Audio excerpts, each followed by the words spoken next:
Anti-derivative Jill. There she is. There she is. Welcome to Jill's. You know, I really wish they'd let us play music up here. Make these long trips go by a lot faster. It's against regulations. Yeah, I never understood that. They just don't want us having a dance party when a proximity alert goes off. See, that's a dumb reason. Because we'd already be on our feet, ready for action.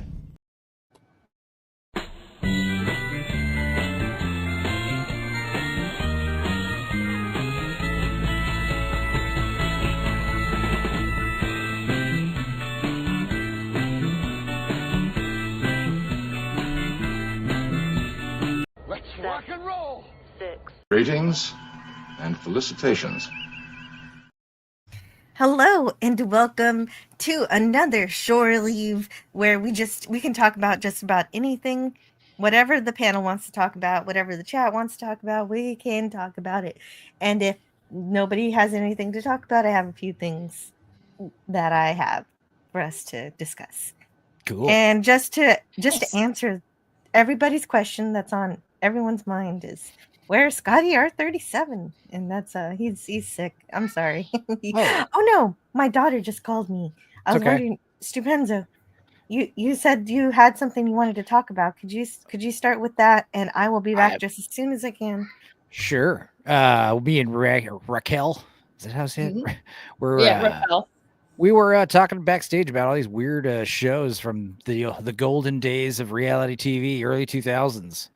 Mm-hmm. And yeah, I was telling her, I didn't tell her, but I was like, yeah, one of these shows I figured out about was the year 2000. There's a show called 2004. There's a show called The Swan. And it's, get this, I did a whole like expose about it on my channel. We watched the first episode and the last episode in its entirety. And it was great because like just watching the first and last episode, you don't really miss anything, you know, not watching any of that middle stuff because none of that matters. But basically what it is if you don't remember, it's about they've got like 20 or so quote unquote ugly ducklings. And these are somewhat, you know, not conventionally attractive women. And they're going to give them full makeovers. And when I say full makeovers, I don't mean like fix their hair, give them some new clothes. I'm talking like extensive plastic surgery. They're going to redo their teeth, redo their faces, redo their busts, get liposuction. Then they're going to go to a gym for like, they get like 3 months or something of extensive, like working up the whole face and body. And then after they go through all that, if they go through all that, they get entered into a beauty contest and they pick the prettiest one.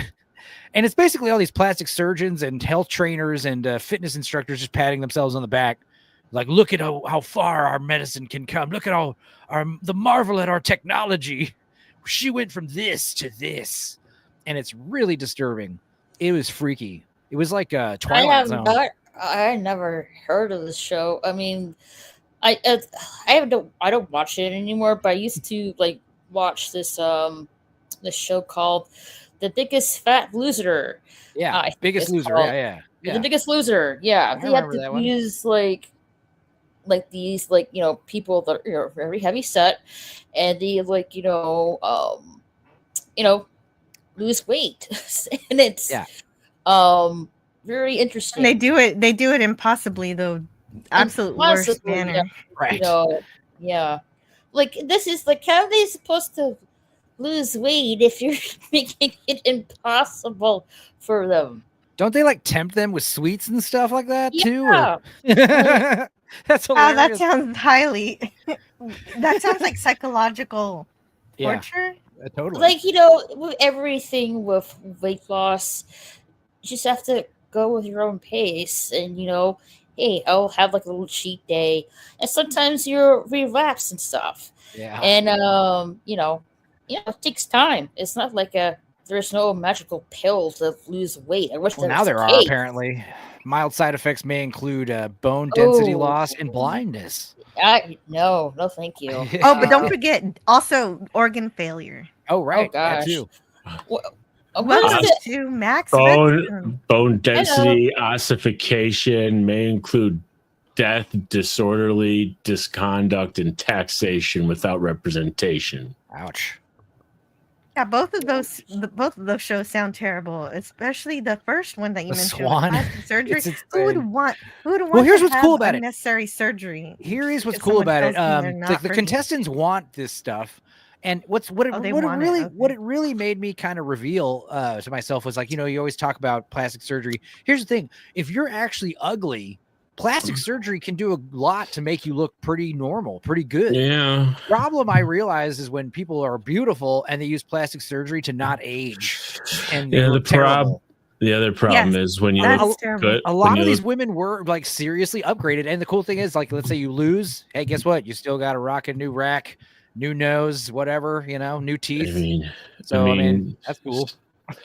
The other problem is if you look, good enough, and then the surgery goes horribly wrong. It's like, you got to know when to hold them, know when to fold them. That's the problem. It's like tattoos. Like some people get the one nose job or the one plastic surgery, and then they're like, Exactly. that worked a lot, so now I'm just gonna do a lot and overdo it. Yeah. Right. I'd like to welcome. Well, first of all, I got to say hi to Max. How are you doing, Max? I'm doing okay. How are you? Oh, that's good. Me too. And also, I want to welcome Pleasant Valley Pricker, PvP. Hey, How are PvP. you doing today? I'm feeling much. Excuse me. Oh man, my throat. I'm feeling much better, Jill, because I might have mentioned to a few people in the last week that I had that half my tooth fall out on Monday, and I was you mentioned that. yeah, and it was an agony because my lovely tooth decided to break off just the exact way where it was like a sharp knife pressing it against the side of my tongue for like 4 days. God. Oh, that's that always was- fun. No. Oh, Actually, I had something like that too, and I had to get a root canal. But yes, you have to wait till your tongue gets a callus, and then your tongue gets used to that tooth scraping Ooh. against. oh, Yeesh. Jill, you're giving me nightmares now. Sorry. Yeah. No, Anyway, now everything's fixed. but I'm at, well, no, it's not. Everything's fixed. I got a temporary filling put in by an awesome dentist lady yesterday. I was in there for about 40 minutes, and they took an X-ray. That was the only cost, $16. And she said, "I'm going to put in a temporary. I'm not charging you a penny for that." And it's like, wow, this is my kind But of dentist, the right? temporary will only last a few months, though. Hence it being temporary. They recommended a few weeks, if not, more. But yeah, so I'm scheduled to go for a follow-up on the 4th of March. It's only like a half-hour consultation with the other dentist because, well, she gave me two options. She said, well, it was fairly deep, like a lot of where the tooth broke away was down at the gum line, right, Jill? So it's like two options. I also want to say hello to Old Man Bird. He's here. Oh, also, you're here. Hello. I was chatting with Bird earlier in the chat. Yeah. Yeah, pretty much. And FKHC 2005. Great to see you. And I went to the. Oh, sorry. No, go ahead. I'm just gonna wrap up my dental, Please dental stuff. Anyway, she said, okay, we got two options. We either do a permanent filling or we do a root canal. And she wasn't sure which was the best way to proceed yesterday, which is why she put the temporary filling in. And it's like, she said, you're good as long as you don't bite on anything really hard on that tooth, because that's not good. So I'm just being careful. But yeah, I just got to follow it up next month and take it from there. But all right. way, Yeah, if it doesn't hurt, probably a filling is all you need. Oh, it's so much better today, Jill. It really is. Oh, great. Yeah, I went to the dentist the other day, man, and they kept trying to. They're like, "All right, we're gonna put some numbing gel on you," and I'm like, "Why?" Because it's just a cleaning, they're scraping my teeth like normal, and I've always liked that as a kid. Like I never really doesn't bother me. Some people get you like out. the feeling of it? I don't care. I mean, it doesn't hurt or anything. I mean, it's no. The scraping is a little. Yeah, no, they're definitely digging in your teeth with a scalpel or with a little pick and stuff. What I get, but she kept being like, "Are you sure you don't want any numbing gel?" And I'm like, "Yes." Do I get charged extra? Is that what you're trying to upsell me or something? Like, I'm fine. She just likes to needle people in the gums. Well, I was talking to her about it, and she says a lot of times, like, yeah, she's like, "Oh yeah, you're a real chill." I'm not used to that. Some people, it's like a fear thing. Like, they're freaking out, and you're like, "I'm not even touching you yet," So I don't know. I'd like to. Hello to James Caserta, and then yes. Hello. I mean, Yeah, I don't. he's like, I hope I can I tolerate hate. this. I hope so too. I don't like the scraping, but my dentist is really good not to touch my gums or anything like that, which I'm really thankful for. That's what I'm She's paying you pretty for. good. Get up in there. Dig it in. Dig it. No, no. Are we talking like sadomasochistic dentistry here or something? Yeah, maybe it's like I'm like Jack Nicholson in the or Steve Martin in Little Shop of Horrors. Like This is maybe I just funny. got like a pain. I am your Oh, man. dentist. You've got I a just- habit just- of causing things I pain. just wanted to agree though that I'm not really that squeamish either. Like they didn't give me any drugs or numbing or nothing yesterday. And Yeah. she was drilling away with the drill for like a couple of minutes at least, right? You know that grinding sound when they get the drill right in that tooth, and you're like, oh man. But it doesn't bother me that much as long as there's no pain. I can kind of tolerate the noise, right? But so I guess I'm not that squeamish. I don't know. Yeah, that's the other thing. They're trying to like, they have a big TV. Do you want to watch Netflix? And I'm like, no. And then they're like, okay, well, let's put That's right. And then they put sunglasses on you because the little overhead light is like shining in your eyes. Oh and yeah, I'm like, yep. I'm like, what kind of Yep. There's a bunch of Sunglasses. That's whims that weird. go here. It feels like we're going to the same dentist. Does the chair TV? like I warm don't. up? Sorry, Joe.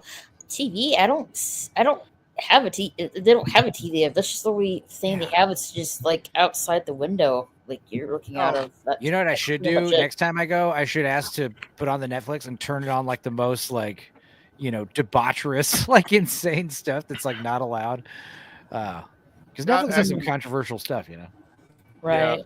Yeah, they got a TV, but they were playing something really boring, so I didn't pay attention to it. So. I had I've I had also- my dental assistant put on like the very top of my record. I hate HGTV because I hate HGTV, and for some reason, every TV is like turned on to Is that, like, HGTV. home and gardening. Yes. Okay. Yeah, home and gardening. What an exciting concept. You could probably learn something watching it, but yeah. Yeah, Well, it's mostly realtors or fixing up your home. Shut your mouth, Stupenzo. But House flippers I need or whatever. I need to say hello to Suzanne. Suzanne's here. Good evening. Hey, Suzanne. Hey, Suzanne. And also, everybody say hello to Maggie. Hey, Maggie. And Miss Martin Muses is here. Hello. Giving us a rose. Thank you so much for the rose. No, home and garden television, all these damned flipping shows. They always show, it's like, oh my God, I bought this house just for this tile. It's like, okay. It's like they don't show crooked contractors taking a $40,000 payment one day and then disappearing for 4 months. They don't show like, oh my God, we ripped open this one wall and we've discovered mold. And of course, they never ever show the insurance fraud that people eventually that people just go to like try and recoup their money. I think a big problem is like it gives everybody the idea that like flipping a house is easy. It's like no, and fun. But you know what else? That reminded me of a show that did exist, and I forgot all about it. You reminded me of it. Adam Carolla had this show called To Catch a Contractor. Did you guys ever watch that one? He would like I can see it right over there. Yeah, like catch a predator, but with like shady contractors that were ripping off clients, and he'd like trap them and got you in a corner, and you're on camera. Hi, like, I'm Adam Carolla. Yeah, why don't you have a seat? We've been watching you rip off this couple, and where's their money and where's all their stuff? Now you took $30,000 from John and Carol. That was what have you been doing with that money? That was actually a pretty cool show. That sounds like a good show. I need to say hello to John Burns. He says hi. Hello. Oh, yay! Sunday stream. Wow, it must be really late or really early for you, wherever you live. Now you put up this drywall. I put my finger right through it. It went right through it. That's not right, is it? Come on. Well, the problem with a lot of these shows. Remember, have you guys seen a show called Homes on Homes? No. But before TVP talks about Homes on Homes, I have to say hello to Part Time Planting. Hello. Hello. Okay. gotta be a Mhm. part. Wow, I guess your Player. your HD TV is different in the U.S. because in Canada, Homes on Homes was a major show for like 5 or 6 seasons, right? And the reason the title, his name was Holmes, like Oh, Holmes Holmes on. or whatever. Oh, got you. Holmes on Sherlock Holmes. Holmes. I've Okay. never seen this guy before in my Hello. life. Oh, the thing Well, was, did he solve mysteries? And hello to TJ Knight. the whole premise of his series was he went in to help people that had a really bad contractor and really screwed their house up, like like it was going to cave in, or the roof was leaking, or That sounds cool. some subcontractor did some damage to something, and it was like really dangerous or something. So Holmes on Holmes, he was like the white knight. He'd ride in and solve all their problems and be the hero, right? The only thing was, like, after his show ended and years later, they kind of realized a lot of that was kind of BS. Oh yeah, And that's how it always is. he wasn't the good guy he pretended Yeah. to be, right? So it's like, oh yeah, That kind of sounds like Adam Carolla is going to say that sounds a lot like bullshinto. Well, yeah, there's also like you hear about MTV, what was it, like Pimp My Ride? Like they put an aquarium in your car, but they wouldn't like fix the engine. I heard like a lot of people were suing over that show. Yeah. Gordon Ramsay, when you win Hell's Kitchen, you think you're going to be the new head chef at his restaurant. And then they found out that that's kind of not true. You're basically delegated to doing like appearances like a celebrity. Oh, you don't even get to cook in the Some don't. kitchen? Yeah. Some Oh, don't. dang. Some do. But I mean, there was another good one where it was like, what was another like scandal? Like, the one about the homes and stuff where Bar Rescue. My bass player was on an episode of Bar Rescue. Bar Rescue. They did his bar. He's in the episode Miles from Success. wow. He is Miles. Wow. He had a show. He has a bar in San Marcos. I love that show. Yeah. So you might have seen this episode. He has a bar in San Marcos. Him and his buddy, my friends. In California? San Marcos, Texas. Okay, gotcha. It's a college town, and Yeah. he basically did what I told him. We always told him the same thing. Like he would book, like he's a hippie. He wants to have bands playing like live music in his bar. Unfortunately, his bar is like this tiny dungeon bar, like a basement, and it's like he'd put like crazy sound speakers. It used to be a piano bar, you know what I mean? And he turned it into this big. He's trying to turn it into his live music venue, and it's like, no, dude. It's a college town. You're on the college square. Just put drink specials and top 40 music on a, don't overcomplicate it. So anyway, he's trying to rebrand it. He names it after his dead dog and turns it into a hippie joint. It's not doing well. So he goes to Bar Rescue and John Taffer shows up. And basically it's like, man, we need the air conditioner fixed. It's Texas. It's summer. This bar just isn't getting enough traction. We're surrounded by these packed college bars and they just pass us by. And fucking John Taffer shows up. Keep in mind, we were on tour at the time that he was filming this. So we had like a sub bass player like on the road with us for a few shows. And we're getting updates from Miles like via the phone. And he's saying, okay, so it turns out that this bar like 100 years ago in San Marcos used to be a morgue. And John Taffer found that out. And he's like, dude, I don't know what he's like obsessed with the fact that it used to be a morgue. And I'm afraid he's going to turn it into like a fucking goth bar. A goth bar. That's kind of bad karma or So, something. Yeah. And he's like, oh, I think he's going to call it, I think it's going to be called Purgatory or something. No, it's just called the Morgue Bar. And he fucking paints everything black. Oh, and no. he fucking does all this This is like, awful. skulls everywhere, like full-time no. Halloween. And the I best part just is love. they don't fix the air conditioner. I don't like. And he called it the morgue bar. Like hint. Of this I don't ice like cold John and not Taffer. Dude, that actually is pretty popular if it was like ice cold in there, like 60 degrees. Yeah. People would check that out. Like, I would I not don't- go to this place. I just don't dig John Taffer. Maybe it's because I don't drink anymore. No, Jeez, that's messed up. he was a giant asshole to them. I'm But there's a sorry great- about that. What No, was the there's- name of that bar? It is now called Access Bar, and it's doing really well because he finally did what we said, just turn it into a shitty college bar. That's the other thing. Miles wanted to own a bar that Did he get could rid go. of the old? Did he get rid of the old decorations, or does he still have Yeah. all their? I think they got the new bar that he installed. They did do some cool remodeling, But yeah, I think he just did a paint job, and I rebranded the place for him. We new logo and menus and stuff. But yeah, like what was funny was like, yeah, I mean, I think the thing is Miles wanted this cool bar where bands would play, and a bar that he would go to, a bar that he would frequent as the owner. And it's like, no, you're the owner. Like nobody wants you there. It's a kid's bar. It sounds like he wanted like some kind of weird hipster bar almost or something. Yeah, no, he's in a band. We're all in bands. He wanted a place for a venue, a live music venue. But it's like, nobody likes that fucking hippie music. Yeah, screw that. Everyone likes Taylor Swift.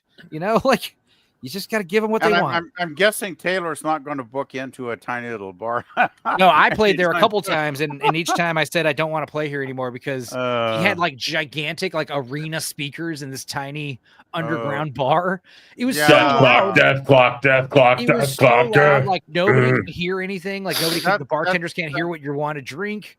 My ears would be ringing at the end of a show. I'm sitting in the back corner playing drums. I was like, that sounds overwhelming. Yeah, I gotta say that. It sounds like a good place for poetry reading. Everyone's out on the patio smoking, and where they can hear themselves. I got to say hello. Oh yeah, well, not in Texas. Pop Culture Republic. Hello to you. And also, Part-Time Planning says my dentist got annoyed at me and said a few words. So I did as well. I said, sorry, I still have a gag reflex. She got mad and finished her job kneeling on my chest. Wow. There's a joke there somewhere, but I'm confused. One time I did throw up at the dentist because they put the molds, they get a sculpt of your teeth. But I had a stuffy nose. I had a stuffy nose. So I just like started choking and just puked everywhere. Oh my gosh. I'm sure your dentist loved that. I had that done too, but I didn't throw up or anything like that. I gagged. So, but I didn't. Well, I always chunks or anything. Thank goodness. I always warn my dentist, like, I've got some congestion in my throat and my upper bronchial tubes, right? So I always tell them, that's why I take a bottle of water with me and I'm drinking my water and trying to keep clear. But I say, hey, sometimes I get congested in my throat. So I just want to let you know that's a possibility, but it worked out well yesterday. So, God, I had a roommate. But if I'm in the chair for hours, then it's like, who knows, right? Dude, I had a roommate who was like terrified of the dentist, and he had like meth mouth, but it wasn't from smoking meth. It was from he drank like bad dental hygiene. Yeah, he drank like 2 of those 3-liter bottles of soda every day, and he smoked cigarettes, and he also drank the pot of coffee every day, like a whole pot of coffee. I was like, how bro, much coffee? Yeah, you need. Exactly. Who the hell drinks a whole pot of coffee? Holy it was even worse because I was like, okay, so I'd like to welcome to the panel. We have a new guest. Tony from the Starkfire channel. Welcome. Hey! Now, can it with the soundboard? Scotty R37 isn't here. Yeah. He comes with his own theme song. Anyway, loud. I wanted to say hi, but I'm also quite hungry. I've just done 5 hours of good old streaming and working. And Tony, 1,400. 1,400 subscribers as of this notice stop, but I am going to grab a quick bite to eat, so I'm going to mute and go into avatar mode. And I just wanted to save a seat because I know at a Jill party they pile up quick. So I wanted to. You got to tell us what you're going to eat, though. You got to tell us what you're going to eat, though. Cream of some young guy. No, nothing that young. No, God, no. I used to have a friend that made that joke all the time, every weekend when we were at the bar. It's like, seriously, dude? Well, I thought I'd resurrect it. I mean, to be fair, it's no longer cream; it's more like crust. But here we are. With that stated, on that banger, on that mic drop, I'm gonna go grab a snack. Can we get a Wilhelm scream before you go? I'll tell you what. I'll give you the Mexican Iron Wilhelm scream. Check this out. Are you ready for this? Yeah, I don't think y'all are ready. There he goes, hopping out a window. See you all in a tick. Okay. He still didn't tell us what he was going to eat. I'm No, glad. he didn't. Ham It's a man's sandwiches. Oh, okay, that's good. I am very glad that Campbell's never put out the cream of some young guy in their soup. You know. Oh my god. Yeah, Well, I want to know what. I want to know why Scotty R37 isn't here. You know why? You know why? I'll tell you why. He didn't want to answer difficult questions about his growing and extremely difficult addiction to hardcore injectable narcotics. Isn't that right, Jill? Well, It's pretty the cool real if true. answer. Yeah, no. Actually, he doesn't do. Scotty, a heroin addict? That's awesome. No, Wow. he's not. He just It does. could also- Scotty could al- R37 only does alcohol and hallucinogenics. Could also be meth. No, If we were to go get Chinese food right now, what would be Wow. your Chinese food soup but you get? he's Well, he's More- sick right now. Is why he's Yeah. not here. I said I went for Chinese food. I just came home from Chinese food. We ordered family style, and well, I ordered pan fried noodles, and they did not come. But Ew. Wow. oh well. No, but what's the soup you get when you go to Chinese place? I'm more like egg drop soup guy. Well, I will tell you this. This is the second time I've said this today. If you want to measure whether a Chinese place is good or not, if it's your first time, order the hot and sour soup. Hot and sour, classic. If it's good, then you know that the place means business. What about you, Jill? Not that a bad hot and sour soup means that it's bad, but I'm just saying if it's good, Oh yeah. you know they're doing good. You know that it Mexican means joints business. will give you like free salsa and sometimes like refried beans like on the table with chips. No, I have been getting upset at Mexican restaurants lately because I go to get food and they don't put any salsa anymore. The chips I and have to ask salsa, the- you gotta I get. have You to ask. Well, I'm doing the drive-through, so now I have to Oh. ask for more salsa. Bummer. Blasphemy. Mas. Yeah. So Well, not all of them, but a couple. that's kind of like when you go through the drive-through and get a burger and fries, and you have to ask for napkins, right? Like, Napkins, yeah. Stop being stingy with the napkins, that's bro. very annoying. Fries. It's like I'm gonna eat your greasy food, and you're not gonna throw in a couple of free. You know what else I napkins? love? I don't really get fries a lot, but like you'll get like this big order of fries. Like a small is like a lot, and then they give you like 2 little ketchup packets. I'm like, dude. I mean, Yeah, like I need more than just a couple of ketchup packets here. Whataburger's cool with the tub of ketchup. You The little know, tub of ketchup is you know ideal. that McDonald's no longer uses Heinz ketchup. Wouldn't be surprised. Everyone's cutting corners and severing ties. Yeah, they no longer use They Heinz use ketchup. Hunts now, Hunts or something. I no, I think they just make their own ketchup. Oh, there you go. I'm sure McDonald's ketchup is probably adequate. You know, it's Cheaper. what can I say? It's very disappointing. It's very Max disappointing. Are you on heroin, Max? Were you just projecting on Scotty? No. Yeah. Speaking of which, lemon pie is correct. Scotty is addicted to being funnier than all of you. Well, he's definitely funnier than I am. Oh, I'm so upset he's not here. I Yeah, have an alternate My opinion. mom on says that, I'm but I won't funny. share it. I think Scotty's just more opinionated. Oh, I agree with that statement. Okay, Yeah. so but also DJ Play Nice says he put it in the chat, so I'm gonna because we were talking about reality TV, so he's talking about one of the first reality TV shows. Cops. Not No, I'm just the kidding. first one. The real Yeah. one. It's not. It's nowhere by far not the first, but it's like one of the popular ones from the 90s. Cops was the first and Or still the 80s. best. You I- know, I- Puck, Puck Well- from the real world. I know who that is. That's crazy. What you Yeah. gonna do? Yeah, I did watch Cops when I was a kid, also. Cops But this rules. is Do what you He's gonna got- do when they come for you? Bad Bad boys, boys, bad boys, bad bad boys. And the boys. seasons What get you better gonna- with time, you know, like the more current seasons are more intense, you know. Yeah. Oh well, no, they still have Cops. They should. Yeah. Already? I think it went away for a while if it didn't It come went- back. It went away with the George whole Floyd. George Floyd thing, but it's coming back. I knew Hey, it. I mean, They it's should the- do it. it is the basis of reality TV. Just like White you know, people under pressure. They should do a Canadian version of Cops because under our present government, lawlessness has become like almost a thumbs up that our government seems to approve of. Oh, So jeez. they should Oh, do the jeez. We northern can't top. prosecute this guy, but he's doing the crime right in front of us. I know, but we're not supposed to. The crime up here is getting unreal, guys. I gotta say, it's just like sweet.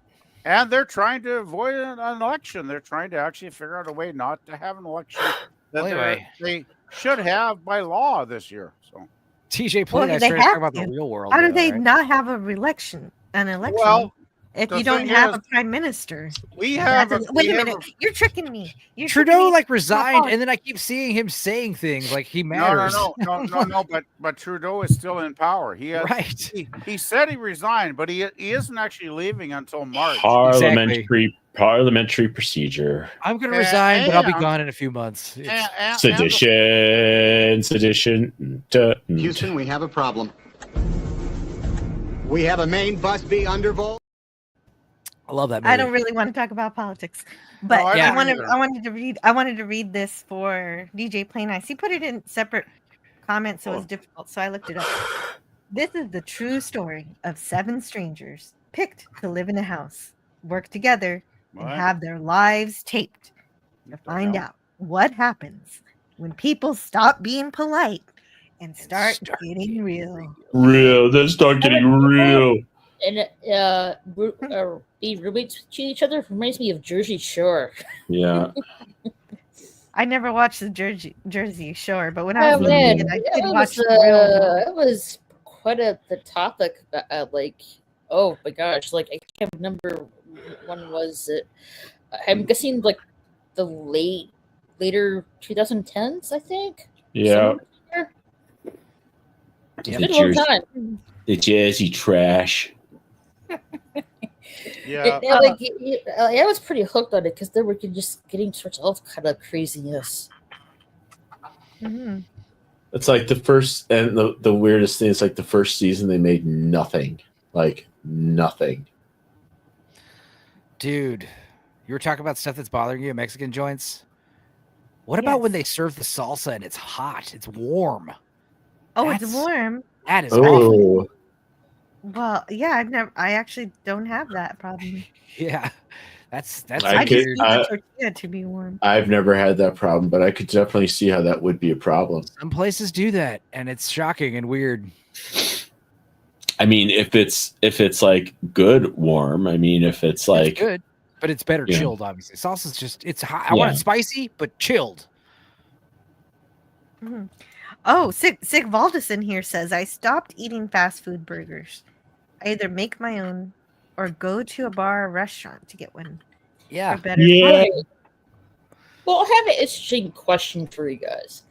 All right, so here we call our chicken sandwiches chicken sandwiches with the bun. But in the UK, they use their chicken sandwiches with flatbread. So should we still call chicken sandwiches here in the US chicken sandwiches or just chicken burger?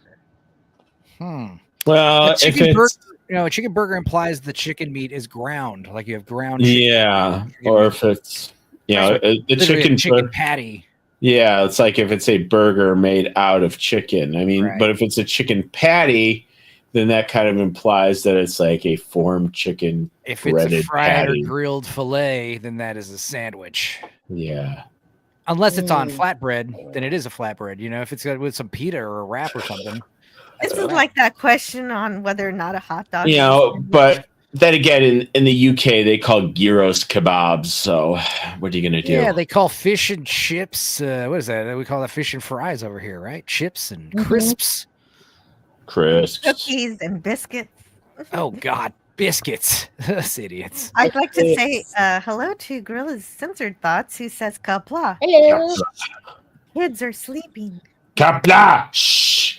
The kids are sleeping! We're not Hello, gonna Lemon be Pie. quiet. You've got to turn it down.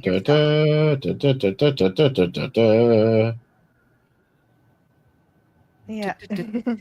Are we going to continue watching Star Trek: The Motion Picture? Sure, what can I say? It's a good one. Sounds fun. I am Darkwing Duck. Oh, that's who DJ Knight says he is today. Darkwing Duck. When there's trouble, you call DW. The Duck Knight. I remember I had one of those Darkwing Duck, like the smoke gun.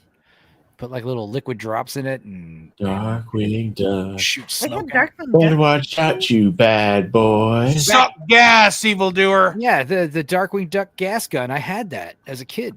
I didn't. Oh, have anything nice. cool like And that. Launchpad McQuack was the carryover character. Let's take a trip down Nostalgia Lane for a minute. Oh, Launchpad. He worked for the richest duck in the world, only to also never learn how to land a plane. Life is like a hurricane here in Duckburg. There were really great shows like Tailspin and Yep. Bonkers. I remember that show. Chippendale's Rescue Rangers. Yeah, these are all in the same universe, I believe. Old Fat Cat. Chippendale's Rescue Rangers. Chippendale's Rescue Rangers. Yeah, I know all the lyrics to that. Hello to you own C. You unown C. You own C. You own C. Thank you for You being here. He says You own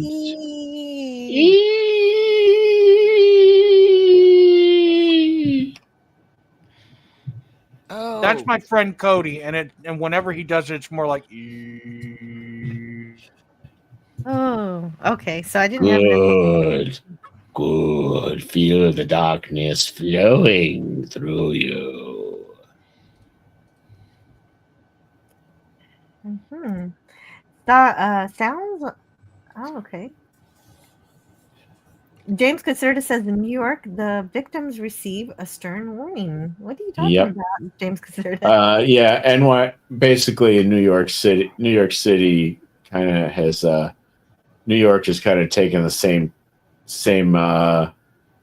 tint as Canada towards criminal law.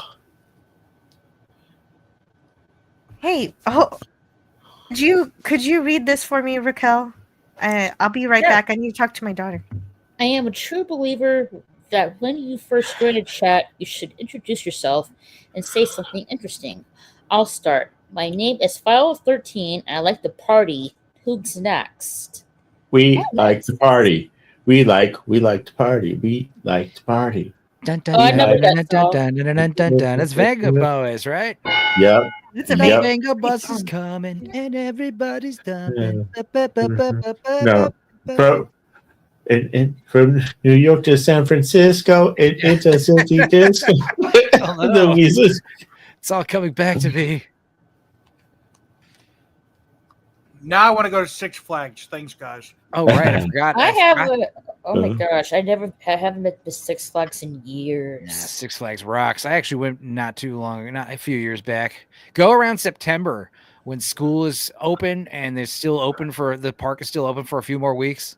Six Flags Fiesta Texas is perfect size theme park because you can do on a not busy day, you can do every ride at least once, which is like I remember when I lived in Chicago, you had Six Flags Great America, and I used to work for the Exchange downtown.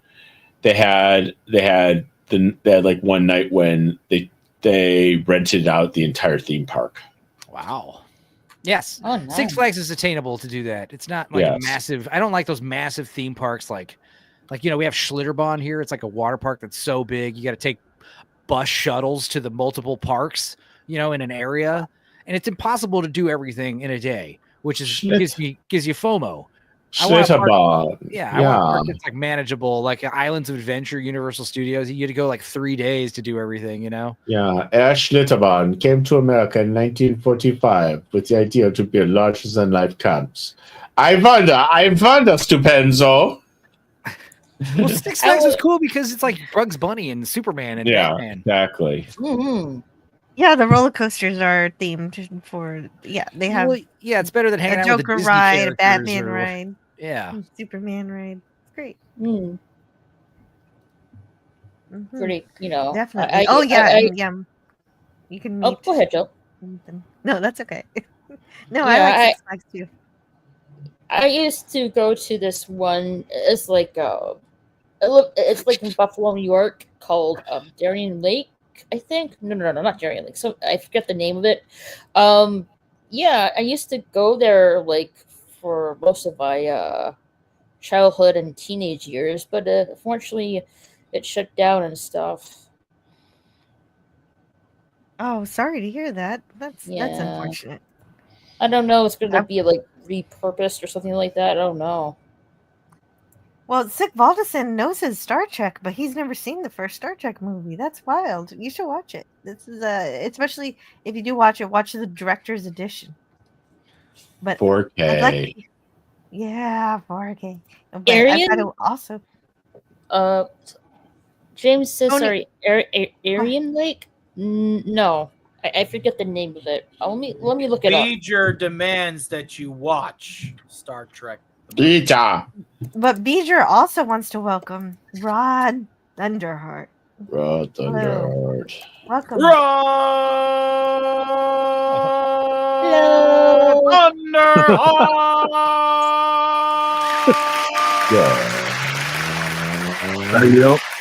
Thunderheart. No, you didn't. You did it wrong. It's supposed to go Rod Thunderheart.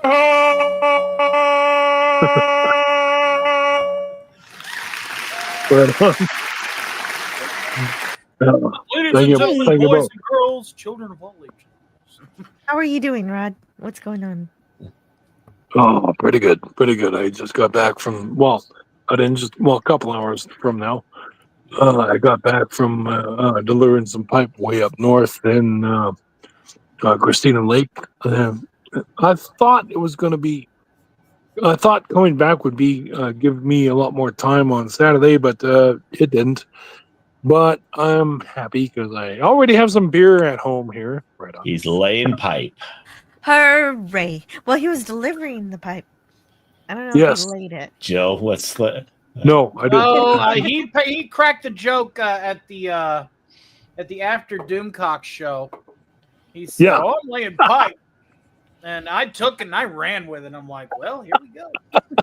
He's not wrong. There's No. confirmation. Then I shouldn't have questioned. Good one. Good one. There you go. Here's a question for the panel.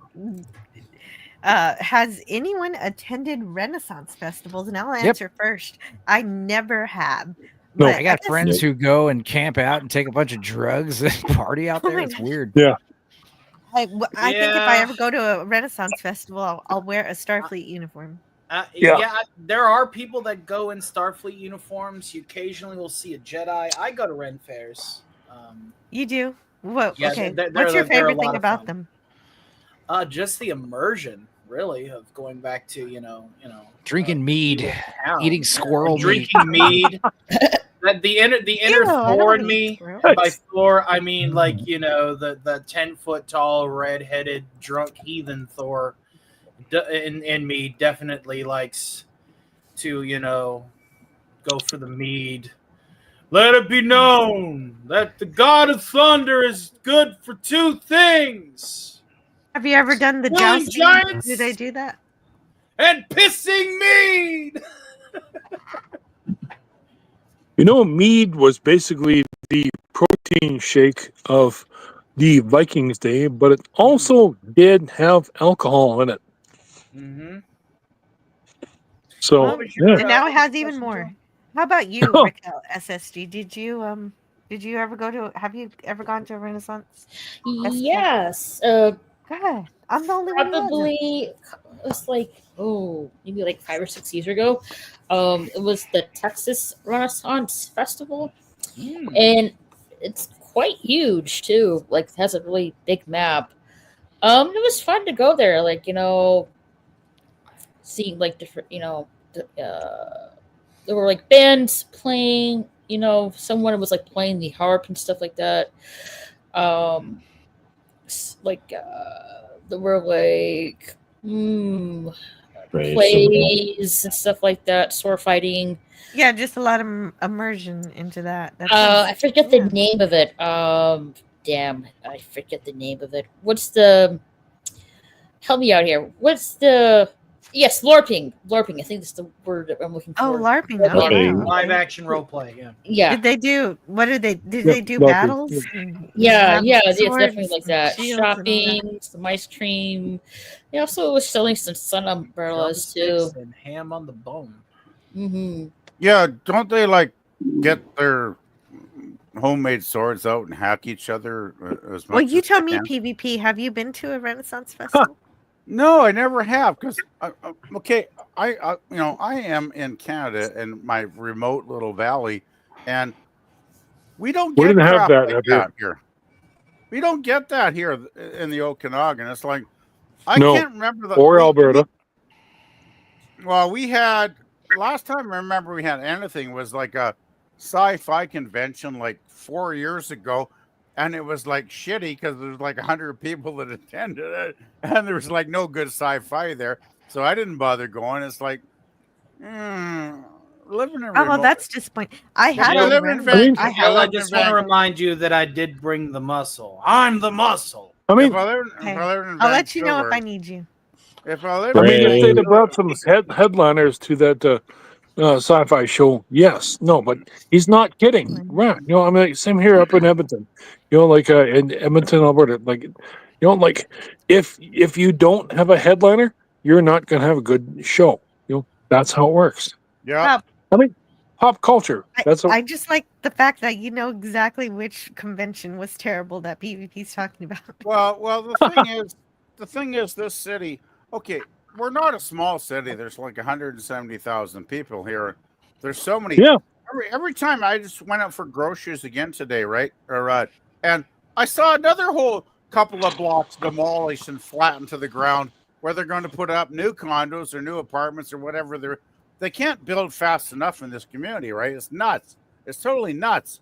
But that said, even with 170, maybe 200,000 people soon, it's still got this small town enough community. Like we're not really a major city at this point, and it just doesn't attract stuff like sci-fi conventions, unfortunately, right? Oh, that's too bad. Well, Max Redstone, have you ever gone to Nice a flash Renaissance shirt. festival? Nope. Thanks. Never been. Do you have the hubcap? Do you have Had the to show it off. I once thought about maybe going to Medieval Times dinner and tournament, but didn't do it. They are I've overpriced been as there. all hell. They are overpriced as all hell. Wouldn't be present at this juncture. What about you, Fun Rod? time. Fun time, but they are overpriced. Have you They- gone they- to one?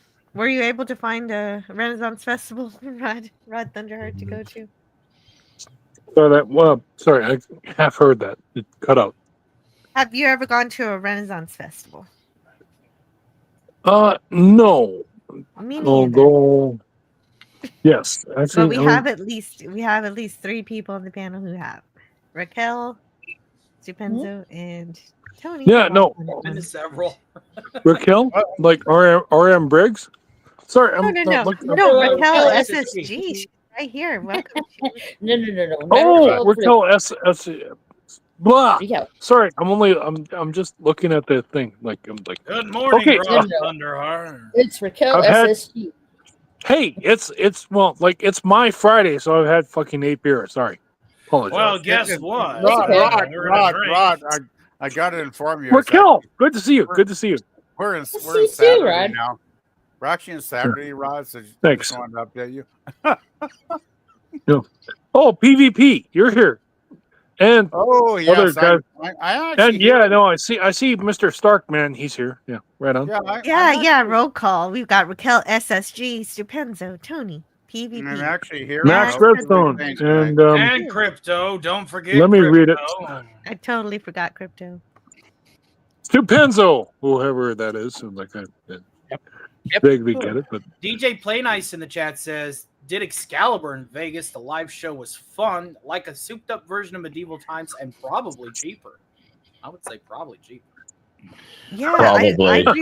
I reviewed Excalibur. That's the closest I've been to a Renaissance festival. Mm. It's a good movie. I love it. I love Excalibur. That's a great movie. Hey, Jill, was I on that Excalibur Yeah. stream, or did I miss it? Were you? I'll check in a minute, but I want to say hello I can't to remember. It's Theta. been a long time. I'd like to say hello to Theta Zord, who says, "Hail, Jill, Stark of Iron, Max Redstone, Stupenzo, Rod Thunderheart. Much love to you all." Hey, God is kind. Lord. And assorted He's- riffraffs like but myself. This is one of my favorite things. He's gonna crash out listening to the stream, and I Oh, love to crap. hear No, PvP. You're very specific, riffraff. I can sorry to hear, man. crashing. Hey, Theta Zord, have yourself a wonderful night, my friend. You did great on my 1400 celebration. There was Wow. excellent comedy chops all around. You did Well, great. Have a he's good not. crash. Well, I love when people can fall asleep to my show. Sorry, Tony, I was That's great. passed out. You're good, man. It's your Friday and you've had 8 beers. I'm drinking another beer myself. you. You're good, bro. Feliz Okay. Navidad. Feliz Navidad. Navidad. Feliz Navidad. Just be Feliz kind to rewind. Navidad. We had a It's a Feliz little bit. It's a Navidad. little late for that song. You humans and your holidays. My God, man. Shut up, Crypto. Make Oh God. Mars Monkey Max is here. This is great news. Hello. Mars Monkey Max. That's Mars Monkey me. Thinks you guys are funny. Yes, we are. Triple Common M. Nerd. I'm hilarious. Oh, that's one thing in my 3 years of streaming, I have not yet fallen asleep during my own live stream. I have not done this I've yet. never fallen asleep, but passing out doesn't really consider falling asleep. Yeah, it kind of is. Well, Tony has some really, really, really good things with me on a couple of certain Cardinal Sin streams, which is my fault. I don't mind saying, "Hey, it happened." But Hey, you we fell made the asleep on best of somebody it. else's My show. God, that was a fun time. Oh yes, yes. I don't Gil mind. has No, fallen I asleep. heard them. It was fucking hilarious. You know, Jill, the one thing those you were- never want to do, Jill, is fall asleep like Good job, Tony. you never want to fall asleep like LDG did that night when Gorilla put that East Indian music on his channel for like 8 hours while he was sleeping. Yeah. That is still That's an one thing to all-time do. classic to me. Every time Mars I talk Monkey about Max that with Gorilla, says- we laugh our asses off because it's still so Mars funny. Monkey X in the chat says, "Yes, you have, Tony. Come on, fess up." I did not say that I didn't pass out. I said that I did. On Never several pass occasions. out on your stream. That's my advice. Hello He to has a couple Arabic times. Simon. I'll admit that. Yes. Hello. Yeah, he did, but it was kind of fun when It was That's a fine. wee. Yeah, It no, was There a was wee one- nap. It was it's a. hilarious too. It It's was like a. when we- Canadian. Yeah, It was a no, it's like fucking nap.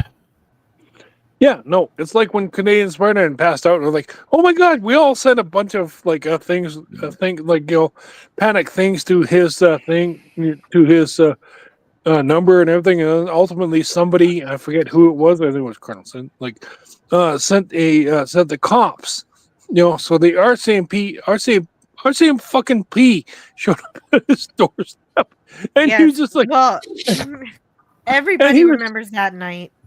and he's still half passed out. They're like, blah, blah, blah, blah. I like the remember, cops but, was like, we were all worried for him because he was like, he fell asleep outside. It's snow outside. yeah, And they're like, it was is he okay snowing. or anything? It was like, is he okay or anything like that? And everyone was trying Dude, to are you hold him. awake? Yeah. Everyone's And trying it to just hold him. yeah. And it wasn't just that he was asleep in the snow. It was also because he would wake up and he hit his head, and he sounded like he was in great pain, and he started calling for help. Yeah, and then after that, there was just nothing. So we're just trying to get hold of him. I don't know who got hold of him, but somehow, the police were sent to his location, and actually somehow made it in the house okay, and just fell asleep and forgot to turn his laptop off. Yeah, I will give Let's my welcome- number to anybody. Yeah. I will give my Welcome number Arabic to anybody because I'm going to start live streaming from this year doing that. So, like, if I pass out or something like that, like, please call the cops or somebody to like, hey, wake me the fuck up. Spider-Man. Spidey says for a Canadian, you're supposed to call the fire brigade, not the cops. So it happens. No, he's not wrong, but it happens because like it gets, 9/11 gets sent to like, and like ultimately to the cops because like, okay, what's happening here? Yeah, I think 911 is generally the number we call here, Jill. It's like if the person you get on the line has got half a brain, they will either direct you to the police, the ambulance. It's like I'll call 911. I'm like, I'm having a heart attack. Send an ambulance. They'll send the ambulance. If they go, I got crazy people banging on my door that want to, do terrible shit, they'll probably send the cops, right? It depends on your circumstances. Probably. Yeah, that makes sense. Well, Or let me maybe- be maybe, the first you to know. welcome Ervik Sonder. Hail to you, sir. He's Actually, said- I did say hi to Eric Sonder, but well, I just continue. seen him for the first time. My apologies. No, right on. He said Shore Leave is one of his least favorite episodes of TOS. I'm inclined to agree. I love Shore Leave. I love Shore Leave too, yeah. but I think we respect Eric Saunders. But the thing Shore is, it's still a good episode because every episode of TOS was great. There's just some that are greater than others. Well, I think there's half a dozen that are way below Shore Leave, personally. Ervik Saunders says, Ton. besides that, what topic Shore are we Leave's discussing? awesome. This is Shore Leave. It is anything and everything, my friend. You just Finnegan! Ah! Well, I love we just talk about whatever you humans like to talk about. I'm sitting here being the guard. Here's one. those Here's who one. Has anybody bought any physical media lately? Any movies? Starting with Raquel. I have. I got I've been the tempted. entire season of Downton Abbey. I've been watching it.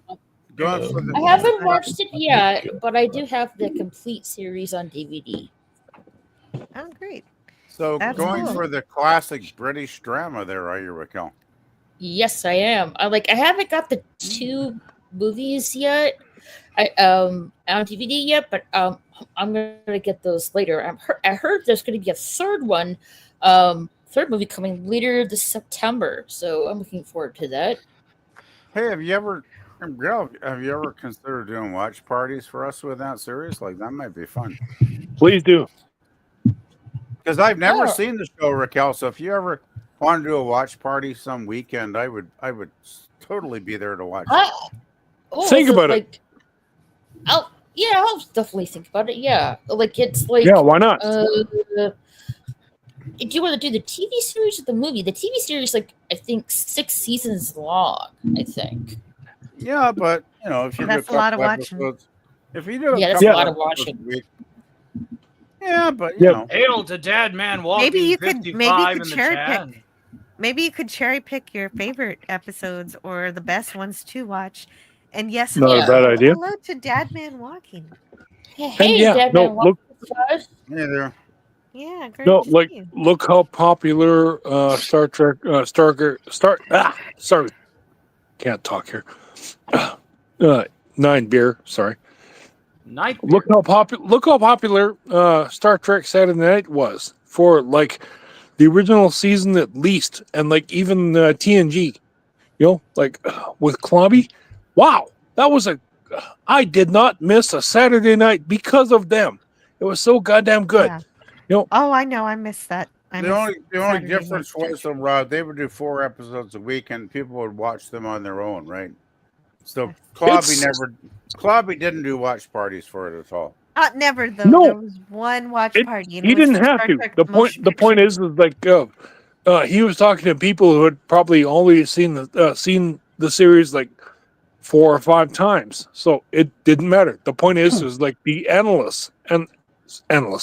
analysis was what mattered, and that was what we liked. But The analysis. The thing is, I have no analysis because I've never seen Dalton Abbey, and if somebody doesn't stream it, I'm gonna not even bother because I've never seen Dalton Abbey either. Does anyone want to Any pizza rolls? It's like the hero in Evil Dead yes. goes. There's Jack and there's shit, and Jack left town because I know shit about Dalton Abbey. Just saying. Oh, goody! Look at this. Well, Thank you, thank you. That makes me so excited. Thank you so much. Not a band account has sent a $1.99 super chat, and wow. he says, "Star Trek 8, we defeated the Borg." And so can Trump. Oh, um, okay. So for that, I'll play this right here. I'm gonna do two things for you. I'm gonna play this Assimilate this. Oh. to help you defeat the Borg, but also I made a wheel so I'm gonna pick a video at random. One of my videos. I don't have all the videos on here yet, but I have a wheel.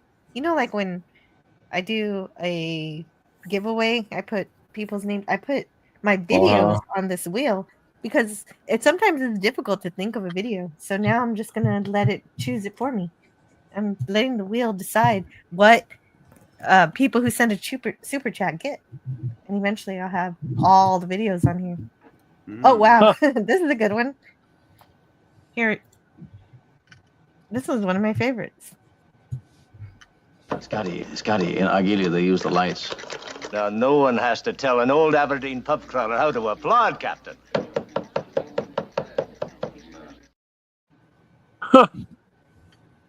Thank you so much, Not a Band Account. Sorry, I had to interrupt that, but yes. Thank you for supporting Anti-Derivative Jill. Great discussions, great panels, great topics, great humans. I know. Thank you for coming to Low. Sit back and relax. Enjoy the show. That's nice too. Thanks, Max. And hello to Gunnar. Gunnar's here. Hail to the great Gunnar. Gunnar. And most of us are Americans that never lived anywhere near Downton Abbey. Downtown Abbey. Downton Abbey. Dalton. Set Timothy Dalton Abbey. Academy looks good, but it's gotta be Melrose Space. Never heard of it. Melrose Space. I'll have to check into that, James. I think you're talking Melrose Place, but oh yes, that's probably what it was. So Stupenzo, have you bought any physical media lately, or do you want to? No, I had in Austin when I was living alone in a big house. I had 3 closets full of movies. Like, and when I say full, I mean like full. VHSs and DVDs, and it was just such a hassle. I've reduced my collection quite a bit. I was just giving away boxes of VHS when I moved. And yeah, I have a few. I have a wall of VHS and DVD behind me in case, I don't know, the internet goes out. But right, no. Exactly. That's what they're for. But also, I just, I download stuff, put it on a hard drive. Because, I mean, if I don't have electricity, what's the difference? So, yeah, no. I have a server too. Yeah. I'm big on that also. Right. So maybe, yeah. Okay, I get what you're saying. But some of the good stuff I have, I got a VHS copy of Rockula.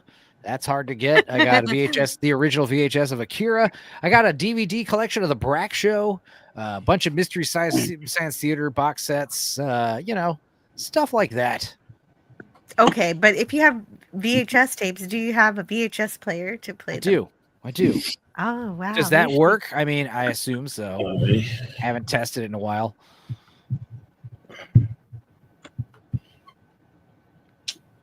Don't know any laser discs, though.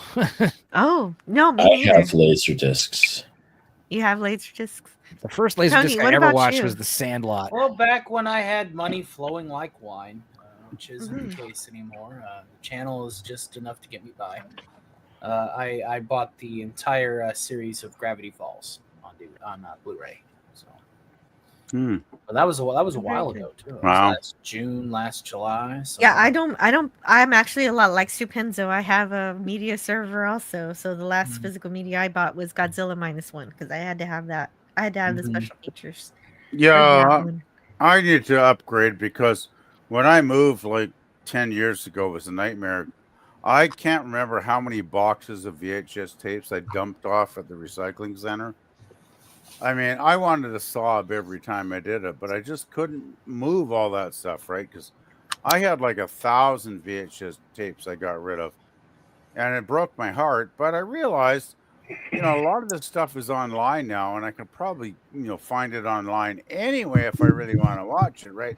So it wasn't the big drama that, I wanted to make it out at the time. Yeah, but letting things go like that is tough sometimes. It was like saying goodbye to some of the things I love very much, Joe, right? It's like, oh, goodbye, darling. I remember when I watched you half a dozen times and I cried every time in that certain part of the movie. And it's like, yeah, but oh well. You're off to the recycling now. Yeah, it was harsh. But I still have go ahead. for it. I was just gonna say I still do have a number of those VHS tapes for the most loved movies, and I even have some Betamax tapes in the cupboard, which I know is really crazy, right? Because but I still do. And the weird thing is, my old Betamax machine still seems to fire up really good because it's a direct drive. It doesn't have a belt in it, so it's right from the motor. And when I put one of those old beta tapes on, especially, it's like from the early 80s, and it still plays and looks fabulous. Like, it's kind of shocking how good that format still can look, right? So yeah, it's still lost though. It lost. Well, yeah, I know it's obsolete, and I know I'm fooling myself, and but that said, it's hard to let go of some of these old formats, right? So yeah, that makes sense. But what else is rough is that poor old man Bird wants to buy Star Trek Enterprise, but they don't stock it at Walmart. What? But they do stock Star Trek Picard. Sounds like that Walmart needs a good old death ray treatment turning into a parking lot. It sounds like that Walmart only cares about recent stuff they think will sell, and they don't really care about the classic quality stuff. That sounds like corporate dumbass decision making to this guy. Yeah, that's right. Well, it's not good. So let's see, where is it?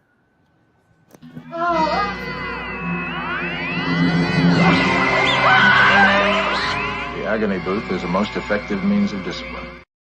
That's what happens to Walmart now. Yeah. Stick them in the agony booth. Put it on medium well. I wish we could put Trudeau in one of those. I'm not going to get political, though. Thank you. Have you not heard? Apparently, Trudeau made a deal with the EU, and the United States are really, really, really having problems with that. I'm sorry. Hey, I fucking hate Trudeau. I do. But it's keeping United States out of the ring of the amount of energy that Canada sends out. Oh, yeah, the whole pipeline thing is ridiculous, Rod. I agree, but I don't. As Joe, I want to respect Joe, so I don't want to get too political. I just want to say, though, I just want to say, here comes. No, but the Liberals right now are supposedly going to a contest to pick the next prime minister, unelected prime minister, because he'll be. We know it's going to be Poilievre. No. I'm not talking about elected. I'm talking about the Liberals internally. They're going to put Mark Carney in a coronation ceremony, basically, Rod. Coronation ceremony? The trouble is, the ship is on red alert. But there were humans in your alarms. There was a lady called, I think, Dahlia. I do. My alarm didn't work, but you know what does work? It's Old Man Bird sending a super chat.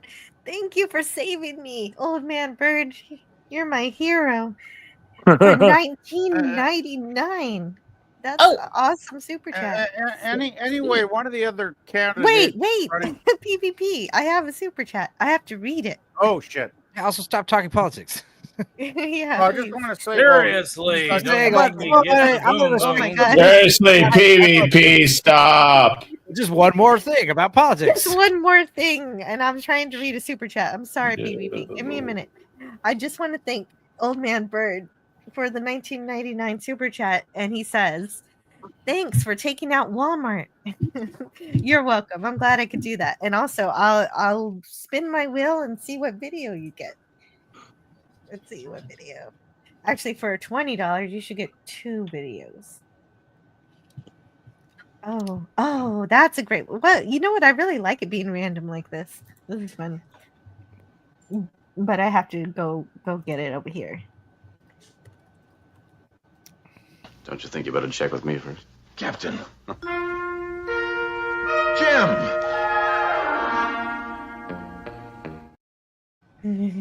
A great Valentine's time? Day episode. Yeah, it is. And then one more. And this one is a first contact one. Tough little ship. Little. So there you go. You've got. Oh, hey. And we've got another super chat. Wow, thank you so much. And a Canadian one. John Burns, thank you so much for a $5 Canadian super chat. Although it is political, but we're going to allow it because it's a super chat and PvP is dying to talk about it.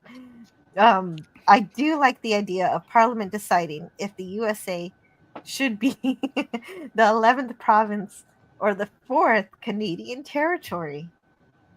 So before I allow PvP to discuss that, I'm going to find a video for you. Maybe Jill needs Scotty. I do need Scotty, but he's not here.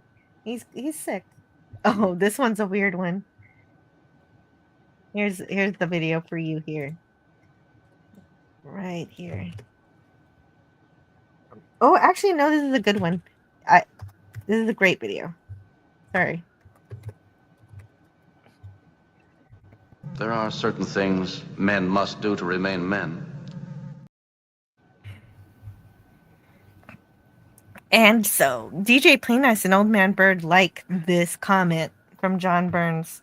What about you? What happened to Rod? Maybe he had his 10th beer. You killed Rod Thunderheart. Oh no! I didn't mean to. Goodbye, darling. I'll miss you. Rod Thunderheart thought he was a Jedi, but he was not. Goodbye, Jedi. Well, we'll miss you, Rod Thunderheart. I hope you have a good night. Good night, Rod. It was that ninth beer. Yeah, it was that ninth beer that did him in. Hopefully you don't wake up and you're a libation. So, PvP, did you read that super chat? Sorry, I was just on another tab there, Jill. All right. Okay. The question is, can he even read at this point? I mean, I think he can. I think he can still read. I'm very fine. I'm just distressed that my country is falling into a communist dictatorship, which it obviously is now. All right. But could you read this super chat for me and respond? Give me a second, Jill. You have it on screen? I don't see it. It is on screen. Okay. I do like the idea of Parliament deciding if the USA should be the 11th province or the 4th Canadian territory. Right. That's what I always say. That's what. There was a brilliant JPEG about how somebody posted a thing in the reverse of what Trump was, and it was like Canada. Then it was Canada West, which was Alaska, of course. Then it was Canada East, which was all of one of the Northern Islands. And then the USA was like Canada South. And then the Gulf was like the Gulf of Canada. And then it was like not the Panama Canal, it was the Canada Canal. It's hilarious. Unfortunately, I can't post it because they don't allow that to post images in the private chat, but it was funny as hell. Oh, and I great. just thought that And puts the shoe on the other foot, right? That's like, if you guys know how we're feeling, just think about that and the reverse. If I wish I could post that image. It's called gunboat diplomacy, friend. Yeah, I understand that. I'm not a fucking idiot. But that you don't need said, to be defensive. you know the problem with this, though? I wish Trump would shut the hell up, because every time he opens his mouth and says this shit, that gains the nasty communistic Liberal Party more votes, because Canadians do a re-jerk reaction when they're getting attacked, and they're going to vote more for fucking Trudeau and his asshole Liberals. I thought, I thought they were not for Trudeau in general. I'm just well, Trudeau will be out in March, but yeah, he's ready. But they're going to put Carney in because it's a coronation. He's not elected anywhere, but he's going to get in as the next unelected prime minister. And I'm afraid. Why don't you guys have elections? It's weird. We do have we have elections of the parliamentary elections. We used to have elections when he had a democratic government, which we don't have these days. So I'm very afraid what's going to happen. And we should win and get a conservative government in this year.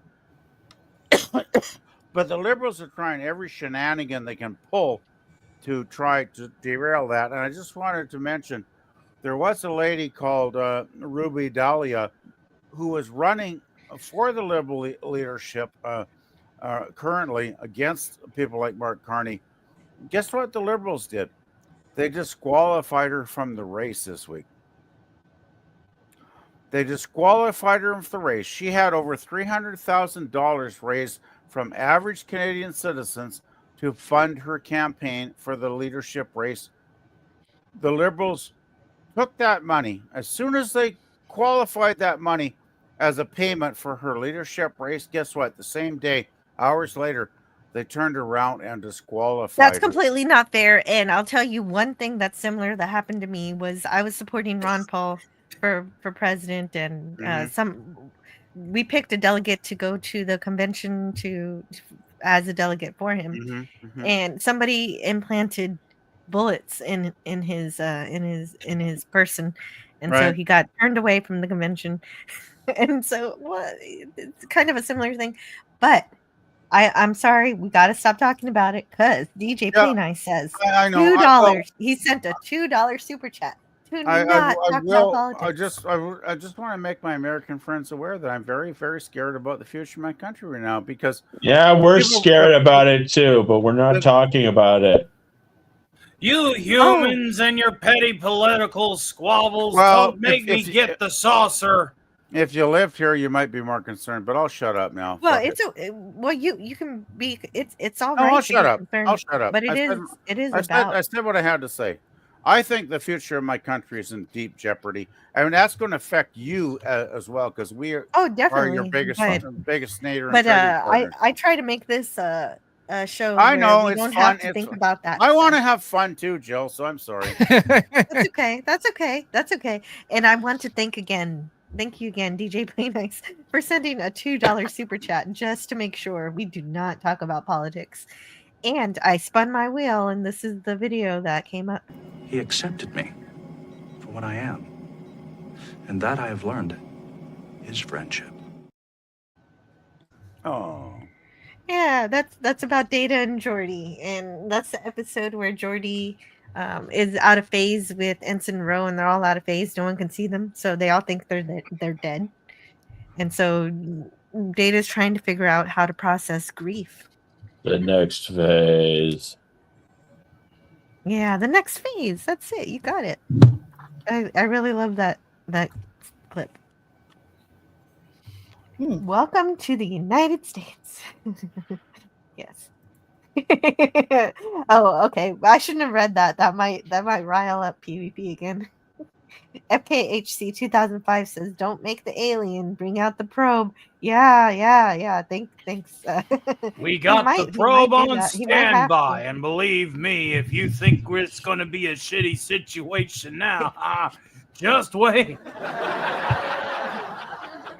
It's the Orthopox 13YT Jumbo multifaceted alien probe. Oh no, not the saucer. Welcome to Earth. Yeah, remember in that movie where Will Smith punches that alien? Welcome to Earth. You want to punch me? Oh, he didn't slap the alien? Okay, he punched him. He punches him right in the face and knocks him out. No, well, he didn't say anything about his wife. No, that's what I call close encounter, right? Yeah. You on C says probe us all. Well, I mean, you can't speak for us. You can only The speak for procedure yourself. is protracted and invasive. And Booger's here. Hey, they thought he was dead, but it was just a phase he was going through. And welcome to, I don't know who you're talking about, but I do know that we have to play this clip in particular for you. Booger! You're really special, Booger. You're like one of the few people who have their own entrance videos. I wish I had one for everybody. Maybe someday. Maybe someday I'll have one for everyone. But Booger, you've got one. The probe is okay. How'd you guess? Big and black. All right. Eric Saunders said, "Yeah, you can be phased except for the floors." Yeah, right. Except for the floors. Right. Everything was out of phase except for the floors were somehow the same.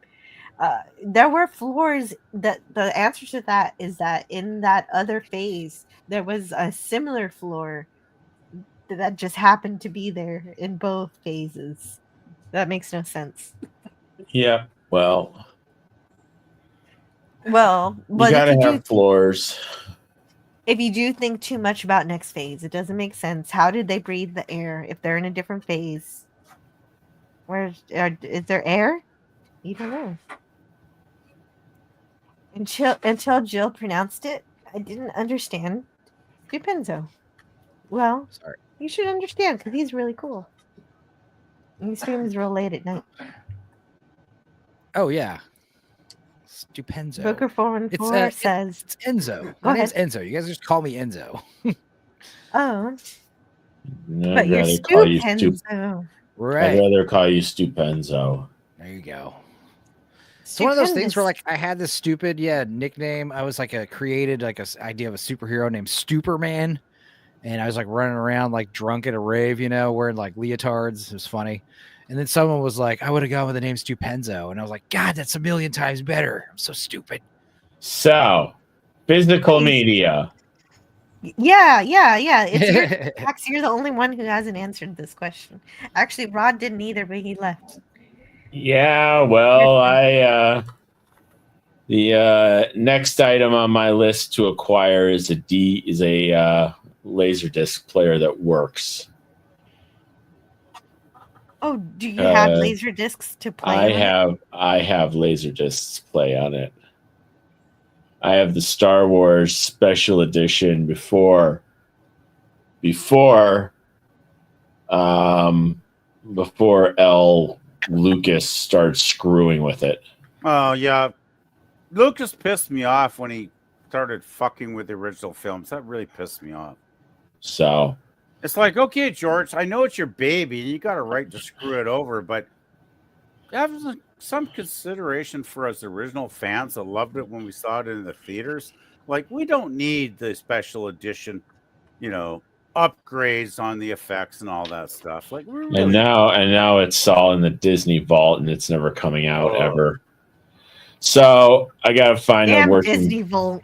I gotta find a working Laserdisc player. That's my next. That is the next thing on my list. You still think Laserdisc is a good operating system, then, right? Yeah. Yeah. Well, it's like I still love Betamax. I still have my old Betamax machine that, works like a jewel after 35 years or whatever. And when I put a tape in that, I got it like a 1982 movie I taped on the Betamax. It looks so fucking great. It still looks fucking great. And you think it's going to deteriorate on tape after a while, right? But nope. I play it and I'm still like, man, this looks really close to DVD quality. It really does, So just saying. Yeah, and DVB says, "Howdy ho, anti-derivative Joe." Howdy ho. Old man bird DJ played nice, and I'm sure the That's rest cute. of the panel too. Howdy Mhm, great to ho, see howdy you. hi. I like that. Howdy ho. Howdy ho. I've heard that in a cartoon or something somewhere, Joe. Yes. It's from South Park, the Christmas. Oh, Pooh. it's from the Turd movie, is it not?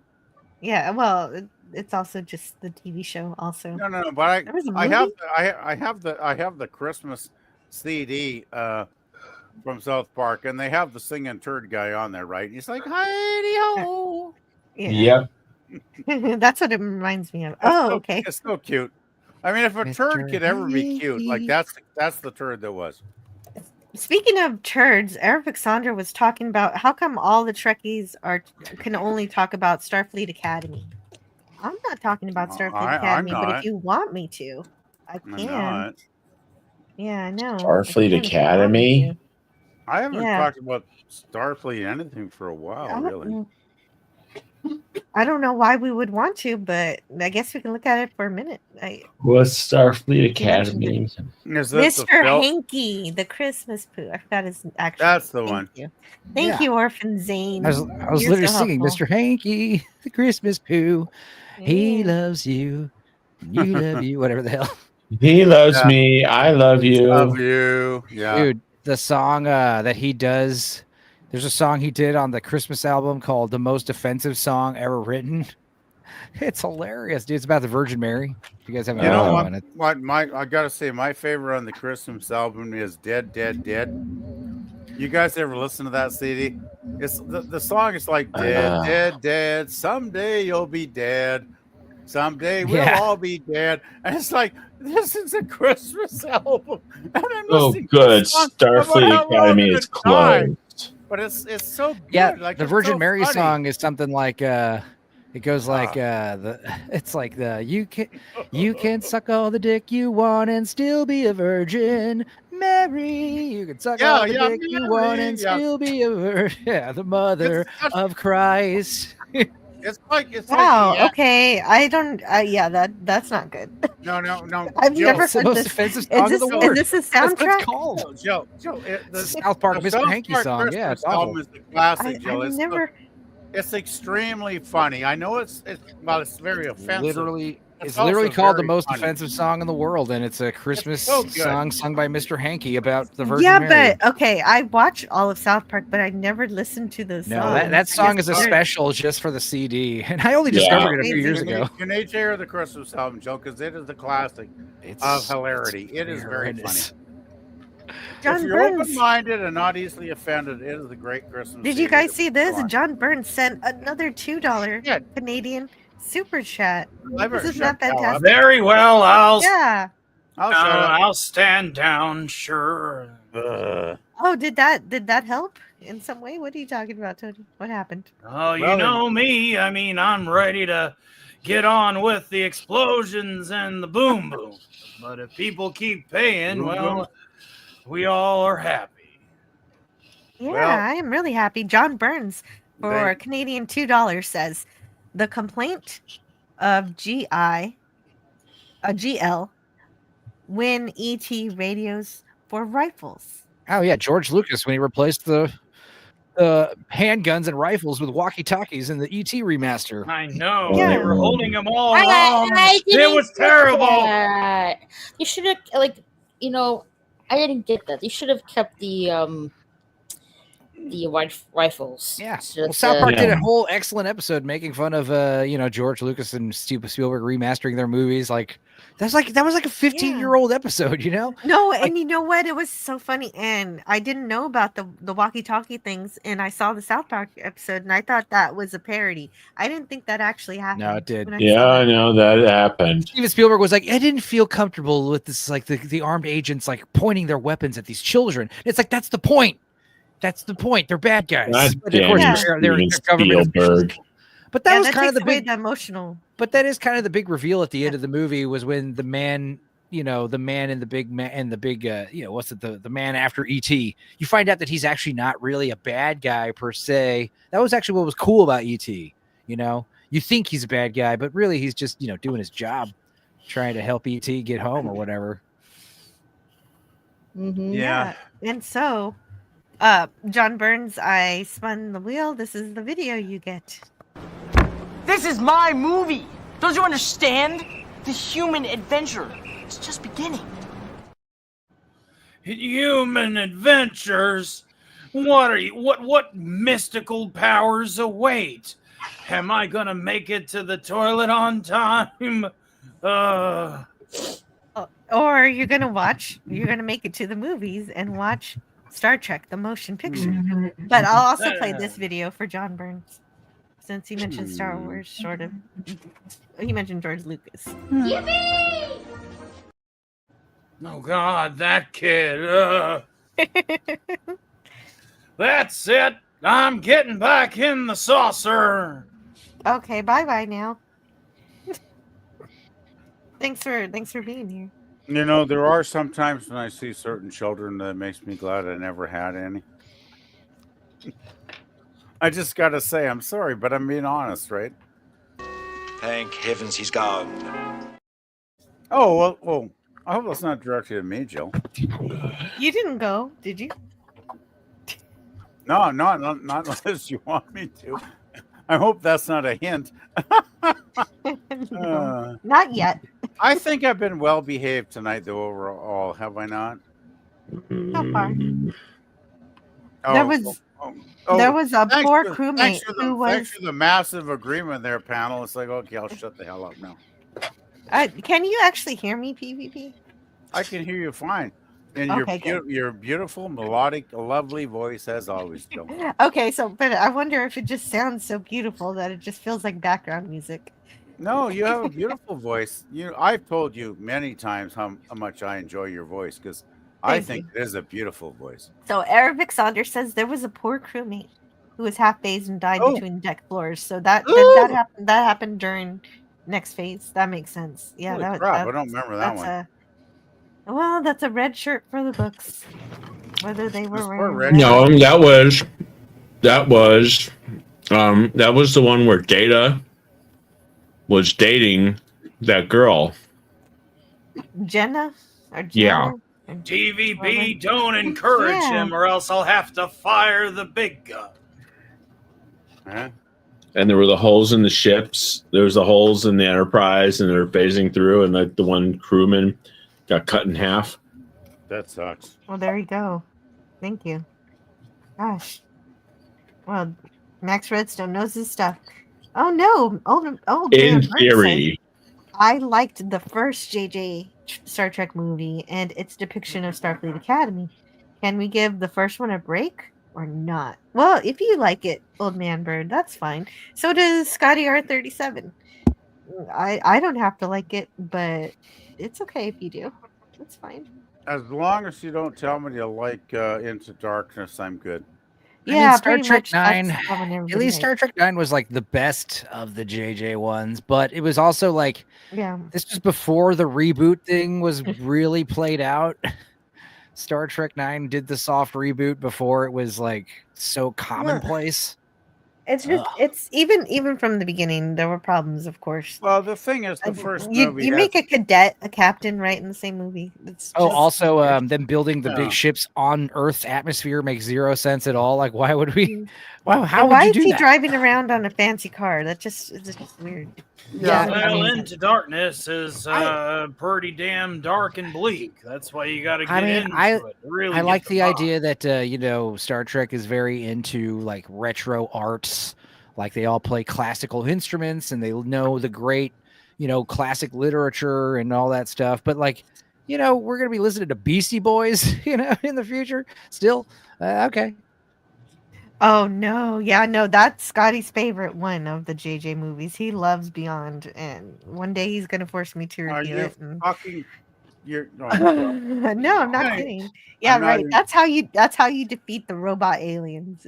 All right, I remember. Oh, Is playing Beyond. Beastie Boys. I think Beyond is one of the most abomination films of all time. I hate that Oh, movie. all of them had the problem. No, of but not that getting one in stock right. particular, what they did to Khan in that film. That's I Into Darkness. Into Darkness. Yeah, okay. I saw that with my cousin in the theater because he wanted to go see a Star Trek movie because we were in Vancouver for a weekend holiday. And it's like, okay, let's go see a Star Trek movie. Oh my God, that film was so bad. I've never ever watched a movie where 15 minutes in I watched my watch more than the film, but I did that night because I was like, please let this end. Please let this just frickin' end. Of course, my cousin wanted to watch it, so I couldn't do jack shit. I would have just walked out after the first half hour, but I was so disgusted what they did to Khan. I mean, he was totally miscast as Khan. The whole film didn't get what Khan was about at all. No. Not sure they had some great action scenes towards the end of the movie, Agreed. but that couldn't save it, right? So No, they didn't, and it was awful. I didn't like any of it. It Did was they horrible. give Data sexual components? Yes, he was. It was Data fully is functional. Fully functional. Fully functional. That's Tashiar found out, right? She did find out firsthand. Possibly Jenna too. They didn't confirm that. Or whatever her name was. Firsthand. Is that a joke there, Joe? Firsthand? Sorry. Easy. Yeah, well, and you could take his hand off, so there's some possibilities there. Well, The you know, I alien's just can't getting resist. antsy, I can't folks. resist. Be careful. Oh, he just appears out of nowhere. I thought he I can't left. resist. No, he When gets somebody in the sets me up- saucer and gets the death ray hot whenever things get, annoying. You got to be careful. He'll fire it. Oh wow. Okay. Don't fire the death ray at me. That's exactly where the gun's pointed. Don't Well, tell him that. Okay, we have a question. We have a question for I Max will duck, Redstone. quack, quack. Could you read this question, Max Redstone, and answer it, please? Max I'll be Redstone, right back. are you imitating Christopher Lloyd? I know that's not your real speaking voice. Somebody say Christopher Lloyd. You mean when I'm doing this, old man bad? No. No, I'm the Emperor. Okay, so I am gonna go for a minute. Could Okay. Raquel and Stupenzo leave? Yeah, the chat? I I'll be can right hold it. I can hold it down. Okay, thank you. Yeah, let Um, Raquel. So, when it was like we were like talking about backstage at this Stupenzo, yeah. So G4, the G4 channel, is no longer around, unfortunately. Right. Which is quite sad because I don't know if you remember watching this. The most extreme most extreme elimination challenge. Oh, I yeah, remember- that's still a thing. It's still a thing? Oh, yeah. MXC, is that what it's called? Or MXE? It's where I they have think the it big was obstacle course, right? MXC. Let's see. They have like a Yeah. big obstacle course, and I know it's a Yeah. Japanese show, but then I think Yeah, they did like a few American versions, or at least dubbed them in American. Mhm. But yeah, there were some great there's been some great videos of like, people like, because like, yeah, people always mess up on those, but But the best is those. There's the one guy who did it like flawlessly, like full sprint the whole way. Like that's insane. Like once that guy does it, you're like, okay, I don't think it's gonna get any better than that. Yeah, those weird game shows, man. Yeah, I like the Silent Library one, which is like it was on MTV at the time, but it's not longer anymore. I thought it was like on G4, but it wasn't. Yeah, I remember like I think that was the first time I ever saw Justin Bieber on TV. I think. Yikes. Yeah. Yeah. There's some terrible shows out there that we forgot all about. It's pretty weird. Like digging through the old catalogs. Yeah. Oh my gosh, remember like I don't know if you recall, but I remember like sitting upstairs watching those big Q-box Sony TVs. I didn't know how to even watch anything off that screen in the first place. It's like so grainy looking. But yeah, like I would look at when you get the newspaper in the morning, you get like a TV guide program, and you'll find out what shows you would watch. And then later, then you put like their own channel of their own guide, TV program guide on the one specific channel.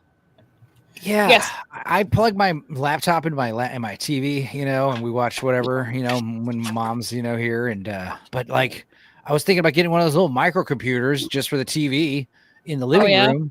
But now I'm realizing, like, mother, she's not gonna get it. So I just got one of those $20 Rokus, and she's loving it, man. Just watching like live TV on the Roku Forensic Files or Gunsmoke and Bonanza. I'm just like, all right, whatever. Why try to teach an old dog new tricks? You can watch anything you want on the internet. But I heard of Roku, but there's also Fire TV as well. The Fire Stick, yeah. Basically, all it is a $20 device. I thought they were like $100-something, and they are bigger ones that are $100. But yeah, it's just a $20 thing. You plug in your TV, and as long as you have internet and you pay for a streaming platform or two, you basically just put the Netflix on there, sign it into the internet, but you also sign up for Roku and Pluto.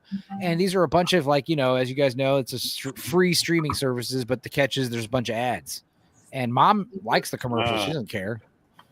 I'm like, I really can't stand the Me neither. commercials on TV. I have a question. How long are the advertisements? Well, the problem is they're not very long. They'll play like 2 or 3 ads. The problem is it's like the same 2 or 3 ads over and over again. That gets annoying. I just want to interject, guys, because I'm an old geezer from the 60s, right? When I was a kid, we would have to, there'd be a 60-minute block for any episode of any show, right? And the ads were generally like about 60 seconds. There'd be like 2 ads, and they go right back to the show. No. And I actually never had a problem with that because not anymore. I could get through 60 seconds of an ad and go back. Yeah, that's the way it works. It's a 22-minute show. We'll have a 30-minute, so it's like 8 minutes of ads. Versus like also like a 40-something minute show will be stretched out to an hour. So that's like 12 to 15 minutes of ads. Yeah, the thing is, ads back in the 60s, even to the early 70s, were nothing, right?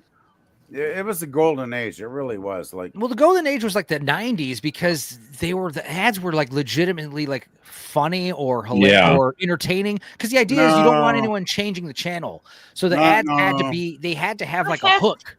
They had to be like little short films. They had to be little.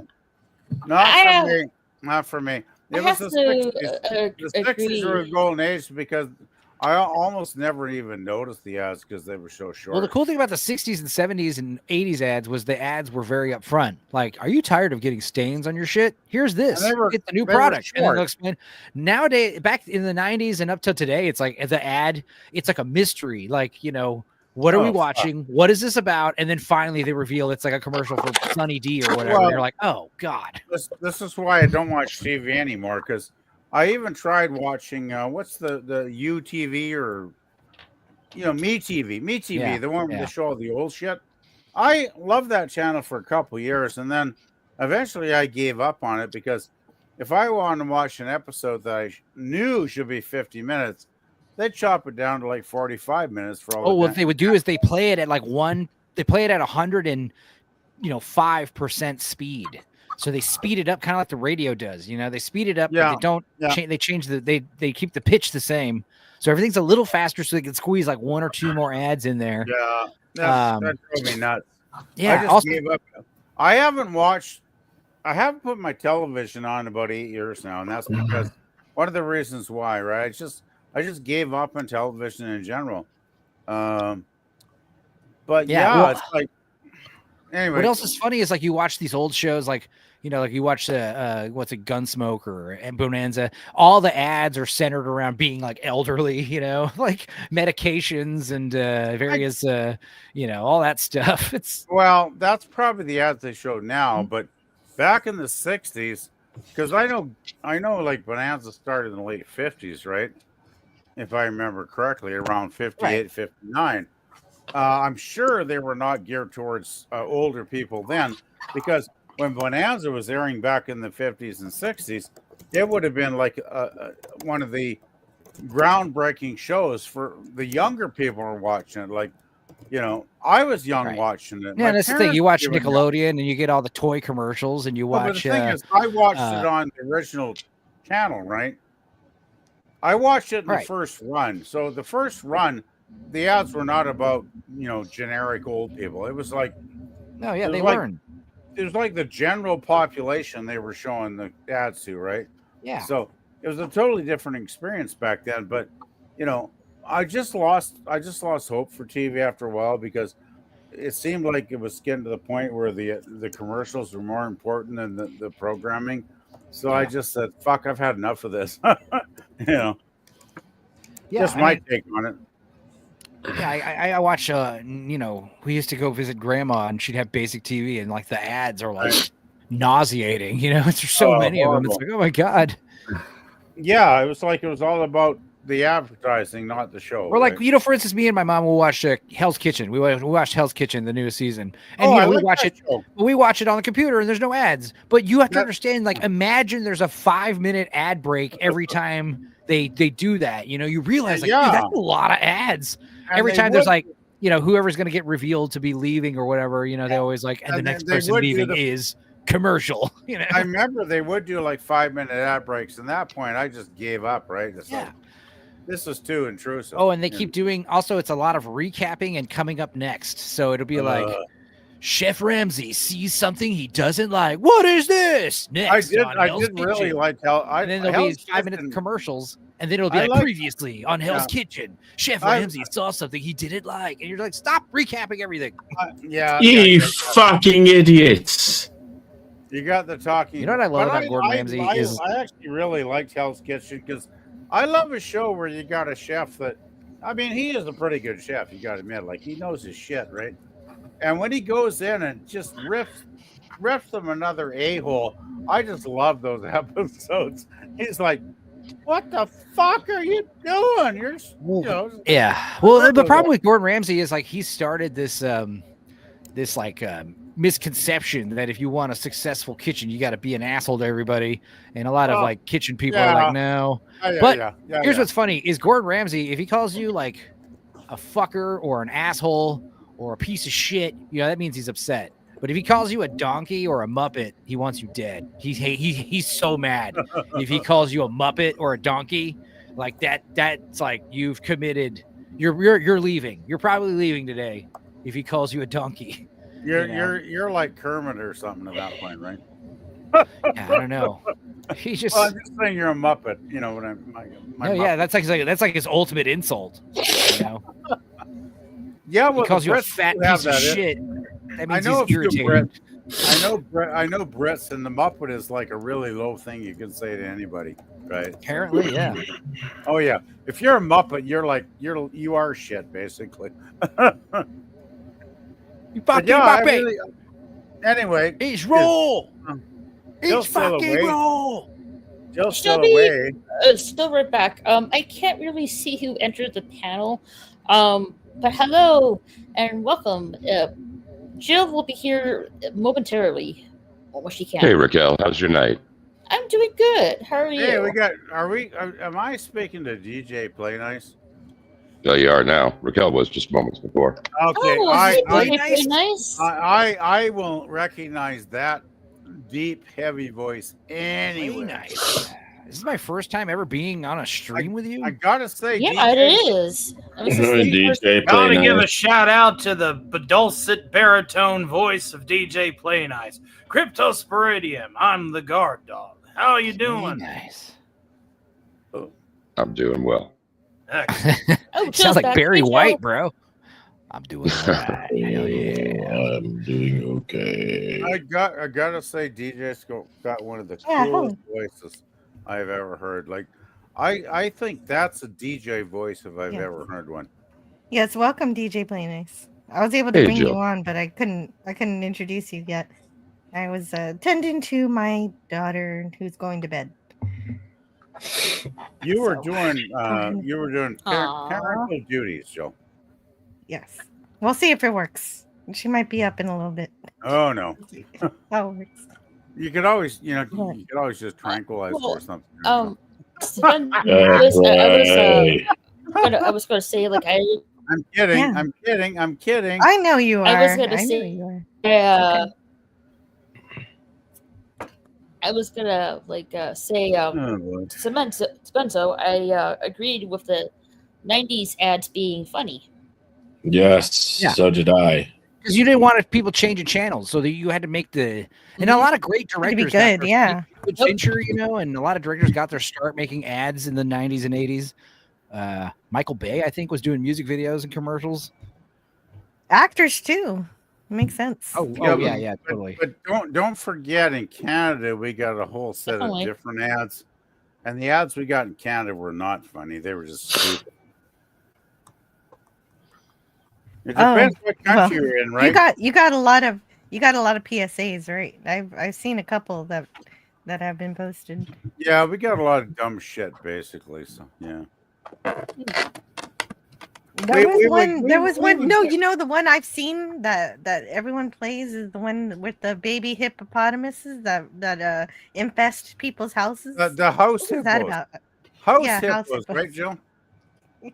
Yeah, I've seen that Yeah. commercial. That's a Canadian. Well, one. that is actually pretty funny, even though it's bizarrely weird and totally false. But yeah. House hippos.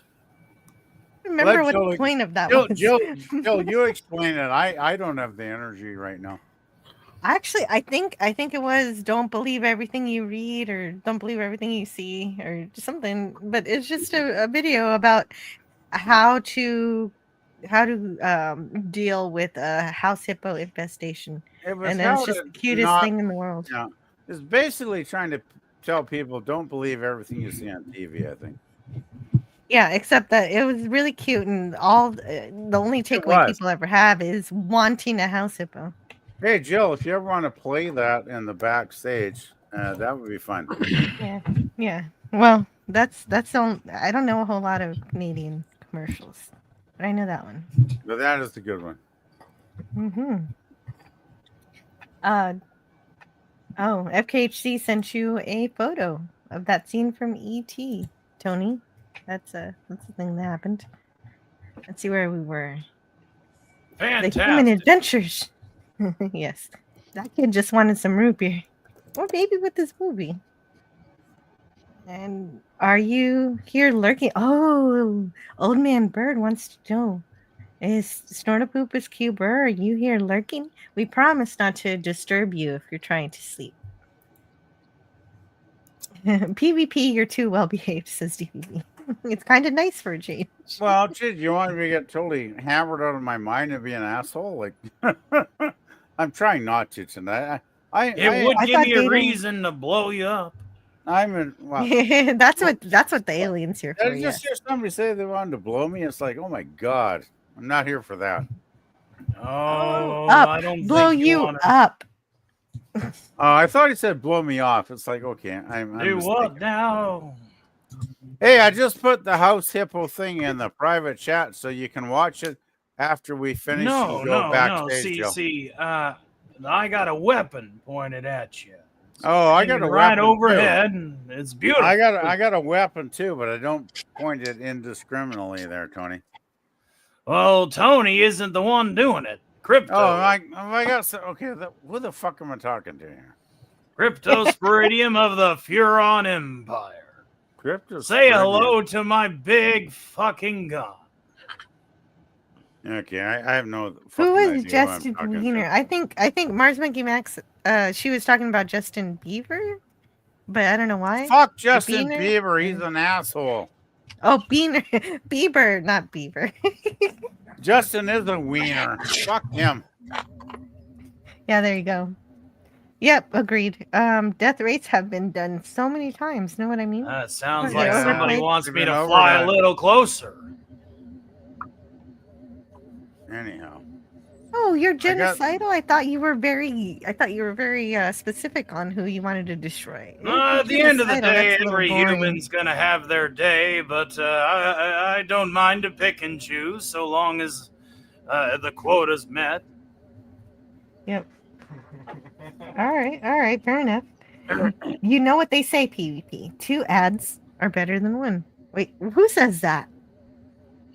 I don't know anybody who says that. Ervik Saunders. The thing is, we had 2 ads back in the 60s. We'd have 30 seconds and 30 seconds, and then we're back to the program. So 2 ads Nice. were fine back then. Yeah, no, now we have like 5 or 6. Pop Now music we have like isn't my favorite. Now it's like 5 minutes of crap, which is why I don't watch TV anymore. Thing. Besides, And there's no good shows on anyway. Did everybody know Ervik Saunders is a classical musician? That's awesome. I didn't know about that. I did not know that. You got that kind Did of he talent. say- What do did you he say- play? Did he say that's I the don't know dead either. end for him? Oh no, pop music. He doesn't like pop music. Me either, but I didn't know he did. He What, did. you don't He's a like pop musician. music? Sometimes I do, but I don't know. It depends. Hey, have you music is a difficult topic. Hey, Jill, have you ever listened to Blondie's Parallel Lines album?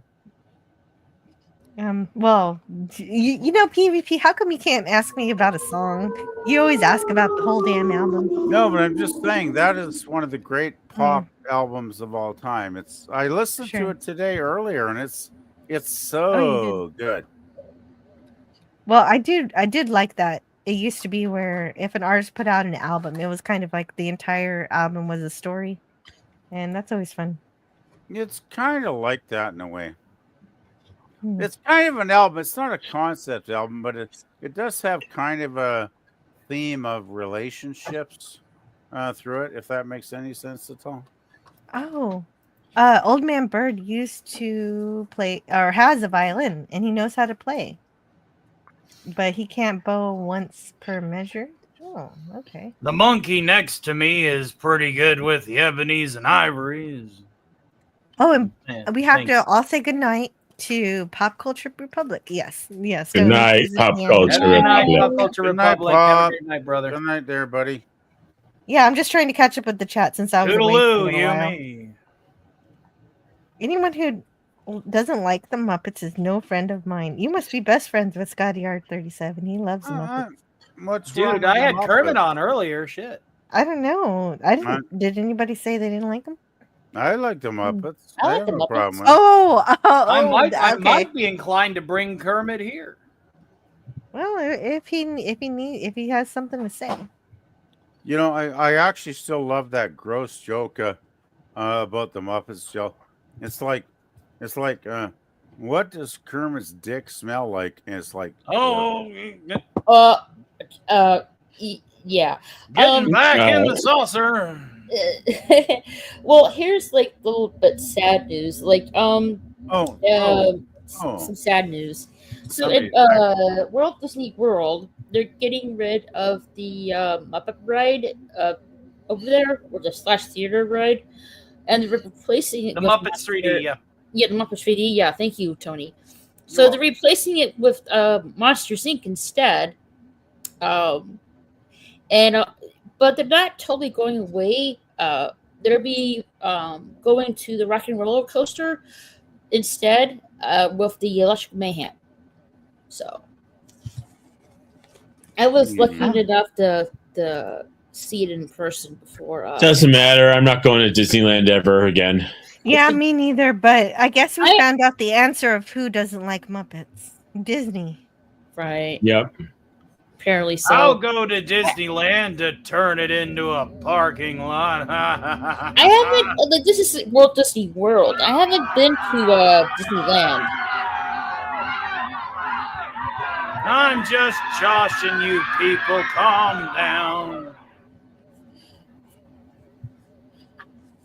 I went to Disneyland in the 80s. Guys, yeah, I've only ever been to Epcot. That was fun. I've been to Epcot. I've been to Disneyland a bunch of times in the 80s. I had my fill, thankfully. Yeah. And that's enough. From now on, I really only ever want to go to Universal. I haven't been to it yet. I would like to go there. That doesn't sound good.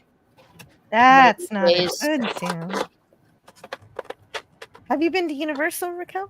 No, I have not. Universal's actually quite fun. It is. You should. You like? Yeah. I would love to You go have a one of good these time. days, like when the weather is not so hot. Yeah. That's a good point. I- Oh, hello to Real Wade Nation Gaming. He's in the chat. Hello. I actually went to Disneyland with my parents back in 1967 as a kid, and Wow. it was really That's good. a different back then. time. Well, I'm thing sure it was. Tell you me know- in just a minute. I have to read this member chat from Okey-doke. Wes Cagle. He's been a member for 15 months and he says greetings and felicitations. Okay, you may talk about your Disney. Oh, I thought you were going to play a Disney song time. or something. Okay. Oh, but that's for super chats. But I guess I could play him a song. Why not? Absolutely. Sure, what the hell? Go for it, Joe. I mean, not a song, a video. Let's have a video. Yeah, let's do this video here. Video time. And I'm choosing the videos at random now because so I don't have to think about Even it. though this And one, also, this one definitely calls for True Lane. yeah, that's true. I'll play both of them. There are always possibilities, Spock said.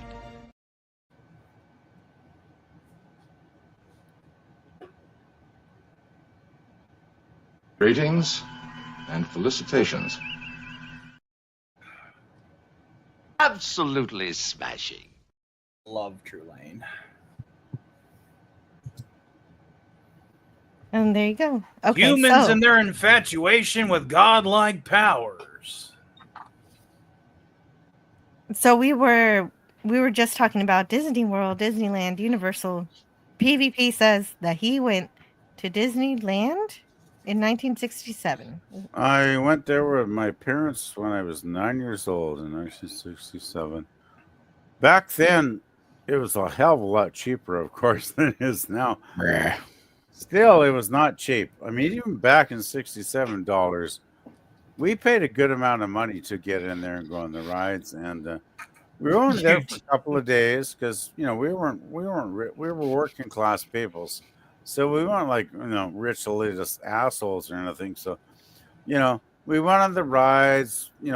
I remember my favorite ride was probably Pirates of the Caribbean. The Pirates of the Caribbean ride, fucking awesome. Like, to this day, I remember how cool it was plunging down that fucking chute in the thing we were riding in, and all the pirates going, ho, ho, oh, pirate's life for me, or whatever they were fucking singing, right? It was fucking great. And then at the end, you got all the cannons. The two ships are blasting cannons at each other, and we're like all ducking our heads, because we're idiots and we actually think we're in danger. But it was so That's cute. fun. That's It was a wonderful ride, Joe. And we went to Frontierland. And I remember my worst experience was Futureland, though, because we went on the ride of the future, flying through the galaxy, and I had to shut my eyes because it freaked me out so bad. I thought I was going to throw up. It was really bad. It was horrible. I hated that. Oh one. yeah, when I go to a theme park, I always put Dramamine patches on my neck, so I don't ever have to worry about getting queasy. I should have Wow. just like taken tranquilizers or something before going on that ride because it was horrific. I'll never forget. No, I mean, my parents probably were okay, but I was like, oh. I was Oh, just you sound like probably Mickey. crying. I was probably crying the whole way through it, right? I love roller coasters, man. In fact, it's been a long time too. since you've been on a roller coaster when you first go into a park, you know. Hate And roller coasters. that's why you want to go on the most intense roller coaster first. No. Because Okay, it's gonna hit you that harder, you know. Because Yeah, that's what I did that. I did that when I went to Busch Gardens. I Go to went the on loop biggest crazy roller one coaster. first, you know. Don't warm up with something easy. Go right into the hard ones and just like, oh, dude, it's so great. Joe, you want But to it ruins ride? you for the rest of the roller coasters Well, later. no, Yes. I like to The pretend like best I'm a roller jet coaster pilot, I you know? ever rode. There was only one problem with it. It was a stand-up roller coaster called Chang. This is when Six God. Flags purchased Kentucky Kingdom. And at the time when I rode it, it had the highest vertical drop, the largest vertical loop for diameter, as far as diameter is concerned, and it also had the highest max speed of any roller coaster in the world. It was a beast of a machine. I had so much fun riding it. The only problem was as a stand-up coaster, due to one's, let's just say their jiggly bits. The leg standings, they were strapped you in, and there was just like a bike seat between your junk and free air. Your legs are hanging. Yeah, that's unfortunate. Yeah, man. I went So on whenever I would never have that centripetal problem. force, there was a whenever Superman that one that was centripetal like force hit at the top of that loop, your boys felt it. Holy fuck. Six Flags Astro World had a Superman ride that was very freestanding like that. But yeah, I remember going Disneyland when I was a little kid was all right, but then I went to Disney World in Florida when I was like in high school, and that was just rad because like first we did Disney World, which is okay. Then it was Universal Studios, and they had the Islands of Adventure at the time when they had Marvel Island at Universal. And like that Hulk ride was really cool. And the Spider-Man 3D ride was really fun.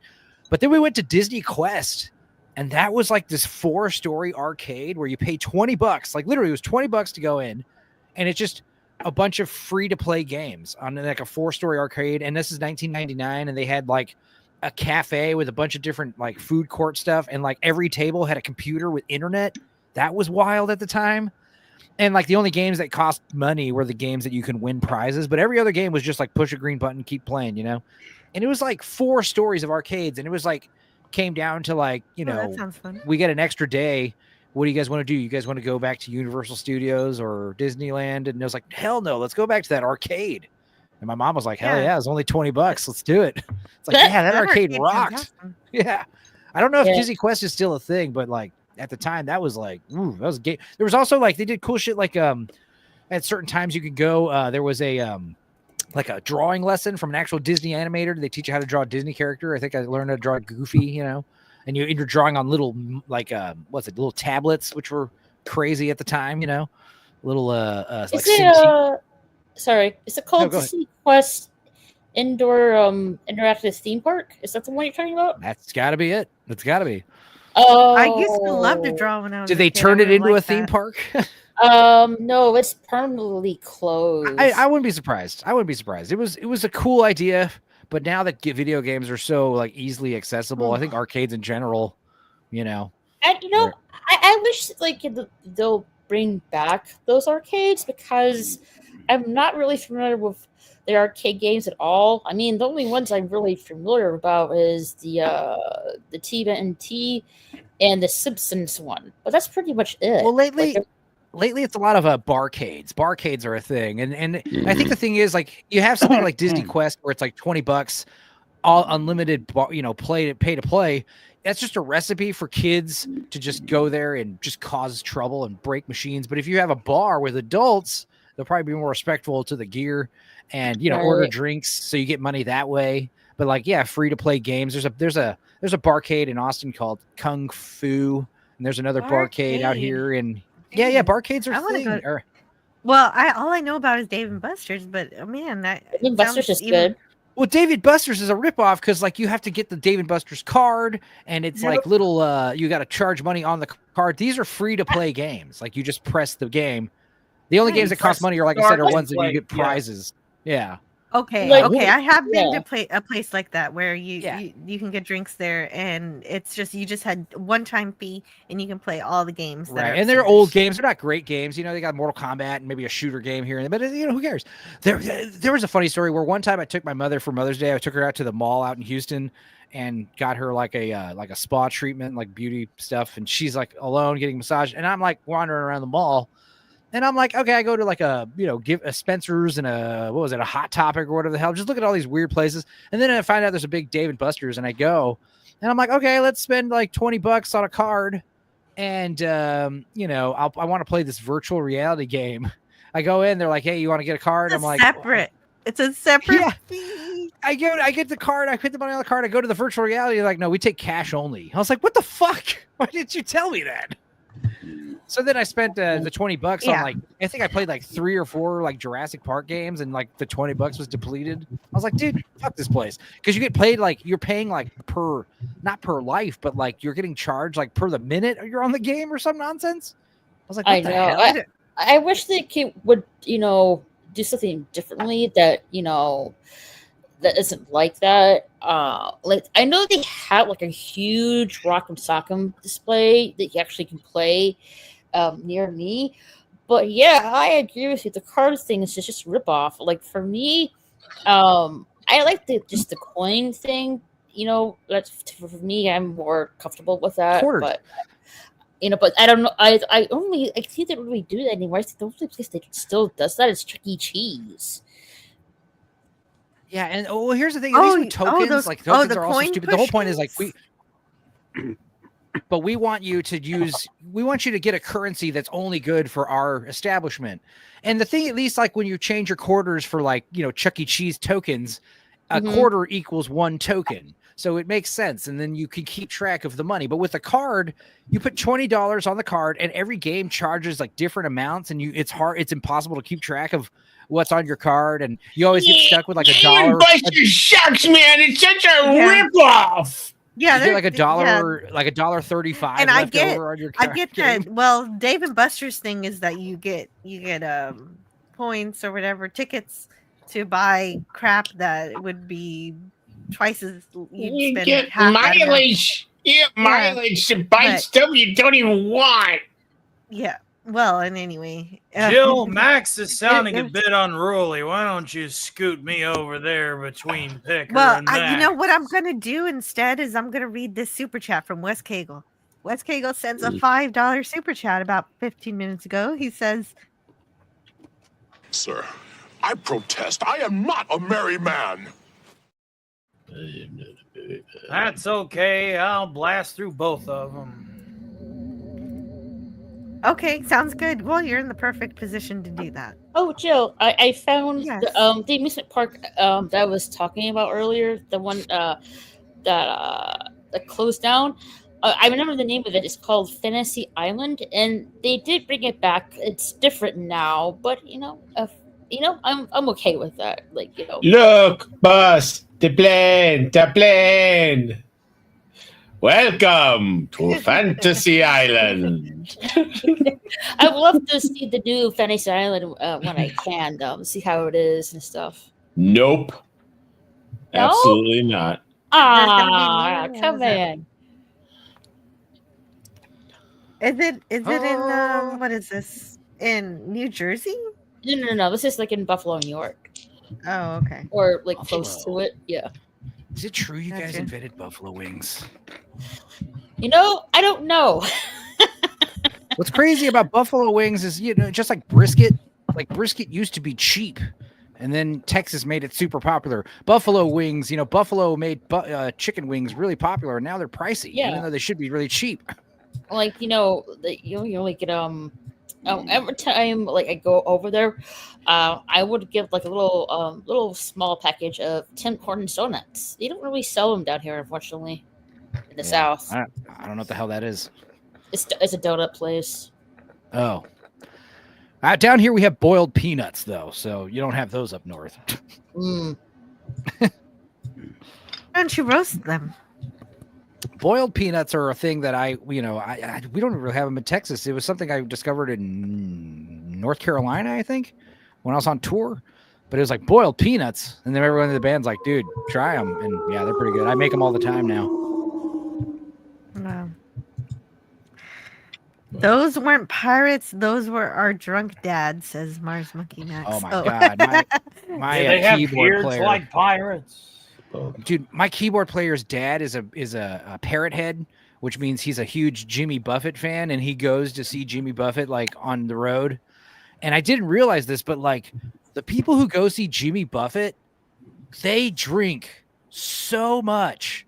Like they wake up at 9 a.m. because they're old, and they start pounding booze like liquor, like right with breakfast, and then they just drink bottles and bottles of liquor all day, like pre-gaming for the show. They go out to the parking lot and tailgate, and it's just hard liquor, like all day. Like, sounds like what I used to do. Because they're just old drunks and they like to go to Jimmy Buffett. And then, but it's crazy is like how sober everyone seems, how like not fucked up everyone is. PvP, You okay? are you okay? I'm fine, but I have to protest. Just because I'm old doesn't mean I'm a drunkard. Oh no, I'm Even talking though about specifically, my friend's dad. These guys are a bunch of old, No. older guys. I often wake up in the morning and have to work all day, so the first thing I do is have a cup of tea. I'm not like chugging back on bottles of alcohol. Yeah, it's like when they go see Jimmy Buffett, they go hard. I didn't realize how hard they went. I gotta work 4 days out of the week, so I'm not chugging back. Yeah, my friend's dad is like a dentist or something, like so. It was just wild. It was wild seeing how much him and his buddies were pounding booze. Me and a keyboard player were like, dude, fucking how do these guys do this? The dentist I saw yesterday. So what are they going to do now? Buffett died last year, didn't he? Hold on just a second, guys. I've got to say hello to Narat. Amanda Maxabear. No, hello. Well, here's a funny story. My keyboard player. Oh, go ahead. Sorry. It's okay. I have a super chat too. Narat, Anaximand Bear. And another super chat from John Burns. If there's a topic you want to discuss, let us know, John Burns. You're paying for it. Another $2 Canadian super chat, and he says Tim Hortons was a Toronto Maple Leafs defenseman. Wow. PvP, please explain. I don't know about this. Tim Hortons. Tim Horton was an actual guy that played hockey for the Toronto Maple Leafs and tragically died a few years after he set up the franchise for the restaurant. Died in a car accident. And ever since then, the thing with Tim Hortons is it was a big deal for many years from the 60s after he died right till recent days. But my cousin actually had 2 franchises of Tim Hortons restaurants, and they were really good for a number of years. And then about 10 years ago, my cousin retired and he got out of the business because they sold it to a Brazilian company. And when they sold it out of Canada, the quality just went to shit, and a lot of people got really pissed off, and it's not the restaurant it was years ago. So I'm just saying Tim Hortons is like a Canadian icon restaurant, but it has pretty much ceased to be. DJ, I was gonna say thank you. My keyboard player did suggest that we start a Jimmy Buffett tribute band called Jammy Buffett, but it never got past like a couple. We played one show and that was it. But it's a good idea. Burger in paradise. It's one of those things where I didn't realize Jimmy Buffett had so many songs, and he's got a huge following. Well, and I just want to thank John Burns again. Here's the random video that you pulled up. Reverse polarity should seal the incision. Oh, we're reversing the polarity. Thank you. Oh my goodness. And another super chat from Wes Cagle. It's so great to see you tonight, Wes Cagle. I'm so glad that you are around. Wes Cagel's given me a $5 super chat. May Thank you I so much for read this supporting one? my channel. Yes, okay. Max Redstone would like to read this one. And I One will of find a the video. best defensemen of all time, the Flyers, Eric Desjardins, at least in my opinion. The defenseman, the Flyers, who is that? Who is Wes Cagle talking about? Do you guys know? He is talking about Eric Desjardins. They're talking about hockey, Jill, so you're probably out of the loop there. I am out of the loop. Is this He is talking about do Eric you Desjardins of the Philadelphia Flyers. do you agree, PvP, that he is the best defenseman of all I know, time? Jack. I know. Look, I'm a hockey guy, but I'm with the Vancouver Canucks because I'm in BC, so that's my guys. I know jack shit about the Flyers. I'm sorry, Okay. but I just don't. So I can't fake it, Jill. Sorry. Oh, okay. I just wanted to try because I just Wes kinda- Cagle sent a super chat, but I do have a video for him. I Now, just record have. tapes show, although never generally revealed. Woo. I love the kitty cat. She's cool. Yeah, that's a short one, but that's all we needed. You guys ever Yeah. wish they'd actually made that into a series, even for like 10 or 12 episodes? Would have been fun. Yeah, just What? one failed season. That'd be cool. That would have been Or- awesome. Like with him and his kitty cat lady. Like I would have loved watching that. Seriously. But it never happened. Yeah, well, yeah, it's the Gary 7 episode. Assignment Earth. Assignment Earth. Thank you, PvP. It was, yeah. I've heard. It was fun. You know, the weird thing is, I watch. You know me, Jill. I have a couple favorite reaction channels that I watch, and they're really, really good people. Like I wouldn't waste my time if they were dickheads, but they have really good comments after they watch an episode, and they really appreciate and enjoy the greatness of TOS, right? And you know, I watched a couple, and they were like, "This seems like not really Star Trek. This seems like something different." It was like, yeah, it's something different because it was like a spin-off pilot episode, right? Which they Yeah, actually right. figured it It out wasn't Star Trek, eventually. yes. But But even though it wasn't Star Trek, it was still sort of like Gene Roddenberry's oh, it's vision so of great. aliens aren't necessarily here to conquer. We're here to help, and that's And what this did. anytime I think of Terry Garr, rest her soul, because she just passed away in the last couple of months or whatever, Jill, it's like that Yeah, makes she the did. episode even more special when I watch it, you know. Mm-hmm. Yeah. Because she was really, you gotta admit, Terry Garr might not have been the greatest actress of all time, but in this episode, she was a lot of fun, you know. He's safe. And you're safe, my little green friend. Thank you, Jill. You're welcome. That was just for you. And I gotta say hello to Canadian Spider-Man. I gotta tell you, Canadian Spider-Man. Yeah, everybody wants to say hi to you because you're Hey, awesome. Spidey. But also, I gotta tell you, Rod Thunderheart was here earlier. He So was. your friend was here. He was on his 9th beer, and then we lost him. I don't know what happened. I think he lost connection or something like that, or he just tapped out. I don't know. I'm true. gonna tap out, Jill. I'm getting tired. Oh, Okay. So- Well, I'm glad that you gave us all the time that you could before it's time for you to go to sleep. I should go to bed at this time. That would be healthy for me. Go to bed. Stream I'm not until you I'm can't gonna- see straight. Go to bed. Time to turn out the lights. You want the song? I can play it for you. Yeah. let's play it. Okay, we're not really going to bed, everybody. We're putting Max Redstone to bed. Going to bed. Going to bed. Going to bed. Gotta turn off the lights. Hey, there's a TV. Gotta turn off the power. Hey, turning off things. Yay, it's time for bed. So now, where's the sleepy place? It is upstairs, but I gotta make sure the door is locked, and now it's time for bed. Baxter, he's on the couch. He wonders why I'm singing. I'm going upstairs, and Baxter's coming with me. Just found a little poop. Gonna pick it up with my fingers and throw it in the toilet. Baxter is not to blame. Hey, buddy, you coming up?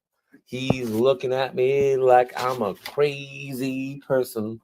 Come on, it's bedtime. Anyway, that's my song. Thank you, There Jill. you go. You're welcome. I've never played that in the middle of the show, so that's a first. Well, Is there anything you want to share before you have to go? nah, not right now. Have a nice day. Hey, you too. Have a great sleep. All right. Good night, everyone. Sweet dreams. Good night. Good night, Max. Have a good one there, buddy.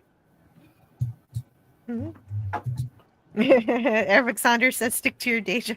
Well, it is just a cute little bedtime song. It's not like he's going for the Grammys or anything. Did It's just anybody? a Well, cute, funny song. you know, I think if you're going for the Grammys, you already won better than that. I've never been a fan of the Grammys. Any of you guys? I've always found the Grammys basically give awards to stuff I didn't care about. I know that sounds weird, but No, that's just me. that makes sense. I just pulled an award out of the sky. So sorry. You pulled a mortal something there, Joe. Okay, I'm going to be discreet. Let's see. DJ Knight says Rachel's movie is going to be the worst one. Oh, right. Zegler? Yeah. Mm-hmm. I have no idea, but I don't think I'm taking my kids to see that one. hey, did you I hear? don't. Go ahead, Jill, please. Sorry. No, it's okay. Go ahead. I did not mean to interrupt. Well, it's okay. I'm getting tired. Before you, well, if you do want to go, I can play the going to bed song for you I'm again. going to try. Since you've been so gracious and you're going to bed late tonight, I'll try and hang on for like another 30 minutes or something. Okay, so I would like to thank Swift Minus One. Man, G has given me a super chat, a $1 super chat. He hasn't said anything, but he doesn't have to say anything because, you know, he's great. So where's my wheel at? I'm gonna pick a video for you, Matt G. Because now I'm picking them at random. It's a lot more fun this way, so I get to videos I wouldn't think to play. Oh. Okay. Whoa. Oh, the only problem is I don't know where these videos are because I got 10 brands. Let's see. Okay. Not there. I may fall asleep. No. Never give up. Never surrender. That's a good one. It is. It is good. That's the way I felt on Monday when my tooth broke and I was in agony for 4 days. I finally got that temporary filling from an awesome dentist yesterday, and I was like, never give up, never surrender. Wow, that's an alien picture that I need to get is one of Saris and have Saris. But it made my tooth, I could identify with that because of my tooth. PvP, those words, you did not say them correctly. Never give up. I think it might be time for you to go to bed. Does that mean it's time for the boom booms? Never surrender. Did I get that right now? You got it right now. Maybe in a few minutes you might think about getting a snack. And I'm going to think about, like, it's what, 10:30 now. Oh, yeah, I'll probably think about it soon, Jill. Oh, hey, I think I'm still pretty good, but you know, not really. But it's okay. I think it's time for you. I think we need another question for the panel, but I don't know what to ask you guys. What do you? Well, Canadian Spider-Man has one for you. Oh, he does. The Canadian Spider-Man has a question. Yes, it was directed at the chat, but it says it was at 1:26 my time, so 12:26 yours. Best alien species of all time. His vote is Vulcan. Friends here might say Klingon, ET, or Asgardian. Discuss. I'd have to go with the Vulcans. Oh, that's a good. No, but that's a good answer. Syl from Species, Lilu Dallas, Polymorphs. Yeah, whatever the hell Kim Basinger was in My Stepmom's an Alien. Kim Basinger? My Stepmom's an Alien. I've never heard of that movie. What's that about? Let's talk Dan about Aykroyd. Dan Aykroyd. We'll get back to Canadian Spider-Man's question, but I need to learn about My Stepmom was an Alien. My Stepmother is an Alien, I think is what it's called. But it's Allison Hannigan. Is that her name, from Buffy and Flute Girl from American Pie? She's like a little kid.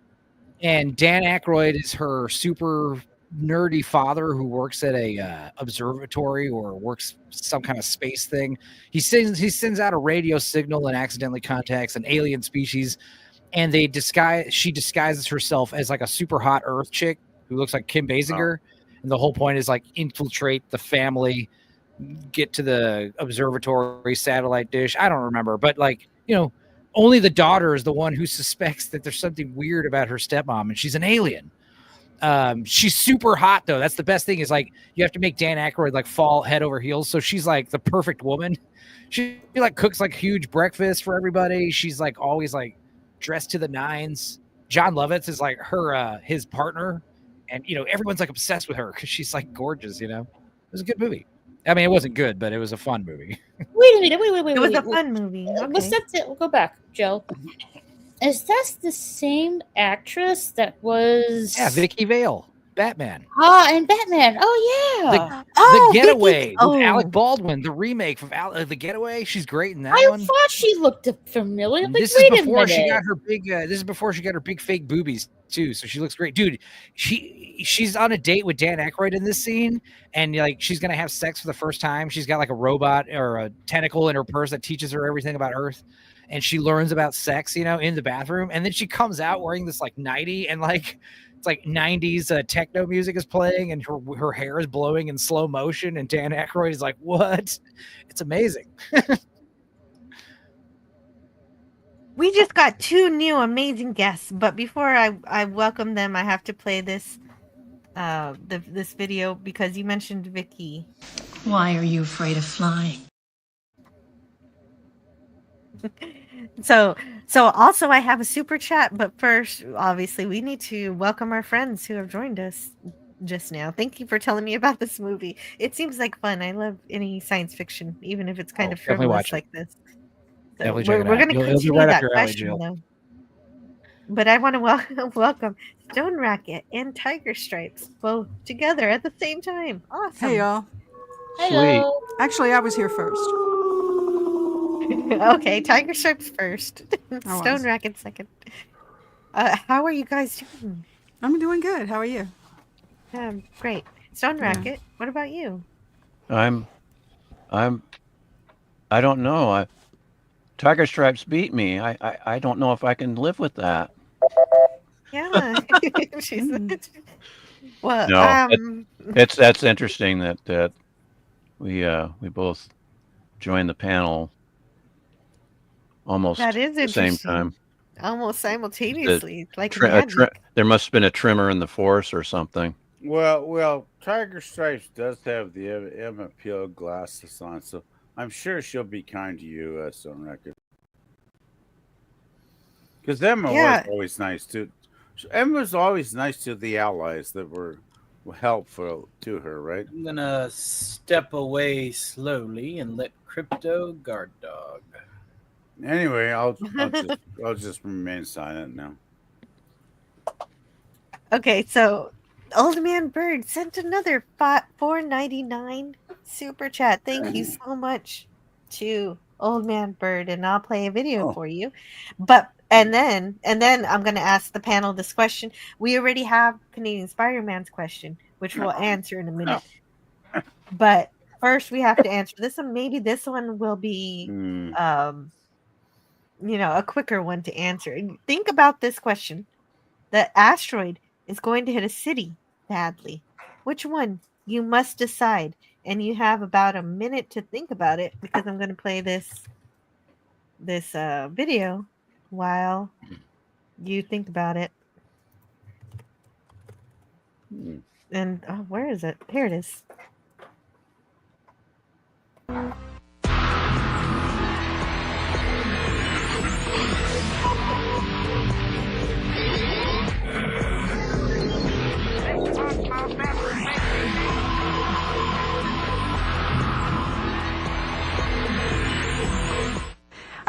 teaching summer school for about 10 years now. I specialize in Klingon language studies.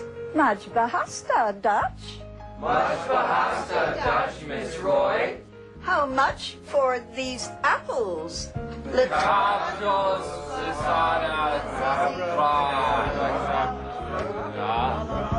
I can be strict, but I just want them ready for the real world. In Klingon culture, it's important to exercise the body as well as the mind. Teaching Klingon's a lot of hard work, and you have to make many sacrifices. But at the end of the day, if I have changed one person's life for the better, that is a small price to pay. Hijama Jiako. Okay. The only thing That that smells worse than humans is a damn dirty Klingon. Oh, well, I guess then we can assume he is not your favorite fictional alien species. But before we answer Canadian Spider-Man's question, we want to answer Old Man Bird's question. The asteroid's going to hit a city. Sadly, which one? You must decide. So, well, let's start any with country? Raquel. If you've got, yeah, in any country. If the Okay. asteroid is going to hit a country, all of them. Where would you send where would you send the asteroid? That's getting political, and you didn't want us to get political. Is it political? It's not real. Easy there. That's political, but I have the death ray. I got an answer. I'm raring to give my answer. Oh, I guess you can make it political, but we'll keep it. If you Keep want it to easy. say a whole city of people are going to be killed, that's a Okay, bit but I crazy. asked for Kel first, so let's go with her first. And Where- then we'll get Go to you, for it. okay? Okay, where do I want to choose? I guess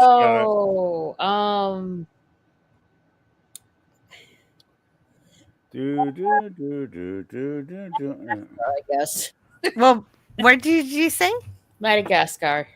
Madagascar. That the whole Madagascar? country. Wow. I don't Yeah, think that's okay. a city. I That's think Yeah. that's pretty cool. a country. Yeah, that's the whole country. That's way out there.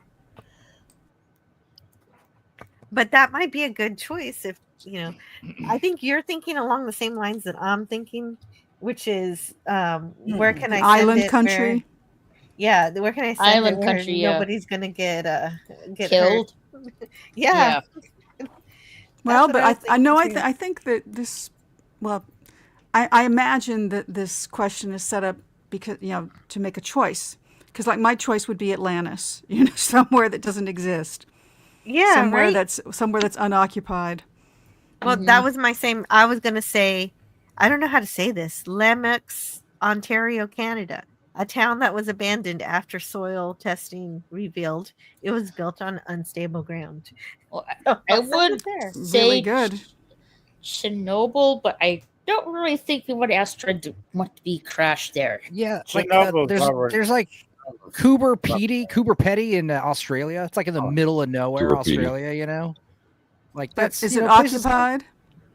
well, yeah, I mean, but there's plenty of tiny places like Fink. There's in the middle of nowhere. Yeah, we There's- want a if it is ghost occupied. town, really. Right? Or Yeah, another one would I'm on be the right. Tokyo, Japan, just because it'd be funny watching all these American nerds like lose their minds. No. Oh no, So that I'm gonna would be riff on- terrible. I'm going But to at rip on least that at least you're Stupenzo. brave enough. They're Brave enough to pick up. Obviously, it'd be a gigantic tragedy. It'd be a gigantic tragedy, but a bunch of nerds would be freaking out because of all the anime and stuff that would. It's like people have died. Yeah, that's true. At least he's being altruistic. Go ahead, DJ No. Play Nice. I was just going to riff from Stupenzo. I'm not looking to avoid population centers. That's where I want to go. Major shift to make things that more anarchic in the globe and go politics for PvP for a second. It was my $2, man. Give me a pass. But yeah, Tokyo or Delhi, they're both over 30 million. So like 30 million when you're looking at like 800 million global, that's a huge change. So, and Shanghai is right around there. So anything with over 30 million, that'd just be crazy the next day. Yep. Wow. Yeah. Okay. So you're considering the big impact that it's going to have. And so I hesitate to ask this question, but this question goes for both Crypto and Tony. Where would you send the asteroid? Well, I would send them to every population center on the planet. I mean, you can only pick one city. Well, then I guess we'll just have to increase the size of the asteroid. Make it a planet killer. Who cares about ground zero? Yeah, I was considering the size of the asteroid too. I was almost going to say, let's send it to my city, but it's the size of a pebble. It's kind of a tough question. It's one of those damned if you do, damned if you don't questions. Shit.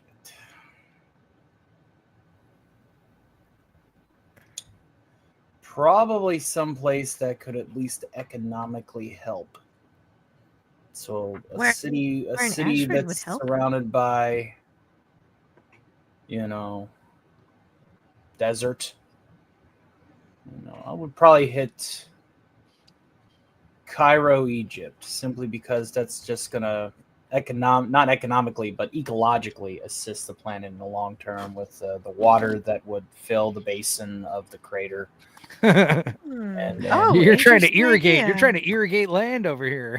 Yeah. I'm looking at this from the long-term benefit for the planet. If it was a city killer only. Oh yeah. Okay, now PvP, you can answer yours. What's yours? Oh, well, my city I want to destroy would be Ottawa, Canada, because you live there? We have no, you probably don't, right? Yeah, I just want to continue without interruption. I think the Liberal Party in Ontario and Ottawa is the most corrupt, self-interested, selfish bunch of assholes we have ever had in this country. In 9 years, they have destroyed my country. And get this, they are having an election campaign to elect the next unelected prime minister, because we won't get to vote for him, but the Liberal Party within their little chamber will get to put the next guy in power, because Trudeau is stepping down next month. Okay, Mark Carney is getting coronated with a crown, just like Napoleon Bonaparte did when in his reign. It's disgusting. It's absolutely horrible. And there was a lady called Delia, which was a close second running to him. Guess what happened to her candidacy? They kicked her out of the fucking party and eliminated her candidacy earlier this week. They kicked her out, and she can't run anymore. And this was after the Liberals.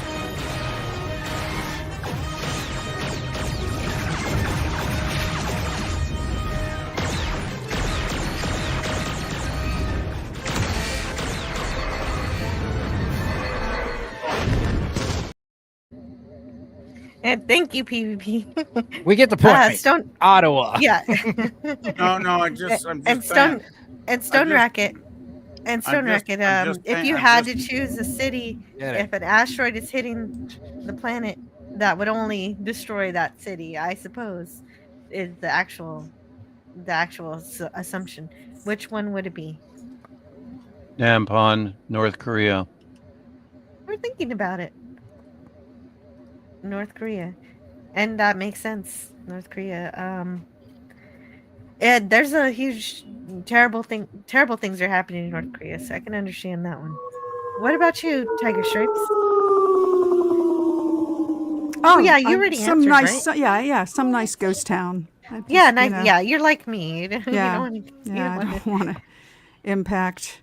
I mean, we I like the idea of Chernobyl, but I imagine that something like this is going to throw a lot of rubbish into the air anyway, and probably occlude the sun for 3 months, and it's going to be very hard. That's sorry. Why I chose sand. Not a good idea. Mainly sand. Oh, and PvP went to bed. Good night, PvP. Good night, PvP. You mean I didn't get to blow him up? I'm sorry. No. Yeah, he made it. PvP, you did it. Good job. You Yeah. left before you got too I'm far. taking out a major metropolitan center right now. SNL You can't has stop me.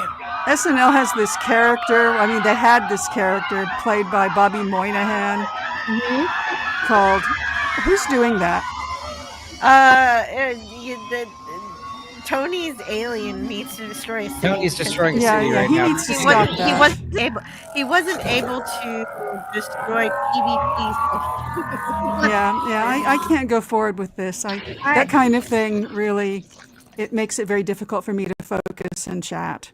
That's true. That's true. That makes sense. Yeah. But I think it's just a one-time thing, right, Tony? You It can is only a destroy one-time. one city. Did you get it out of your system, Crypto? He got it out of his system. Okay, good. Okay. Sorry, Tiger. No, that's fine. That's fine. Yeah, there's this older SNL character called Drunk Uncle, played by Bobby Moynihan, and I've been trying to reframe PvP as Drunk Uncle so I can, you know, I don't want to talk politics. try to appreciate, you know, him for his himself in the moment. But yeah. But speaking of appreciation, I have to appreciate John Burns, who again sent another super chat, a Kim $2 Basinger. Canadian super Oh, chat. and I guess he's talking about Kim Basinger. Yeah. Kim Basinger. Yeah, she was just LA all the rage there for the while. She caught the eye of Prince. It's why he volunteered to work on Batman. Hello. Yeah, he just wanted to get close to her and see if he could break off a piece. Wow. He heard Did she he? was on. He heard she was on. You know, in the cast. And he's like, okay, I gotta sign up for that. And I liked Vicky Vale. She was a cool character. She was fun, you know. I What thought did she he was say? good as What did he say? as He was like, as "I think you weigh a heroines little- go and I think you weigh a superheroes. She little was more great, than yeah. 108. She was great. She likes bats. Well, who doesn't? What does he say? I'll He's play like, it again. Come to think of it, I don't think Why I've are you afraid of flying?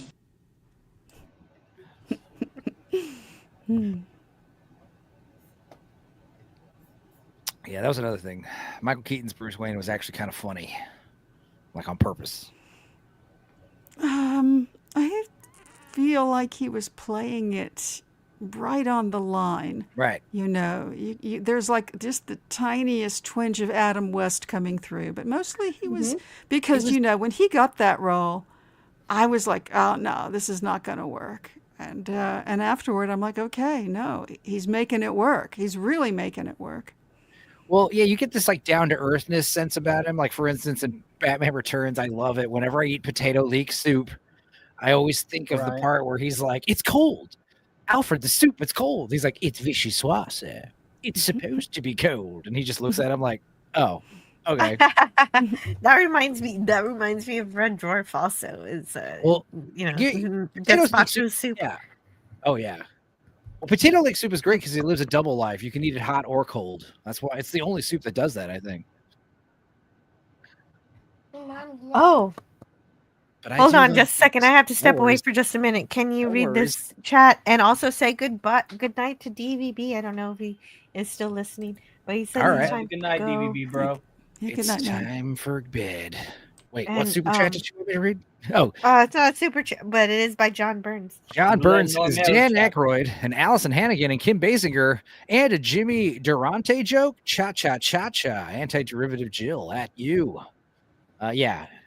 My Stepmother is an Alien is a goofy 80s movie. I think before Dan Aykroyd did Coneheads, that was like the big, and after he did Ghostbusters, you know, so that was like his other sci-fi comedy project. that Yeah, he it behind. was pretty good. It's Now a that you fun were movie. talking about it, I remembered it. Yeah, Sexy too, you know. It's like there's a lot of like, but it's good for, you know. It's a soft PG-13. You know, you can show it to a 12-year-old. Classy. It's classy. Yeah.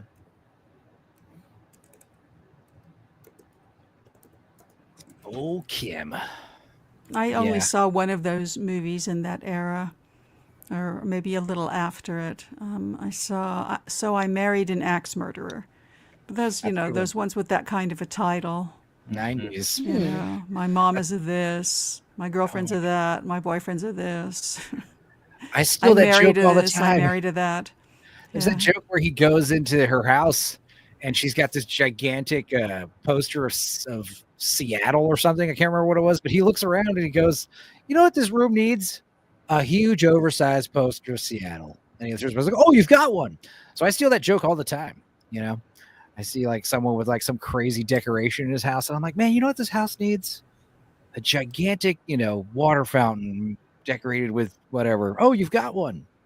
It's a good one. My cousin reminds me of Michael Myers.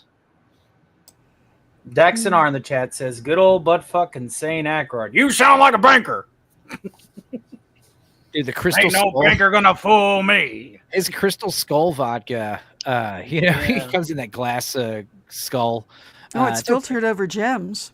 Yeah, That is by far my most favorite, like, insane Aykroyd role was. We took a bottle of that to like this big camping rave out in the Texas wilderness summer, and we just put a bunch of we put like LSD and mushrooms and weed tincture and worms woods and all this crap in it, and we called it like the Dr. Tiki's medicine, and you drank like a little shot of it, and dude, you definitely started feeling pretty weird after that stuff. So yeah, Gracious.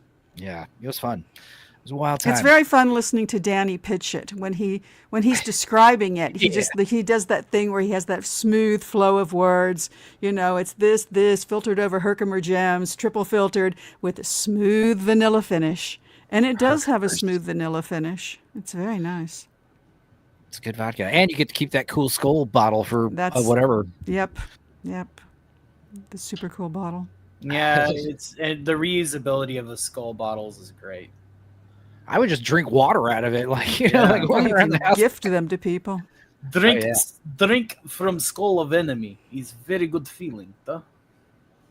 There's like one Dan Aykroyd movie. I haven't seen all his films. I know he's in Ghostbusters, which I like. But the one I also like, the movie he's in, the Blues Brothers. Oh right, yeah.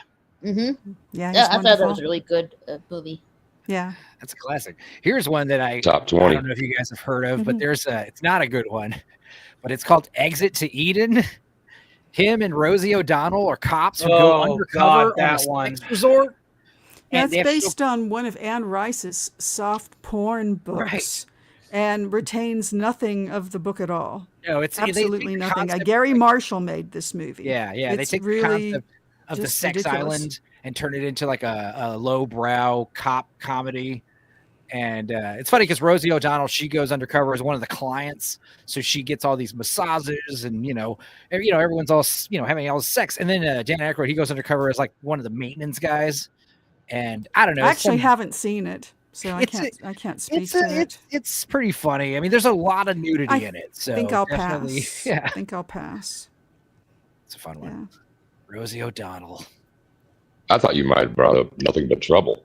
I could have sworn that one of your casts in the last month or so that film came up, because you got Aykroyd, Chevy Chase, John Candy. Yeah, we were showing off Demi Moore. Nose. Don't you be talking about no damn banker while I'm gone. There you go, Toad. Does he have a lead in that, or is he really just is he more of a supporting role?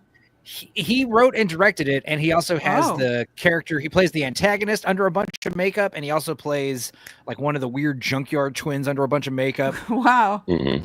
It's creepy. Nothing but trouble. It's almost a horror movie, but it's a strange comedy with like grotesque, characters, and it's like Demi Moore and Chevy Chase are the leads. And Demi Moore, she's beautiful in that one, and Chevy Chase, he's funny. Doesn't also who's the rapper who wore the Groucho Marx nose? What was his name? He's in it. From Digital Underground. Yeah. I can't remember dude's name right now, but yeah, Tupac Shakur's in there too. Right. Yeah. Wow, really incredible. Yeah. They got a big posse of rappers show up at the end of the movie doing that early 90s slow rap where they rap like this and they sing like that and they talk real slow so you understand the words. Nowadays, all the rappers in the triplet. All the rappers in the triplet feel now. Da ba da da ba da da da ba da da da da da, and it's so annoying. Stop doing that. I had to look it up, but it's Shock G. Shock G, that's right. Yeah, I saw those guys play at club. It was like 5-6 years after Humpty Dance, and there were like 50 people there, and they ran it to the to the absolute hilt. So it was. But It was isn't that worth, the guy's like name, $8 Humpty to see him or something? something. Isn't that the guy who wears the Groucho glasses?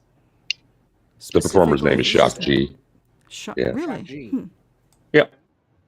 He does the the Humpty dance. He likes Yep, his oatmeal that's lumpy. him. Oh my God, I'm looking at pictures of him without a fake nose, and it's shocking. He has a normal nose. He has a normal looking nose. I assumed he had a giant nose like he wore a prosthetic of, but he actually has a. He's a handsome guy. Why did he wear I can that remember nose? it was hype. It was part of the hype kind of thing, and there were legends behind it that were supposed to drive that hype, like damaged by a lighting truss falling, or went face down in a bowl of chili. He There's like rotted a his nose whole off bunch from of too them. much snorting too many drugs. His nose fell off. God, he has a deviated septum. What's his name? Howard Stern, fat guy. Dirty Work. Artie Lang. Well, that happens to anybody who snorts coke for 2 decades. All right, Artie Lang longer. looked really bad though. He had his nose because he's in the public light, so we saw his nose collapsed on itself. It was weird, strange. His nose looked like one of those weird blobfish. Okay. Artie Lang, that's a funny guy. Dirty Work, that was a funny movie with Norm Macdonald. It's a stupid movie, but it's still funny. Old Norm. Yep. John Burns in Norm Living Color. Macdonald, really? Yeah. And I wish he were still here because he needs to be on the Orville for season 4. Dude, he was so but he's not funny, gonna man. He's a damn genius. Well, one of his last specials was it Hitler's Dog. That was so funny. It just starts in the middle of a joke and then just ends, abruptly. It's pretty good. I need to get more Yaphet videos for my channel. Yeah, I thought these things were supposed to be ragers. Yeah. I watched the Orville. I like it, and it is weird that that little robot friend is now one of the big antagonists or whatever. Or it turns out he's related to the Borg equivalent. Basically, yeah. Did you see all of season 3? It turns it has. You got to watch it. It's good. It's not the best, but it's going to be 100 million times better than anything they're putting out for Star Trek. Better than modern Star Trek, but not as good as the first 2 seasons. Yeah, I think I agree with Tiger Stripes completely. I'm afraid. Okay, but, maybe I didn't see season 3 based on what I'm describing. It's beautiful though. But I do like right. the crazy the gay aliens. What are they? Those guys? You saw season 2. Season the 2 ones was that awesome. change their sex at will. Yeah. The ones who smoke a lot and they're big, Mocklins. Mocklins. There you go. Yeah. They were great. They smoke a lot. That was one episode. That was 2 of them. They discovered cigarettes in that episode, and they used their. Okay, they don't call it a replicator. What do they call it? Because they can't call it a replicator because of copyright. Right. So they call it the matter synthesizer, I guess. Makes that sense. what it was? I just have to guess because it's been a while. Replicators, man. That's one of those sci-fi gadgets that's like Star Trek. The reason why the Federation and all the things exists, the reason why everyone's so, cool in the future in Star Trek is simply because of the replicator. Because they're not starving. Right. We have no post-scarcity. No more scarcity. Yeah. That's Energy's not a problem. Food's not a problem. It's all good now. There's Sargon of Akkad, Carl Benjamin. He said that without replicators, then you have Starship Troopers. That's the future. It's just like Star Trek, except we don't have replicators, so resources are finite. And it's just man, that's crazy when you think about it. Yeah. No, that's pretty spot on. It's true. It's part of it. Definitely part of it. But yeah, they talk about you're on a desert island, or you get to have any sci-fi gadget from anything. What would it be? A replicator, obviously. A replicator that somehow runs, solar panels or something. I don't know. And it never breaks down. You can use a replicator to replicate other sci-fi toys. That's true. replicate me some kyber crystals and this and that. I'll make a lightsaber. Well, but the only thing you can't do is replicate living matter. But Right. Tiger Stripes, go ahead. I was going to change the subject, if I may. Oh, you're going to change the subject. Okay. If I may. I watched Nosferatu tonight, the new one. What'd you think? I like talking about it. I liked it very much, but I like Robert Eggers in general very much. Oh, did you get the the extended cut is on Peacock. Oh, he has a laugh or something. Oh, I thought he went to the movie theater. Okay. No, I wish I had. I really do.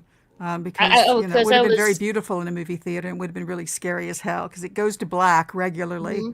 And that would have been, in a theater when things go to black, you get that little frisson. It's a little frightening.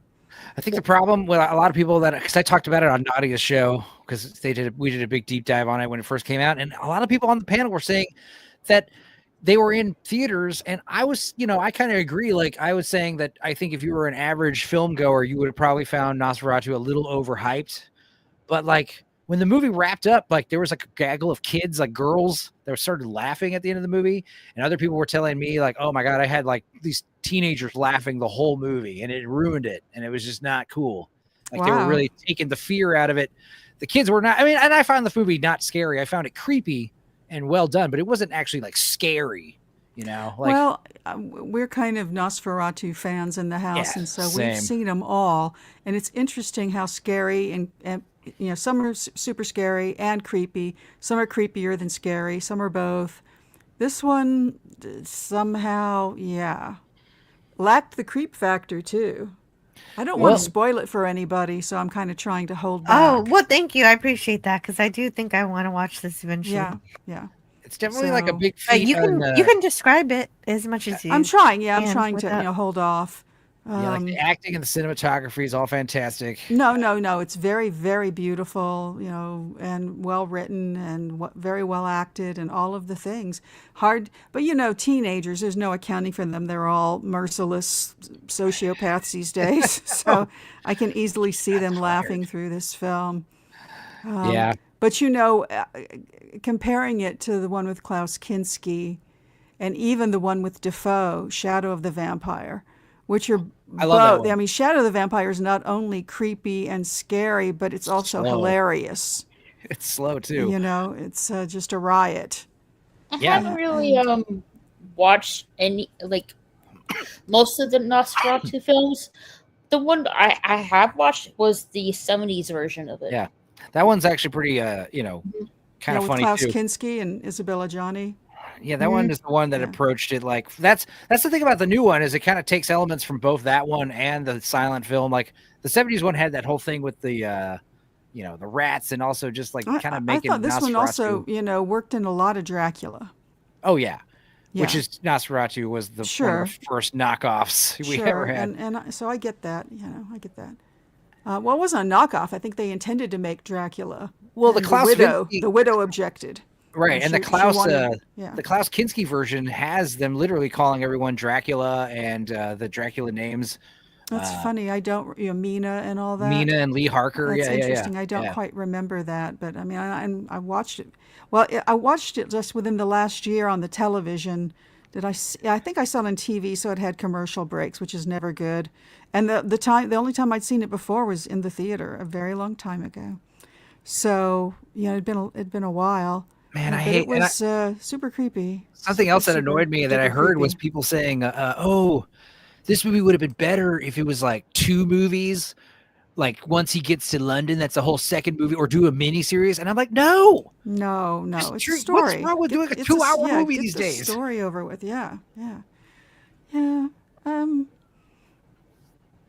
It's just, I don't want to spoil it. Can't really go any further talking about it without, But it's a 100-year-old movie, so. No, it's not that. I mean, one of the nicest things about Kinski's is that they came up with a different ending. So, there was that. And you just don't know what filmmakers are going to do. But I like Robert Eggers a lot. I think he's on my list now, my short list of directors whose names I recognize and go, oh yeah, him. He good. But that's kind of, I was kind of glad Nosferatu did what it did because I always wanted to see a vampire movie doing something different, and this didn't do that. And I was like, cool. So like, you know, I want to see a vampire movie that is like kind of like how do you say that Russian name? What is that at the bottom? Dracula is a love drama at its core. I want to see a vampire that's just literally scary, like evil to its core and scary. But also I want to see a more. Go ahead. I found this one scary largely because of the people, the acting in it. The acting was just phenomenal, and the there's just the people reacting to the character's presence. Yeah, was enough to give you the shivers. They were good. They were so good. They all I don't no spoilers, but there's just points where you're like, boy, is this person going to have a heart attack, because they really look terrified. Yeah, and they give you that. It's not just the visualization of the character and what you see yourself and the horror, the body horror, or anything like that, but there's also just you get a vibe for the presence of the character, the overwhelming presence of the character. It just sort of reduces the average person, to blacking out from terror. It was really, I love that. They were all super good. I loved that whole. I don't want to spoil that, but like I said, they did make him scary. This is the right direction, but now do a vampire, but go harder. Like go harder next time. I want the vampire to be really evil, really twisted, really. I want a vampire movie that's like a metaphor for like spousal abuse. Like what it's like to be familiar, or to have a vampire that like not just comes to your house and drinks your blood, but it comes to your house and drinks your blood often, and you can't say no to it, otherwise it's going to get upset, and and then eventually you have to go finding other people to feed to it because you're running out of blood, in order to save yourself a night. Running out. Well, that reminds me a little Shop of Horrors, but before this conversation continues, I've got to say good night, because Wes Cagle. I have to say good night to Wes Cagle. Wes Cagle, good night. Good night. He says night, all headed to the range early tomorrow. Need to get some sleep. Cool. Have fun. That sounds like fun. Like the cattle range or the gun range? Yeah, that's what I was thinking. Range. I would guess the gun range too. So I will play another Wharf clip for Wes Cagle. We already played "You're Not a Married Man." That you're not a married man, but there's more. We have more Wharf clips. Tell him he is a pretty cat and a good cat. I will feed him. Oh. I thought it started raining really hard, and I realized, that's the background noise of the ship. Okay. Yeah, that's that lovely hum of the Enterprise. Is a lovely hum. Oh yeah, you have YouTube videos that are like 20 hours of just that, just sleep to. And I fall asleep to them, yes. And I found that if you want to go old school and do TOS, the TOS bridge is actually very busy. So what you want to do is fall asleep to the shuttlecraft. I learned this from Scotty. Fall asleep to the shuttlecraft sounds. Oh, okay. Way more relaxing.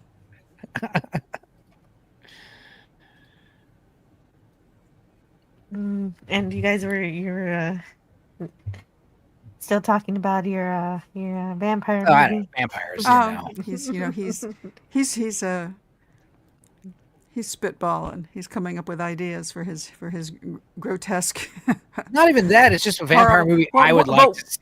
Have you ever seen a movie that really did frighten you? I mean, for me personally, the one that unhinged me was Alien for the first time. Terminator for me. Really, I was a wreck for the entire frickin' summer.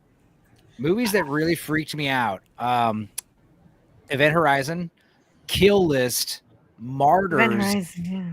These movies like scarred me, and I was like, dude, and I like effed up movies, and these were like, dude, these. Yeah, you know what? I got extra scarred because I reviewed it, and I take screen caps. So I took screen caps. That's really hard. Event Horizon. Poor Jill. Well, Event Horizon was. I saw that one in the theaters when I was like in middle school when it came out, and I took me and my mom went to go see it. Oh, with your mom. Well, the thing is, like, I grew up watching horror movies. I saw From Dusk Till Dawn in the theaters and American Werewolf in London, and I liked The Exorcist and The Shining. I didn't appreciate them more until I was older. but like they didn't really freak me out. But Event Horizon, I think it was the problem was I think we're gonna go watch a movie about Sam Neill and there's like a spaceship lost in space. I didn't realize it was gonna be like Hellraiser times 10. Yeah. Hellraiser space. disturbed me. I found that Hellraiser. I had to leave the lights on the night I great. watched Hellraiser in the theater. I'd come home and leave the lights on. Is an excellent art piece for horror films. Yeah, Tony especially does the first one. But I love Event Horizon, man. Yeah, it was so uncanny and so visceral. It's easily Paul Anderson's best movie. Easily. Absolutely. Yeah. Also Prodigy. That was another dude, Prodigy in the end credits. I remember being like 13 years old, be like, dude, Prodigy? Hell yeah. Oh my God, that's the fucking shit. That's not scared though. You're not responding to the question. There was a specific part of Event Horizon where where he's like he hears Lawrence Fishburne hears all the crazy noise and he puts his head up against like the ship and all these like crazy crap flashes in front of his face. And that was the point where me and my mom looked at each other and like, dude, this movie's like actually really scary. And then there's that great exposition scene where Sam Neill's telling you why they're actually going out there. That scene is like makes your hair stand on its end, There was a science fiction movie out within the last 10 years and with Natalie Portman. Annihilation? Yeah, I found that very disturbing. The bear scene is very, very disturbing. Oh, we lost the Stone Racket. Oh, Stone dear. Racket did wish us good night in the private chat. I think he just. Oh, I'm sorry I missed him. Okay. Yeah, me too. I'm sorry we missed you. Good I'm night. sorry we missed. I was gonna ask you questions and stuff, but it's time for him to go to bed. Good night, Stone Racket. But yeah, Kill List, that's Good another night. movie that like Oh God, yeah. that's about two hitmen and they got this list of people they got to go take out and it starts out like a kind of like a British kind of noir kind of detective like a thriller, but then you realize like as they're going down this contract list of people they're murdering, there's definitely some kind of crazy like Pizzagate connection they have, and then it gets darker and more twisted, and then it has like the most effed up ending. It's like, dude, what? No, it's one of those movies that like haunts you. You're like, dude, no way. And it is like satanic and stuff, so it's like it is a horror movie. It turns into a horror movie. It's crazy. Martyrs is also really effed up, but that's more like shock. It's not. I mean, it's up there with like Human Centipede and stuff, but it's not as shocking. Human Centipede is overplayed. Totally. And same thing Pass, with just the same. Serbian film. Pass. Serbian film, not scary, but definitely effed up. Again, you're just sort of getting into grotesquerie and No, but Martyrs perversion, was legit right? scary. Martyrs was legit scary because it's about like, existential horror. Like they're trying to, I don't know. I don't want to spoil it, but yeah, stuff about like. Oh, you can spoil it. I'm not a horror fan, really. Oh well, yeah, I'm not a horror fan either, so go ahead. Well, I don't know. I can't speak for Jill though. All right, well, like Oh, not really. No, but I Movie- can. I like listening to anybody who's All right, passionate so about the movie anything. starts, and it's this like happy family in like whatever country it takes place in, Sweden. Wait, or which whatever. movie is this again? It's called Martyrs, and it's Oh, 2009. God. I think it's French actually. That figures. Yeah, it's freaking really- nihilist French. So it starts with this family eating breakfast. It's like a mom, a dad, a daughter, and a sister, and a son. And they're eating breakfast. Everything's great. Sunny day. And then the doorbell rings. And then this woman is there with a shotgun. And she just massacres this whole family with a shotgun. It's like a whole 20-minute scene. It's insane. And then her friend is there. And it's like a big, like, why did you do this? And then they go to like the basement and they fucking find the secret door. And this basement leads to like a cellar where they have like this woman who's like hostage and she's been kept there for years. She has like a plate fastened to her head to where she can't see. And it's clear that these women are rescuing this woman.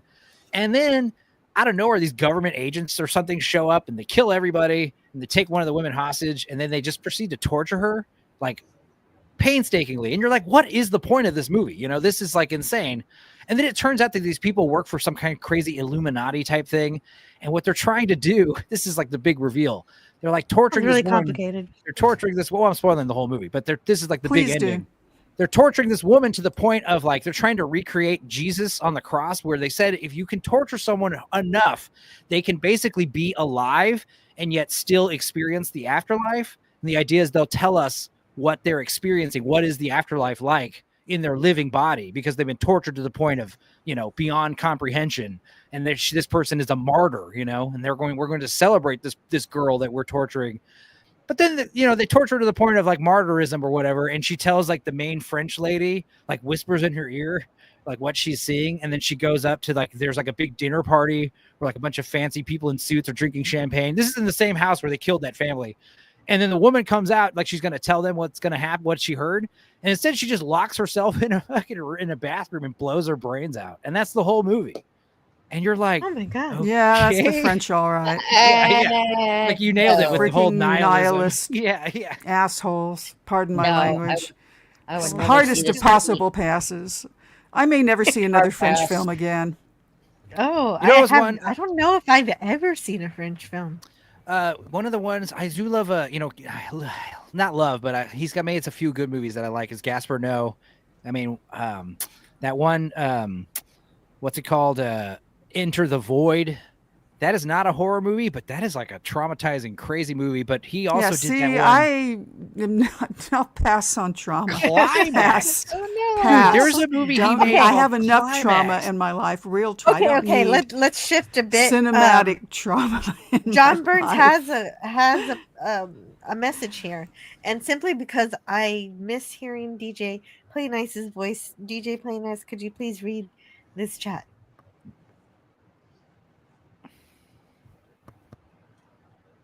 I'm going to try. Yeah, totally. Anyone remember Adam Baldwin in the movie Cohen and Tate? Great thriller from the early 90s. Also, check out the Andy Serkis movie, The Cottage. No, but I want to Such check it out. a good thriller. Interesting. I will watch both of Cohen these. and Tate. Yeah, I've never heard Cohen of Tate either. is written and I love directed Adam by, Baldwin deeply. The Baldwin who is not a Baldwin. Cohen Tate was written and directed by Eric Red, who made one of my favorite werewolf movies, Bad Moon. With the I little saw dog. Bad Moon on the TV. Yeah, Dennis the Menace and his dog. It's basically like the dog knows that the uncle living there is a roommate. And the dog has to save the day. It's a great movie. It's about Dennis, the kid that's like Dennis the Menace.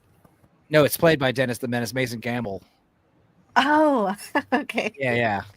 Sorry. But yeah, I'll definitely check that out. And The Cottage, I've never heard of either. Wow. He's still an actor? Oh. Yeah. Andy Serkis, yeah, he was bad. He was Alfred recently, wasn't he? Oh no, I know about Andy Serkis. He's gone. But I was talking about Mason Gamble. I didn't know about him. Oh no, I don't know about Oh, that. I mean, yeah. I think the last time I saw him was in Rushmore, which is one of my favorite movies. Well, that's about when he quit. He quit in 2010, so 10 years after that. Well, I have a question for everyone. Is anyone excited to hear that they're doing a free I think it's like between The Hobbit and The Lord of the Rings. So they're gonna do a movie about Gollum.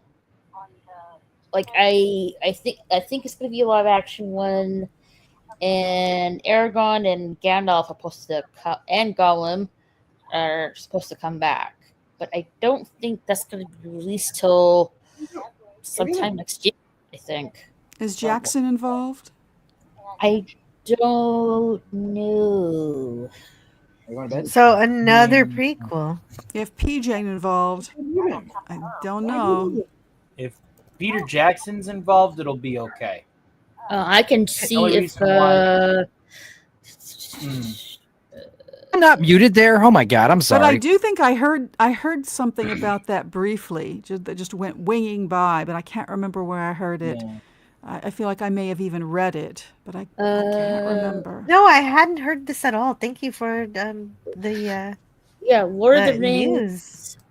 I guess he's going to produce it. Gollum.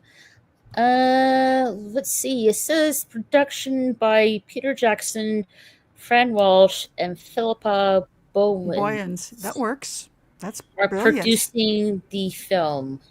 Yeah. I mean, there's a lot of lore in there in the books, particularly in the appendices, about what happens. You know, even before The Hobbit. Right. And, you know, and it doesn't even have to go all the way back to the previous War of the Third Age. You know, just what happens, you know, for the 100 years or so before The Hobbit is a story in and of itself. Because there were battles there when the Dark Lord reappeared to begin with. Right, and I did. And Aragorn was heavily involved in that. And Mhm. I only just learned this recently. That's why I know about it, because I've been rereading things. And Aragorn was heavily involved at Minas Tirith. Right. With, I guess, what would be Boromir and Faramir's grandfather, I think. Maybe great-grandfather. Ecthelion. Anyway, wow, look at that. Oh, that'd be interesting to see Minas Tirith as Yeah.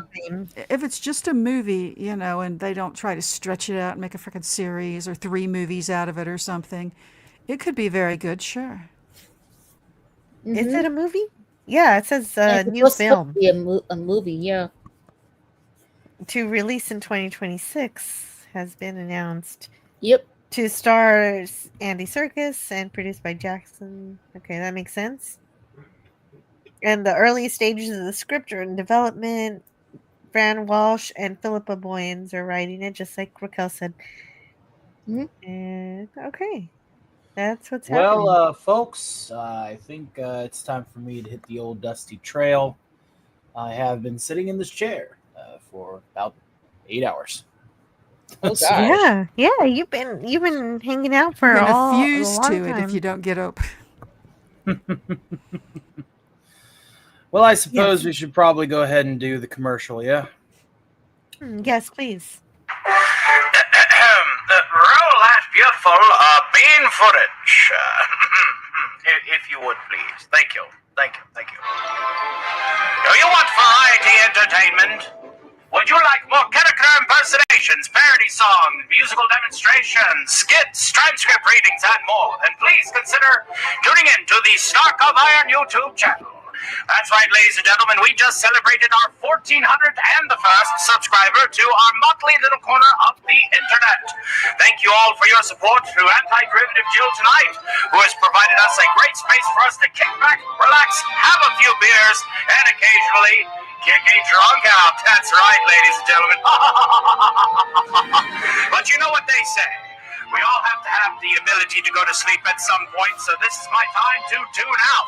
We hope to see you back for Monday for a game show segment replacing the stock body, where we will be playing Use Your Words. Thank you again, and good night. And I want to thank you. Actually, I enjoyed your alien popping up whenever things were getting a little rowdy. It was a good marker for that kind of thing. It was fun. Huh? What was that? Oh, I just wanted to thank you. That you did great. I enjoyed the alien and everything. Oh yeah, That was Crypto. fun. Well, he's from a game series called Destroy All Humans. I apologize for Mhm. belching in the air. And not as a character that would do so. But yes, you all have a good one. Yeah, and Crypto is really fun. Check out Destroy All Humans. I do plan He was on, helpful. he was very helpful, and then he got angry whenever he didn't get to fry. Oh, sure. Then he did fry a city, so but we'll forgive him this time. Come hang out tomorrow, Tony. I'm going to be on tomorrow, yeah, with y'all. I'm going to be hanging out on Snow's, reality-based in the afternoon. Snow's not doing anything tomorrow. I think it's just... Oh, yeah, that's right. Theta Zord. I'm going to be bringing Alistor and Beetlejuice over to Theta Zord's show tomorrow night. And then, yeah, I will be hanging out with you at the late night, Enzo, for sure. Too. Full party? Sweet. Yeah, let's do it. Full party. Yeah, that's my favorite. This was my 2 favorite words in the English language. All right. You all have a good night, guys. God bless. Yeah, good Go night. easy. You bet. Sleep well. Good Rockwell, DJ. You all take care. Take care, Tiger. Take care, everybody. Good night. Have a good night. Ma. Aw. Whoa. It was a lot of my face Yeah, it right is. there. Yeah, I know it's a bit disturbing when someone's not leaving, and then they see they're big. Anyone see One of My Wives is Missing by Agatha Christie? I've never No, seen I that. have not heard of that. No, but James Cassard is asking about it. I don't know. No, I have no idea about that. 1976 TV movie. Mars Monkey Mac says she hated it, Tony. No, I didn't hate it. I actually like stuff that Tony does, but just for you and just for Scotty, even though he's not here. Thank heavens he's gone. James, I'll do a commentary for this movie soon, I guess, if it's allowed on YouTube. That'll be fun. A comedy series about what? No, a commentary for this One of My Wives is Missing movie. Oh. I'll do one of my We yeah, Watch videos. you actually I'll watch might, it. Yeah. You actually might like it. Check We'll out see. Pandorium, spacefaring horror movie. Okay. John Burns, thank you for Wow, you make I've a lot of seen suggestions. Pandorum. I haven't. Wasn't it Dennis Quaid or somebody and a younger guy stuck on a spaceship? I don't know, but I'm interested in seeing so many things. Yeah, it was Dennis Quaid and Ben Foster. Ben Foster. Yeah, Yeah. DJ? I was just going to chip in on that film, Pandora. It's worth a watch. Bro, who's your What's it profile about? picture? I was just watching that guy last night. They wake up like they're in hypersleep, and they wake up and they have no idea who they are, what their mission is. Yeah, it's sufficiently creepy. Oh yeah, just the scene, the front of the DVD does look creepy. Is it anything? Well, I don't know. I need to see a little more. Let me check this out. Yeah, watch the trailer. No, I can't watch trailers. I'll get copyright claims. I can look at the pictures though. No, we'll watch it. Don't share it. What's the name of the guy you got as your profile picture right now, DJ? I was watching this guy yesterday, the Cajun guy. Justin Wilson. There you go. I was watching his biscuit video last night, like 4 a.m. I guarantee, right? That's it. Yeah. Exactly. I do guarantee. That's cool. I like biscuits. I like my biscuits thin. You see, I didn't realize he liked his biscuits so thin. He has comedy albums too. He did stand up. He wasn't just the Cajun chef on public television. Did he have the same accent in his comedy shows? Yep. Cool. Was that how he really talked? Yep. Yeah, I think so. Cool. I mean, I'm sure he probably, emphasized it, and kind of cleaned it up for the public, for the audience. Because when you're really talking to a Cajun, it's hard to understand them for a while. Hey, water boy! The accent is so thick.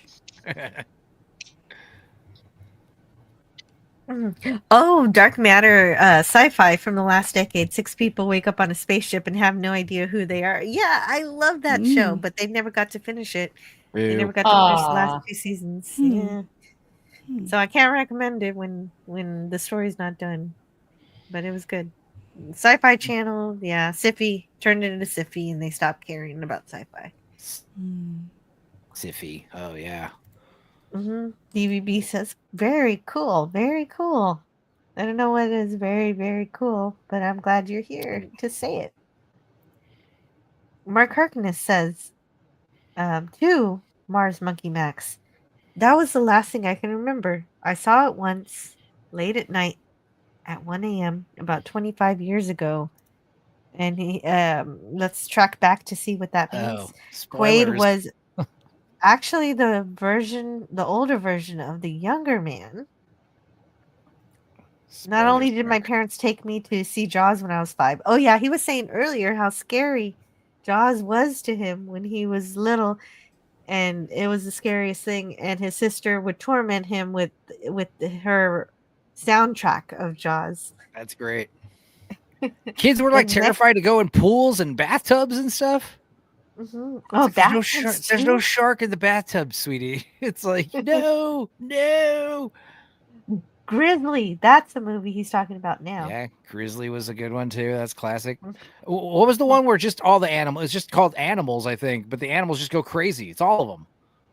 All the animals, birds and bears. They're out like in the Yellowstone area. I think Leslie Nielsen's in that one. Oh, that's cool. But just I like how they're just like, well, what animal's scary? How about just everybody, all of them? Let's make them all just attack everyone. That's one way to go. That's one choice. DJ Knight says, "I'm the terror that flaps in the night. I'm the scissors of justice for clipping the wings of evil." Nice. Okay. Well written, DJ Knight. Mars Monkey Mac says, "Do you think Cajuns are hard to understand? Try talking to a British Indian guy." Oh, I had once, had had an evening trying to talk to this little Scottish punk guy who was adorable. I could understand about 1 out of every 8 words he said. And I was really trying. Oh, yeah, it's really frustrating to me when I want to talk to someone and I can't understand. And I wish that they had their own personal subtitles. Well, it's even more frustrating when they're speaking English, allegedly. Allegedly, this guy was speaking English, so there you go. You're talking to someone who speaking Chinese, it's like, okay, well, I'll try to understand. But when someone's speaking, Scottish, like English in a Scottish accent, you're like, can you please repeat that slower one more time? Yeah, no, he was the real thing. He was a true Scot. I don't want to sound like a broken record, but can you say that again? I didn't catch that. oh, DVB says, like the guys from Red Letter Media say on their Nerd Crew videos. Very cool. Right. Very cool. Okay, so it's consume product. I like RLM, and I don't remember them saying that, so I have to go back and pay attention to That's when they pretend to be shills, yeah. Yeah, they were doing a parody of a podcast that is a shill podcast, yeah. Basically, it was funny. They're really great. They just did a thing about repairing a Starfleet console, but I still need to watch it. Apparently, it's very good and funny too. Yeah, that's how I feel about friends, of mine, talking about being big movie fans, and all they talk about is Marvel and Disney. It's like, dude, what are you talking about? These Marvel movies I haven't even watched any Marvel stuff. And I don't care. Those aren't movies. Martin Scorsese was right. Yeah, they're distractions, but maybe not movies. Mark Harkness says, the movie I went to in that period that didn't bother me was Midway. What a life. All right, we're getting a trip down Mark Harkness's film-going experience. DVB says, yeah, you know what I'm saying. Yeah, exactly. I saw it. It was good. So funny. Orphan Zane says, Nightmare on Elm Street scared me as a kid because the only requirement to be killed is falling asleep. I still watch them all. Yeah. Dream Warriors was totally the best one. Thank you so much to the Dead Man for a $1.99 super chat. He says, he tasks me, and I shall have him. That's pretty good. Oh, thank you. Yes, thank you for the $1.99. I've never actually tried to be. It's hard to be Ricardo Montalban, but I'll also play a video for you. Let me spin the wheel to see which random video you get. And it's landed on. Oh, that's a fun one. Oh, well, I'm gonna play both of them then. It landed on 2. Sweet, double the fun. Yeah, well, it landed on 1, but I want to play the other one. All right.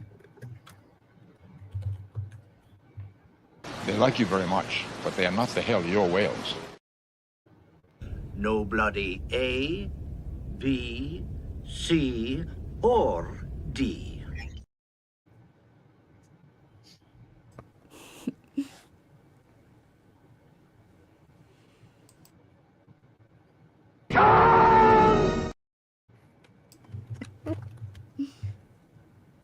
There you go.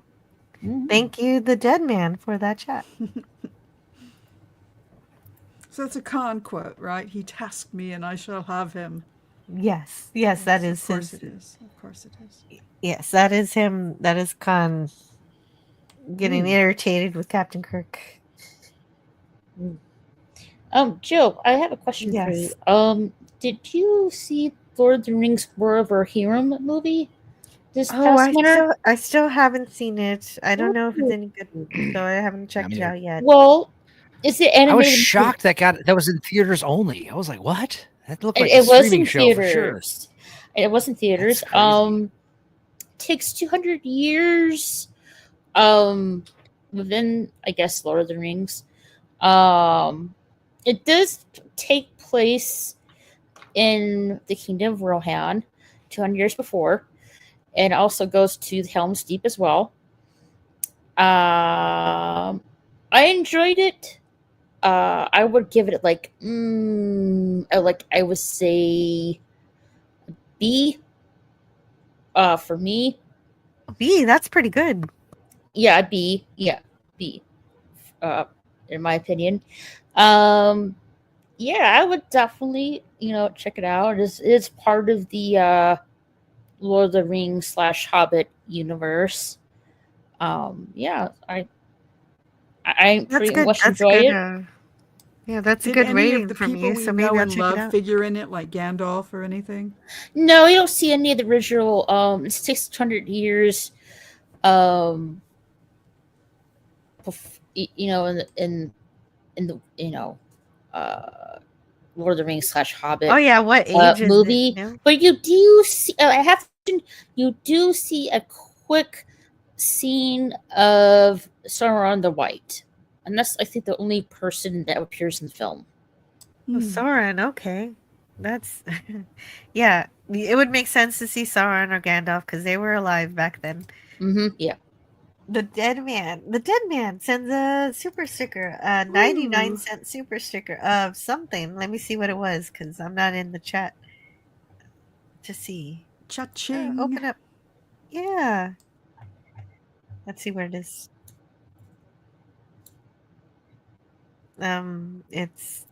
It's a little poop emoji. All right. Then I'm gonna play. Okay. All right. Play a video for him. The random wheels shows this one. Oh, it's not there. Where is it? It is here. Accept what is happening between us. Ooh. So thank you, the Dead Man, for the super sticker. Oh, what else is happening? You think that StreamYard would fix the emoji thing? Oh, right. So you can see the super stickers. That would be Yeah. awesome if they could do that. I don't know why they don't. They just don't read the image from YouTube and copy it. I don't know why either. It wouldn't be that difficult, would it? I don't think there's so. a No. complication. Well, okay. The Dead Man's laughing, so I think I did a good job. It's a happy dookie. Yeah, it is. It is very happy. Was it got like little arms and legs and eyes? Those little poop emojis that the kids love. Yeah, the kids love it. Although The when kids you buy love the them, little, oh my god. when you buy poop emojis at the store, not that I do, but they say it's an ice cream cone. It's like, no, this is not ice cream. No, that's animated poop. That's anthropomorphized poop. Everybody can knows that. We got one around the house. We have a particular little poop emoji sticker in a very specific place in the house. Someone gifted me a poop emoji hat that I have.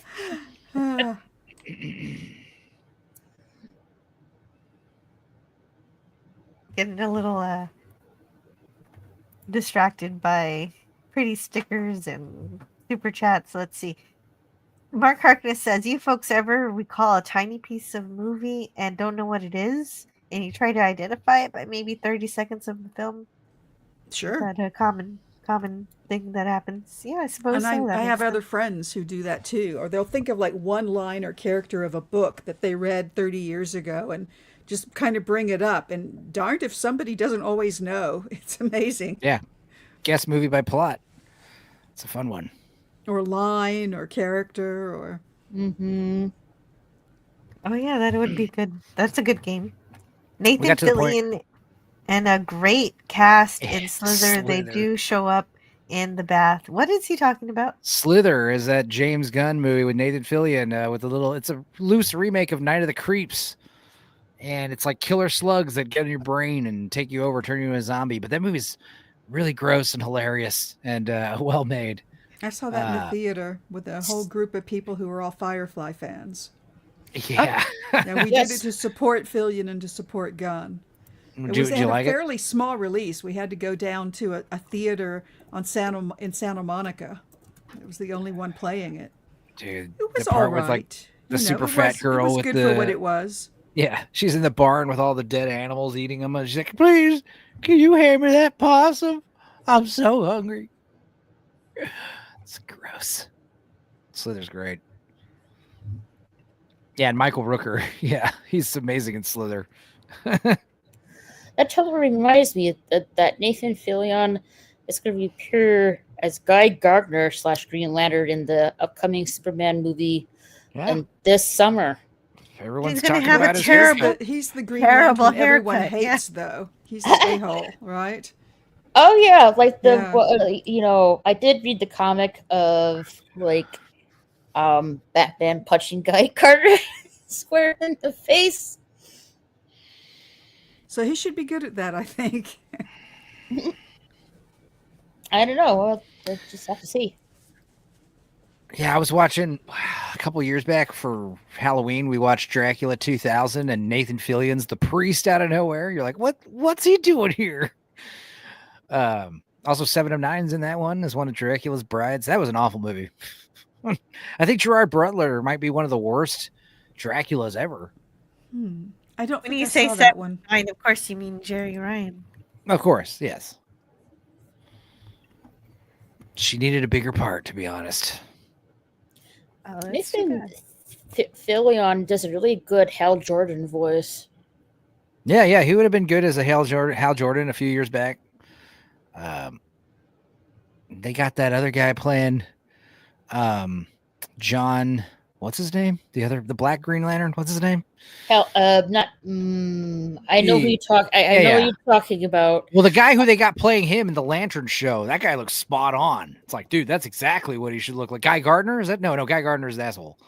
Guy Gardner is Nathan Fillion's Green Lantern, right?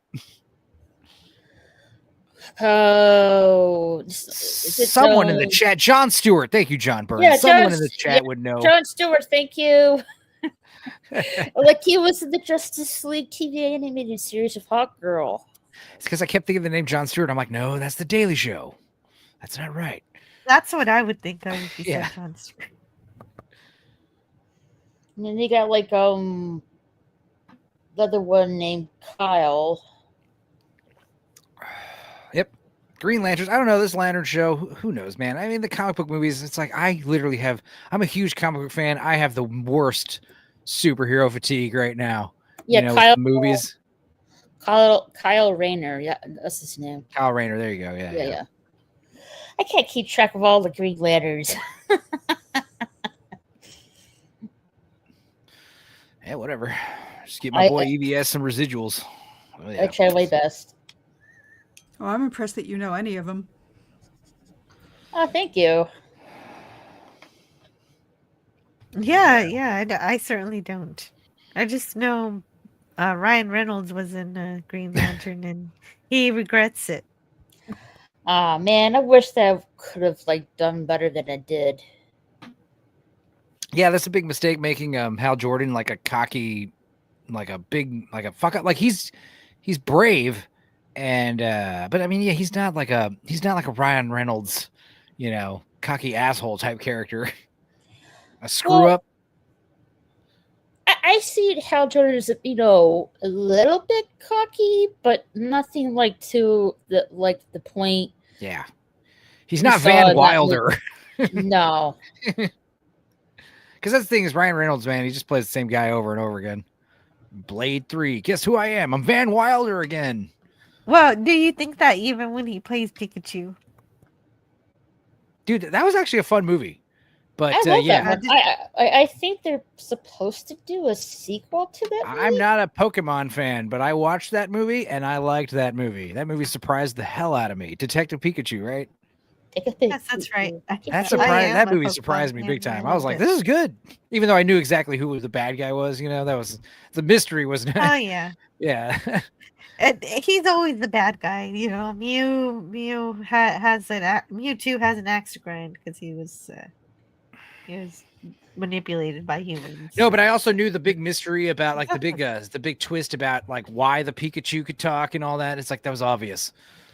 But yeah, that was a fun one. That was a great way. That's how you do like a movie like Pokemon. You just drop us like head first into the world. Like just we'll catch up. You don't need to make like all this.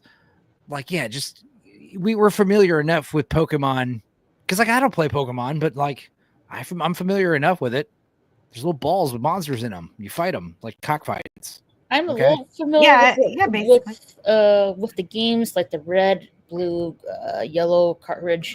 Yeah. I played a few of those games. Never played the green one because it was never brought in the US. Unfortunately, dude. When I was a kid, like a 6th grade, that's exactly when Pokemon, the cards, and the little Game Boy games showed up. I was like target audience for that, and I was like, nah. But I had friends that were obsessed with that stuff. We're about the same age, Zone. Yeah, I was different. I actually did like Pokemon. I got the game and I enjoyed it. And yeah, I like the movie too. I like the Pokemon Go. Yeah, Pokemon cards. I forget what I was gonna say. You said it's like cockfighting. Yes, it kind of is.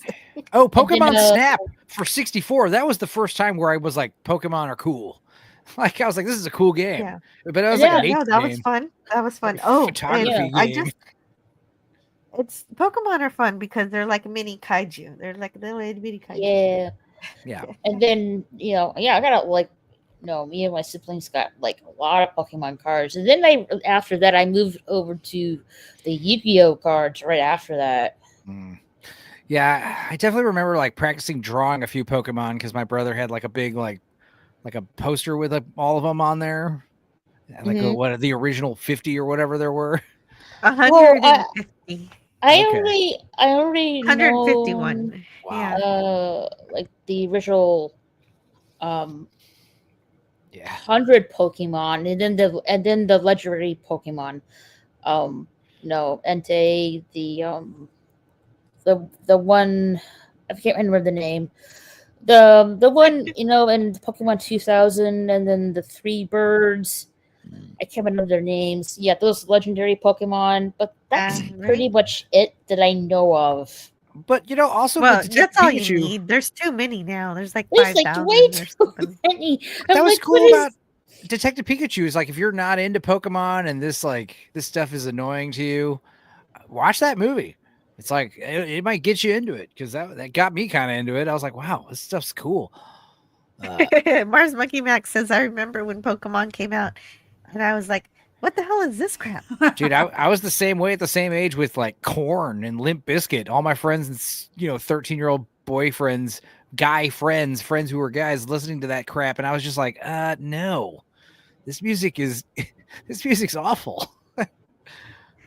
Yeah. Well, okay. I have to admit that I kind of liked Korn. No, I know. I was the outlier there, not liking that stuff. Old Man Bird says, my kids used to call me Snorlax. Yeah, Snorlax. I'll show you Snorlax. Who would be my favorite Pokemon? I guess when I think of favorite Pokemon, it's like, which Pokemon would you rather own? But then again, which Pokemon would you rather fight? Which Pokemon would you rather... I know a lot of people like Pikachu, but I would go for Eevee. Yeah, Eevee. She's the one that always because she has so many different transformations. Well, I didn't even know about that. I just looking at the original initial designs. Like Eevee was the one that's like, that's a cool little animal, little creature I would keep as a pet.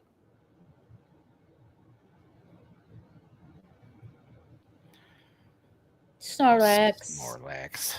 We can actually get like a life size of Snorlax as a plushie you can actually lay down on.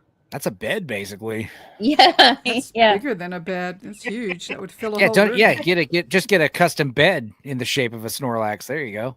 Mm-hmm. That would work. No arguments at 2 a.m. This sounds like a great idea. Yeah, Pokemon like reminds me a lot. Like, you know, the kind of like somewhat the same. Pokemon and Digimon. Of course, Digimon is like digital monsters, but for me, like Pokemon and Digimon like kind of go together in my opinion. Yeah, they were like the same to me, but apparently Pokemon was just far superior. I was like, okay, whatever. But in a way, Pokemon are digital monsters too. Whenever they're inside the Pokeball. That's true when they're like resting or healing. Yeah. I mean, Digimon are Pepsi and Pokemon are Coca-Cola. I mean, they're basically the same shit. One of them is just way more popular for some reason. They're And both what's bad. the secret with why are there so many Nurse Joy people? Like, what's the secret with that? What's the story? They're all sisters, then they're all the same. Yeah, are there clones or something like that? Gotta be. Dude, I remember when all the kids were loving the Tamagotchis. What the hell were those? Oh yeah, I remember those. Like they're still around too. I'm sure they're like phone apps They now, still right? have them. You just have an app. Somebody brought a bunch into the workplace, and I think they all died. Oh, nobody took care of their. There was just I don't know. You couldn't make them happy. You couldn't keep them alive. Yeah, and they beep at you when they're dying, and you're like, "Oh no, I'm busy. I have to do this." Yeah, it was pretty disturbing. The Furby, that was another weird Japanese thing. Oh no. I got a things too. like I heard those things are like haunted. I got one behind Oh me. yeah, I've heard stories. People have told me stories about them. No thanks. I have. And apparently, they pick up what you say. Also, I don't know if these are apocryphal stories or not. It's too. I'm not gonna. Well, it's after midnight. I might as well tell it. Somebody I know said that they had a Furby, and they were a house full of bachelors, and they would take this Furby everywhere and hang out with it, and they took it to a restaurant, and it was on the table while they were ordering, and the waitress came over and got right up to it and said, "Oh, it's so cute." At which point the Furby said, "My balls itch," and I don't know how true that is. Oh my God! I certainly never had my Furby, never picked up anything or did much of anything except sort of, ask for attention when I walked by if it was on. Oh my gosh. Stupid still has a Furby. Yeah, I should put batteries in this thing. But what's crazy is I'm just looking at it because, I have a storage room back here. And I'm realizing this guy has a little pin on his ear. And it's a picture of a hand and it says, "Feel Good Pill." I don't know what that means. Wow, that's a newer feature that my Furby certainly didn't have. But yeah, I should put batteries in this thing and see what it does. And I've heard too that they also communicate to each other. If you have more than one, they interact. Interesting. Yes, but again, I can't attest to that personally. Furby's being naughty. Look at him. He is a cute little guy. I mean, I can see why they kind of. Oh yeah, they're quite charming. It's a cute little gizmo knockoff, and he talks and does cool animatronic stuff. Oh no, I wanted one so badly. I asked for one at the work gift exchange, and I don't even remember I why even me and asked my for a brother got particular this. color combination. The poor guy, this really lovely Asian guy. And when I say Asian, he was had an accent. He was originally from China, I think. And he went well out of his way to get the one that I asked for specifically. It was so sweet. Who does that? Nobody does that. Oh, that's awesome. It was awesome.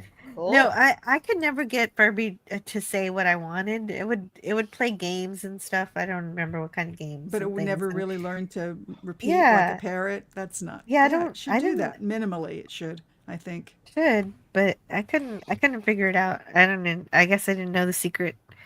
I'm sure it's all algorithms, the buttons you push in what order to get it to record or something, probably. Yeah. The Dead Man sends another $5 super chat. Thank you so much, The Dead Man. You're amazing tonight. Oh, this is really special. Jill, have you seen Kermit singing the Landrew Connection? No, never heard of this. No. Is that Tony? Is this like a parody song? It's pretty funny. Admiral talked about it earlier today. Okay. No, I haven't. That's cool. Is that it's from Star Trek? The Landrew from I think Return it of would the have to Archives? be. I imagine. A Landrew connection. Yeah, no, oh yeah, by Kermit the Body. Yeah. Yeah, no, I guess I'll have to listen to that later. I don't want to get a copyright claim on this one in particular, but thank you. Thank you for making pointing that out to Good me. to know. Mhm. And let's see what random video you get now. It's been in still have a lot of videos on here. Oh yeah, I like this one. Oh. The cat wants my attention. Aw, kitty. Yeah, My congratulations, Captain. Dazzling display of logic. sorry. I was saying my kitty has been clingy all night next to me. Oh, kitty. Yeah, that's my little pumpkin. Oh, she's been keeping you company. Oh yeah, she's been, sitting right next to me. That's the best. Mm-hmm. Definitely. Martin Landau was in Space 1999, said Sean Burns. Teddy Ruxpin was not, but isn't that you just put the tape in it? There's a right? cassette player. Yeah, I had a Teddy Ruxpin. Wow. But what's cool was Teddy Ruxpin, you could put any tape inside of him. So, you could have, Teddy Ruxpin singing, anything from Slayer to Ozzy Osbourne to Ace of Base. I love whatever. that. You remember those singing Christmas trees? Yeah. One of the inspectors at a job I worked at brought one into the Christmas party, and he had hacked it and was able to get it to play, other things. And so he had the Crypt Keeper from what's the Tales from the show? Crypt. Tales from the Crypt made a Christmas record, believe it or not. And so he had hooked up these Crypt Keeper Christmas songs, and the Christmas tree was singing them. It was completely ghoulish. It was just too funny. Yeah. The animatronic toys. Yeah, I still want a Teddy from AI. You They can were also going hack, to make that, but then they pulled back. Dude, And Teddy from so- AI was crazy, man. There is one. I'm still looking out for one, but unfortunately it talks, but it doesn't have any movement in the face, was which is a voiced shame by- because they clearly could have. It was Jack Angel, right? But I still really want one. Jack Angel did his voice, right? I could not tell you. I know that I've read, I should know that man's name because I think it's wonderful. And I read an interview with him once where he said, they put him in a booth and they had him record thousands, like a couple thousand of catchphrases for the toy, just for the toy. But then he said they kind of backed off of it. They backed off of what they had planned to do with it. There was But it would be nice to have a real one, that could walk around and look after you. Yeah, Megan's Yorkie looks just like that little guy, Teddy. Ah. It reminds me of him. Yeah. He's a sour little character, really. Yeah. Given who he's supposed to be in the context of the movie. My Uncle Brad was the audio engineer for the Teddy Ruxpin project with Worlds of Wonder. And the year before it was released, he brought not the animatronic, the toy itself, but he brought some of the audio recordings that he'd been working on. And I was older than target market for that by a long shot, but it was kind of trippy to hear about it beforehand and then see it come out to market. My little brother was 4 years younger. He was closer, still the target market for that. But yeah, that brought back good memories. I thought about what my youngest adopted sister, she used to call him T-Ree Ruxpin, and just to have that echo in memory of, I don't know, 80, whatever the hell that was. That was cool. Thanks for that. Oh, that's nice. Yeah. I'm checking. Yeah, the daycare I was at had a Teddy Ruxpin, and I wanted Checking out one that at Tales from home, the Christmas but I never album. got one. Oh, it's a must. I call it I'm Christmas music, and it's a must. It's. But apparently, I'm supposed to play Black Sabbath backwards on it. Yeah, You that's how you guys get the. know what happens when you play country song backwards? No. I do should actually, I? but I should let them tell the joke. It's not. Sometimes I give the punchlines to jokes when people say, "Hey, you know what?" I'm like, "Yeah, sure, I know." Blah blah blah blah blah. And like that's kind of rude. I think I've decided that's sort of rude. Oh, it Pinching gets you somebody's everything back. punchline. You get your Yes. wife back, your dog back, your truck back, your house back. Yeah. That's the joke. Oh, the that's joke. cute. I think the wife comes last, but or maybe Yeah. it's the dog comes last because you lose the dog first. Country Yeah, music. but when Landau left Mission Impossible, taking wife Barbara Bain with him, Leonard Nimoy, hot out of Star Trek, came in as master of disguise, Dude. Mr. Paris. One So of my Leonard was just supporting a new Jim. Too true. I think my favorite Mission Sir. Impossible movie is the Tom Cruise, the first one. The very first one is my favorite of the series. But one of my favorite, I remember something so funny was, remember MTV? You remember Kennedy on MTV? She was that reporter with the curly hair. Yep.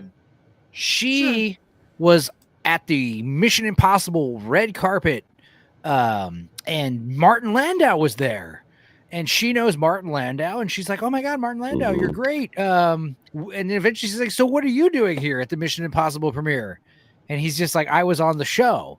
And he's like, "Oh, I didn't know that." And then he starts like ripping into her, like, "You should really do your research, before you go ask people questions and stuff. And you call yourself this and that." It's hilarious.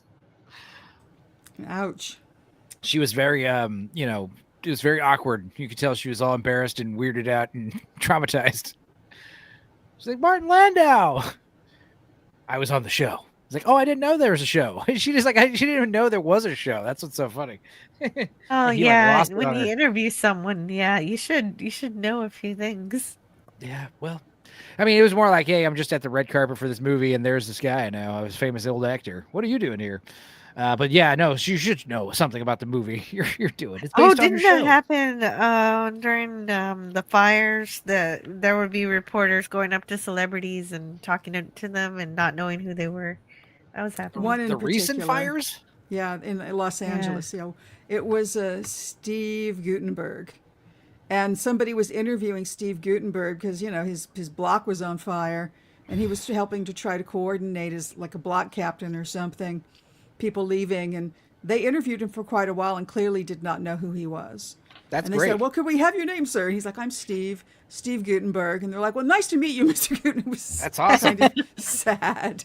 I mean, was his house okay? I see. I love Steve I Gutenberg. don't know. I don't. It's hard Have to know you- what was going on Yeah, there. and that's a tragedy. Even if your house didn't get destroyed, wouldn't it still be destroyed because of the environment of it? Yeah, the The neighborhood's smoke, all messed up. Yeah, totally. Yeah. Have you guys seen Party Down, the show No. about the caterers? Party caterers, and it's a show on Stars. There's like 3 seasons. It's very funny. But one of the best episodes is the Steve Gutenberg episode. And basically they're party caterers in LA, and each episode it's like a different party they're partying. Sometimes it's like fancy homeowners association, sometimes it's like Republican teenagers at a college or something. I don't know. There's one episode where they're going to do Steve Gutenberg's birthday party, and they show up, and Steve Gutenberg pulls up, and he's like, "Oh no, you see, my friends surprised me yesterday with a big party, and we already partied, and nobody's really coming."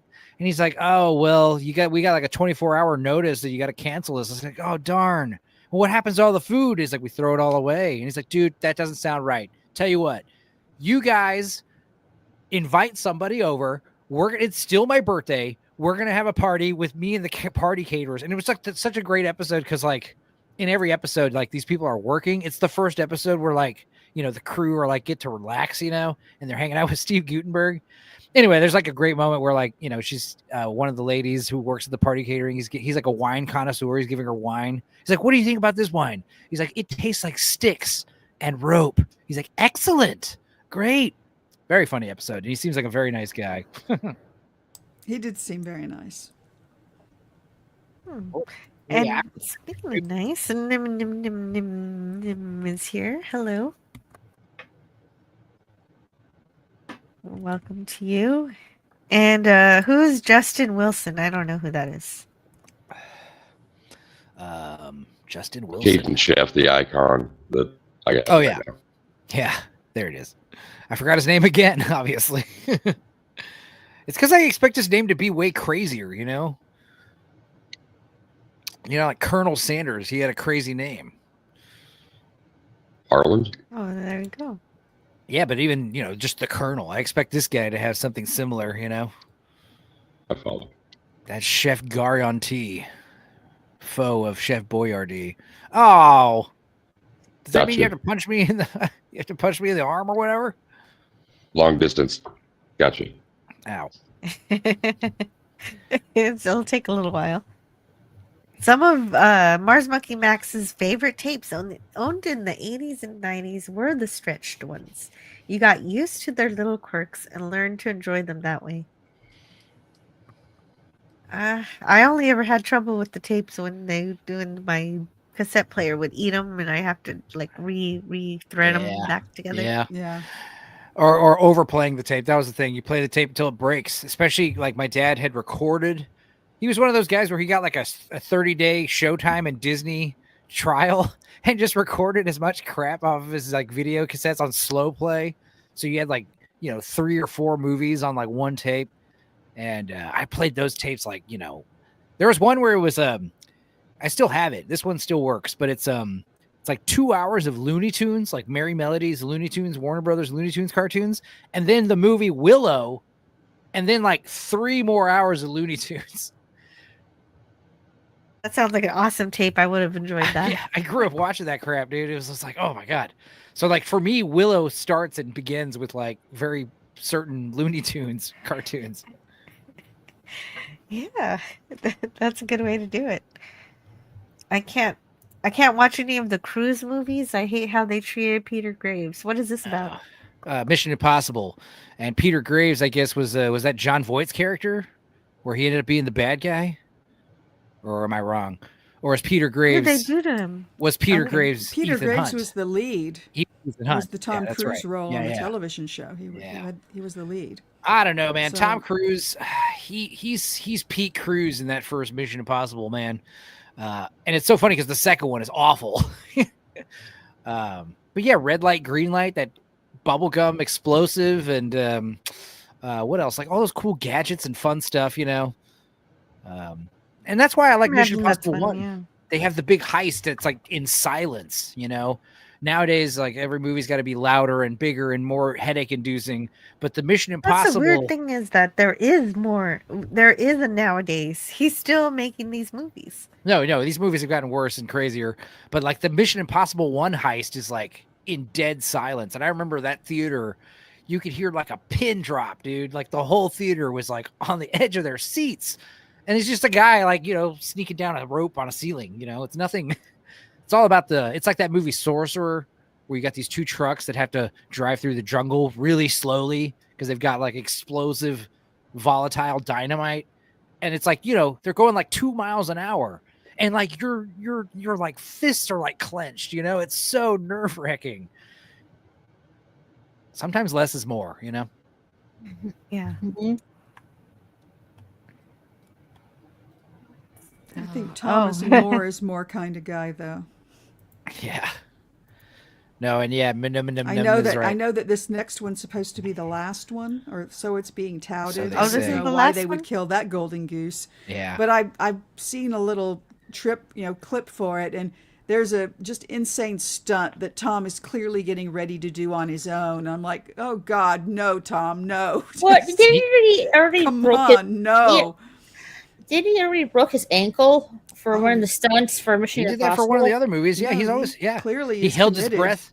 He held his breath for the longest until Kate Winslet broke the record, but like held his breath the longest underwater for one of those movies. And I feel sorry for his life insurance people. You know, the people that are handling his like health insurance and life insurance. How much does his insurance cost? Was An arm and a Gotta be leg? a lot. Yes, it was. It actually was a pretty decent movie. I was surprised. We do watch a lot of crap on my channel, though, so be warned. If you want to watch, Oh, James Concert is okay with that. I think. yeah, well, we also watch some good movies here and there. You know, I have to edit them. Hmm. But anyway, Mark Harkness educates me. He says Peter Graves was Jim Phelps, the hero in the series. He saw the script, refused it, and they got John Voight to mercenary the character into a villain. Oh, so Ooh. Jim Phelps was John Voight. I was correct. But he was the previous Ethan Hunt in the show. That makes sense. Okay. Am I correct I had in to assuming that? show her the pilot for the 1988 revival with John Delancey guest starring. Wait, John Delancey? Oh. Since she knew Delancey as Discord in My Little Pony Generation 4, and I knew him as Q. Yes, I know him as Q also. You know what I like about Mission Impossible? The theme song is in 5/4, so it's got a fun time signature. Most people don't realize it's in 5. Same thing with Pink Panther. Oh, yeah. You count to 5 instead of 4, you know? So it's fun. People try to play drums on it, and you're like, oh, wait, there's an extra beat here. Cool. Well, that's I was a kind drummer. of sweet on Peter Graves' part. That's old school.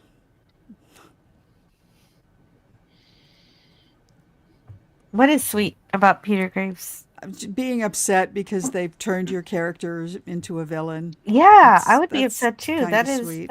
that's awful that they did that.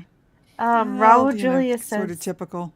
they Disappointing. turned Jim Phelps into a bad guy, and Peter Graves was Yeah. very perturbed. Okay, thank you for explaining that to me. Well, I know that you know when the last indie film came out, at some point Harrison was sitting on a yak show, probably Fallon, because he's the only one I can stomach in little dribs and drabs, and you know, and then he leaned forward and he said to him, "So, you know, who do you see playing Indiana Jones in the future?" And Harrison pointed at himself. He said, "Me, I'm the guy." Sort of great. Yeah, that's the thing. We're talking about Mission Impossible. This is the last Mission Impossible movie until they reboot it and get someone else Yeah. to do it. And, you know, Timothy Chalamet is the new Ethan Hunt or whatever, you know. Or no, they'll probably hand it off to someone in this last one. They probably got some. Remember when they were trying to do that with Jeremy Renner? They tried to hand it off to Jeremy Renner, and then all of a sudden Tom Cruise came back. Was like, nope, never mind. I'm still the main guy. Tom's like that. Tom can walk into any movie he really wants. He's got the eye of the he's tiger Cruise, that man. way. He's nuts that way. He's Cruise. He's the last movie star. He's He was famous before Will Smith, and then I think he's going to be famous He'll after be Will famous Smith. after Yeah. Will Smith. No, because That's seriously, hilarious. like Jim Carrey. No, but seriously, Jim Carrey was the highest paid actor in the early '90s, mid '90s, and then Will Smith became the highest paid actor. But Tom Cruise, like, is like, you know, he's like I said, this last movie star. He is. And I don't think we should have movie stars anymore. I mean, I don't care what actors or athletes or you know, musicians. I don't care what these people think. And furthermore, like, we need to go back to the time movie of, stars put their butts in the seat. yeah, we don't. Actors need to go back to being like stage props that producers tell what to do. They tell who to marry. They tell. I like actors, too. and I like, and if they're thinking people and they have an impact, that's okay too. When I think of an actor, I think of But, Jeff Daniels. This is a I guy do- who Jeff Daniels isn't rich and super famous. He's I'm a good okay actor. with Jeff Daniels. Am I compelled to go to a Jeff Daniels movie?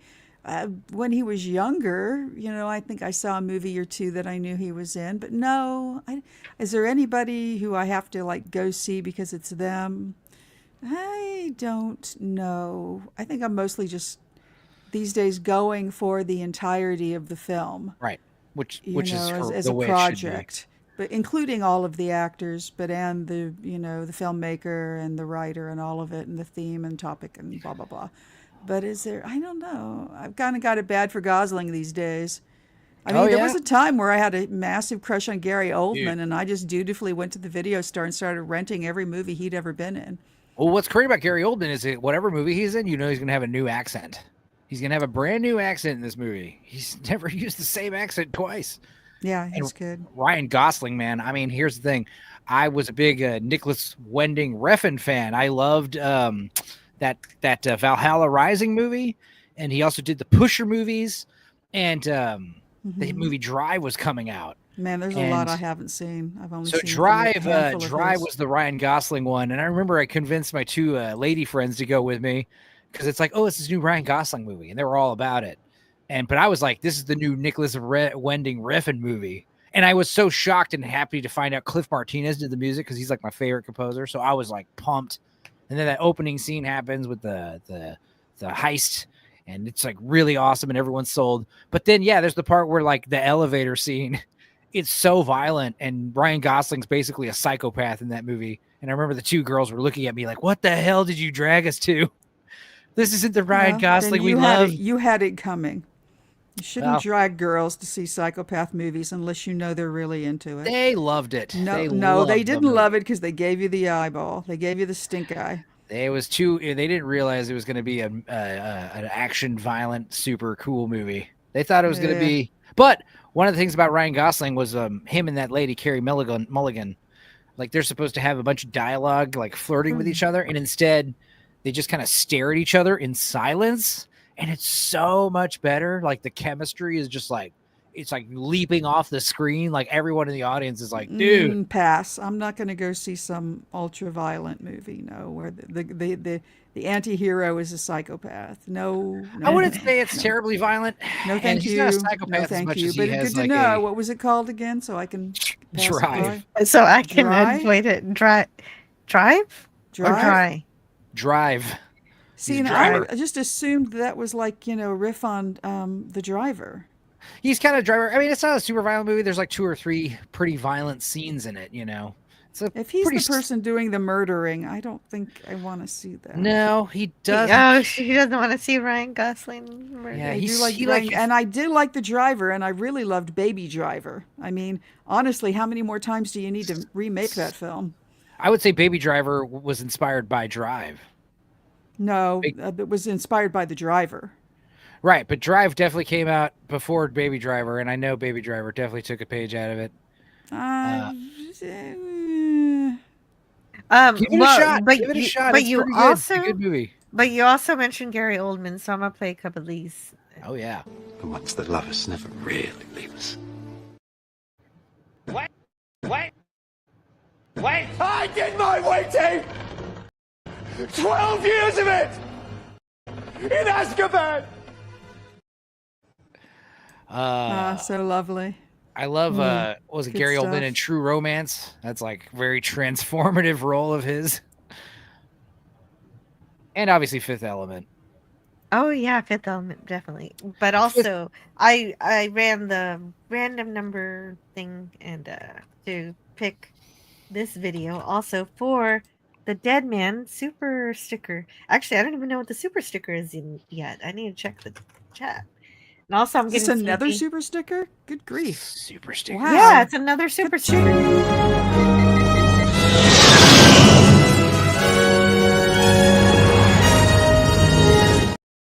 And that's a very fun scene in one of my favorite episodes of Star Trek: The Next Generation, called Relics. Yeah. Oh, I remember seeing The Fifth Element. It was me and my cousin and my mom, and we all loved it. And then my mom told us that she went to the restroom, and she came out of the restroom, and she's like, "Oh my God, there was this lady in there that was like pitching a bitch fit because of that movie." And she was telling us basically this woman was in the bathroom, basically like, "I just saw that movie, The Fifth Element. I hated it. All that sex. It was awful. My little kid was here." It's just like, oh my God. She was making a big scene about it in the bathroom with all the other ladies. That's something I'll never forget. It's I was funny, like, I we love don't that remember movie. any sex in The Fifth Element. But didn't Oldman do a Southern accent in that Yeah. film because he was the villain? For That some gets reason, yeah. kind of old fast to me, frankly. I am As a Southerner. very disappointed. Oh man. I thought he was good as Commissioner Gordon. Oh yeah. That was one of those. No, When I mean, Batman he's Begins always was good. coming out, Even when he's worth watching. He's always there worth was watching. there was such The a old hype man. around Batman Begins, and it was like, dude, Commissioner Gordon is Gary Oldman. Dude, no way. That was great. The other super sticker was also a poop emoji. Thank you, the Dead Man, for that. Wow. Poop. You can trade them with your friends. What else? There's Immortal Beloved. That's another good one where he played Beethoven, Gary Oldman. Sure. Yeah, saw that one. Yeah, there was a point in my life where I saw all the Gary Oldman movies. Romeo is bleeding. I Sid and Nancy. vaguely don't remember that very First time I well, saw him. but vaguely remember that. Wasn't that a Tarantino script? I don't know about that. Killing Zoe was a Tarantino story, I think, but I don't think Gary Oldman. Yeah, I don't remember. I remember Romeo is Bleeding. If that was Quentin Tarantino, that would make sense. Oh, dude, Rosencrantz and Guildenstern are dead. Totally. Ben Frail. That was one of those movies I had to watch in school. Like, oh, we're learning about Hamlet. My teacher's going to show us Rosencrantz and Guildenstern are dead. And I remember That's not a great way to learn about Hamlet. Well, that's the thing about our public schools is like anytime there's like we're supposed to read about something, they would just like find an excuse to play us some movie. So then the teacher can just do nothing. That was common, especially in English class. Were you in a rough school? No, a big school, public school, early 2000s, early 90s. Not a rough school? No. Then they had no excuse. You never had slow days, Tiger Stripes, where the teacher brought out the VCR and played a movie? We didn't have VCRs in my day. Showing a film clip in elementary school was quite a production back then. And we saw a few of them, but like I said, it was kind of not an easy thing for them to do. Yeah, see, they had those and I don't know if I was just not present. There's also something about me where if the lights go out and I have had, any kind of food at all, I just go to sleep. It's out of my control. And because I remember all the kids in elementary being very excited because they had shown them the Rites of Spring segment from Fantasia, which of course is, evolutionary and has dinosaurs. And I don't remember seeing it at all. So I might have been out sick, but I also might have just passed right out, the second they turned the lights out. So no, we did not get that in school, in public school. No. I should have thought about it for a moment. Oh yeah. John Burns Leon, the professional. I have to say hello to JT Kirk. JT Kirk. I also have to admit that I'm starting to get sleepy. So we might be ending it pretty soon. But I'm so glad that I went far enough to get JT Kirk in my chat so I can play this.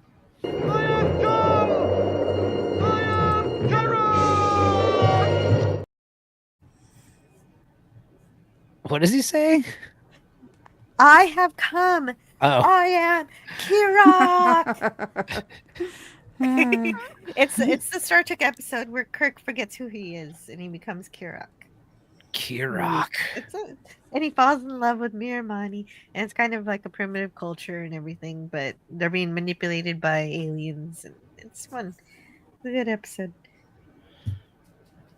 Yeah, I love Gary Oldman. He's a good actor. Like, I think the first time I saw him was Cyrus Black and Harry Potter and the Prisoner in Azkaban. Yeah. Yeah, those are the clips I was playing. Harry Potter. I think Oldman was one of those robbers and killing Zoe. Yeah. So those are the films they showed you in high school, Tiger Stripes? No. No. Jill and Stu Penzo were of that era. No, they showed me the Mummy. They showed a lot of Bill Nye the Science Guy. Dude, like I remember. Well, I remember that. I remember and that I remember Bill Nye the Science Guy in elementary school, and for high school it was 3 movies. It was Romeo and Juliet with Leonardo DiCaprio. I can't remember who was the actress for Juliet. Have to look that up. The other one was Monty Python and the Holy Grail. Wow, they showed that at school. That's cool. Yeah. And the third one was Hotel Wanda, starting by Don Cheadle. Don Cheadle. Yeah. Leonardo's Juliet was Claire Danes. Right. Claire Danes? Okay. Mm-hmm. Thank you. You had that was a great soundtrack though.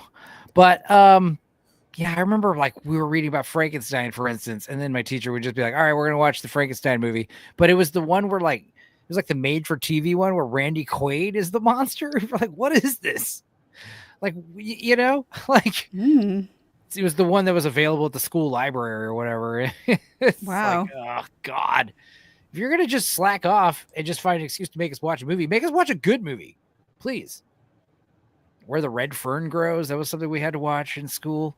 I hear Old Man Bird on, the second they put those reclining lounge chairs in movie theaters, Yeah. the guys I used to go to the movies with would totally pass out during the film and start to snore. I would have to, kind of poke them to keep them awake. Not because I cared that they were sleeping, but I did care that they were snoring. Right. Well, the thing is that you don't have to recline the chair, Those chairs are not. It's not mandatory. It is kind of a must. It's a must. I sit upright, and I have like no snacks. I have like the water and maybe some gum. They were always good about that. No snacks. They were good that way. They were good examples to me. Well, it's not that it's not that I'm a cheapskate. It's just you get distracted shoveling food in your face watching a movie. Yeah, Theaters, you do. I want maximum immersion. I think that was their theory. They just didn't buy any snacks or drinks when they went to the movies. If I've seen the movie before, maybe. It's easy to follow form when you're with friends, peer pressure and all that. Yeah. Oh, yeah, that's the thing. Batman Begins, man. I remember going to the Alamo Drafthouse to see that. So it was like one of my first times at an Alamo Drafthouse, and also seeing that Batman movie. That was like way better than I thought it was going to be. But like, yeah, you get buckets of beer and eat cheeseburgers and stuff, and you're like, this is awesome. And then when you actually do it, like I remember my friends that were with me, like they dropped like a beer or two, and they broke, made a bunch of noise and mess, and it was just like, yeah, this is not a good idea. I'm not a fan. I am not a fan of that particular.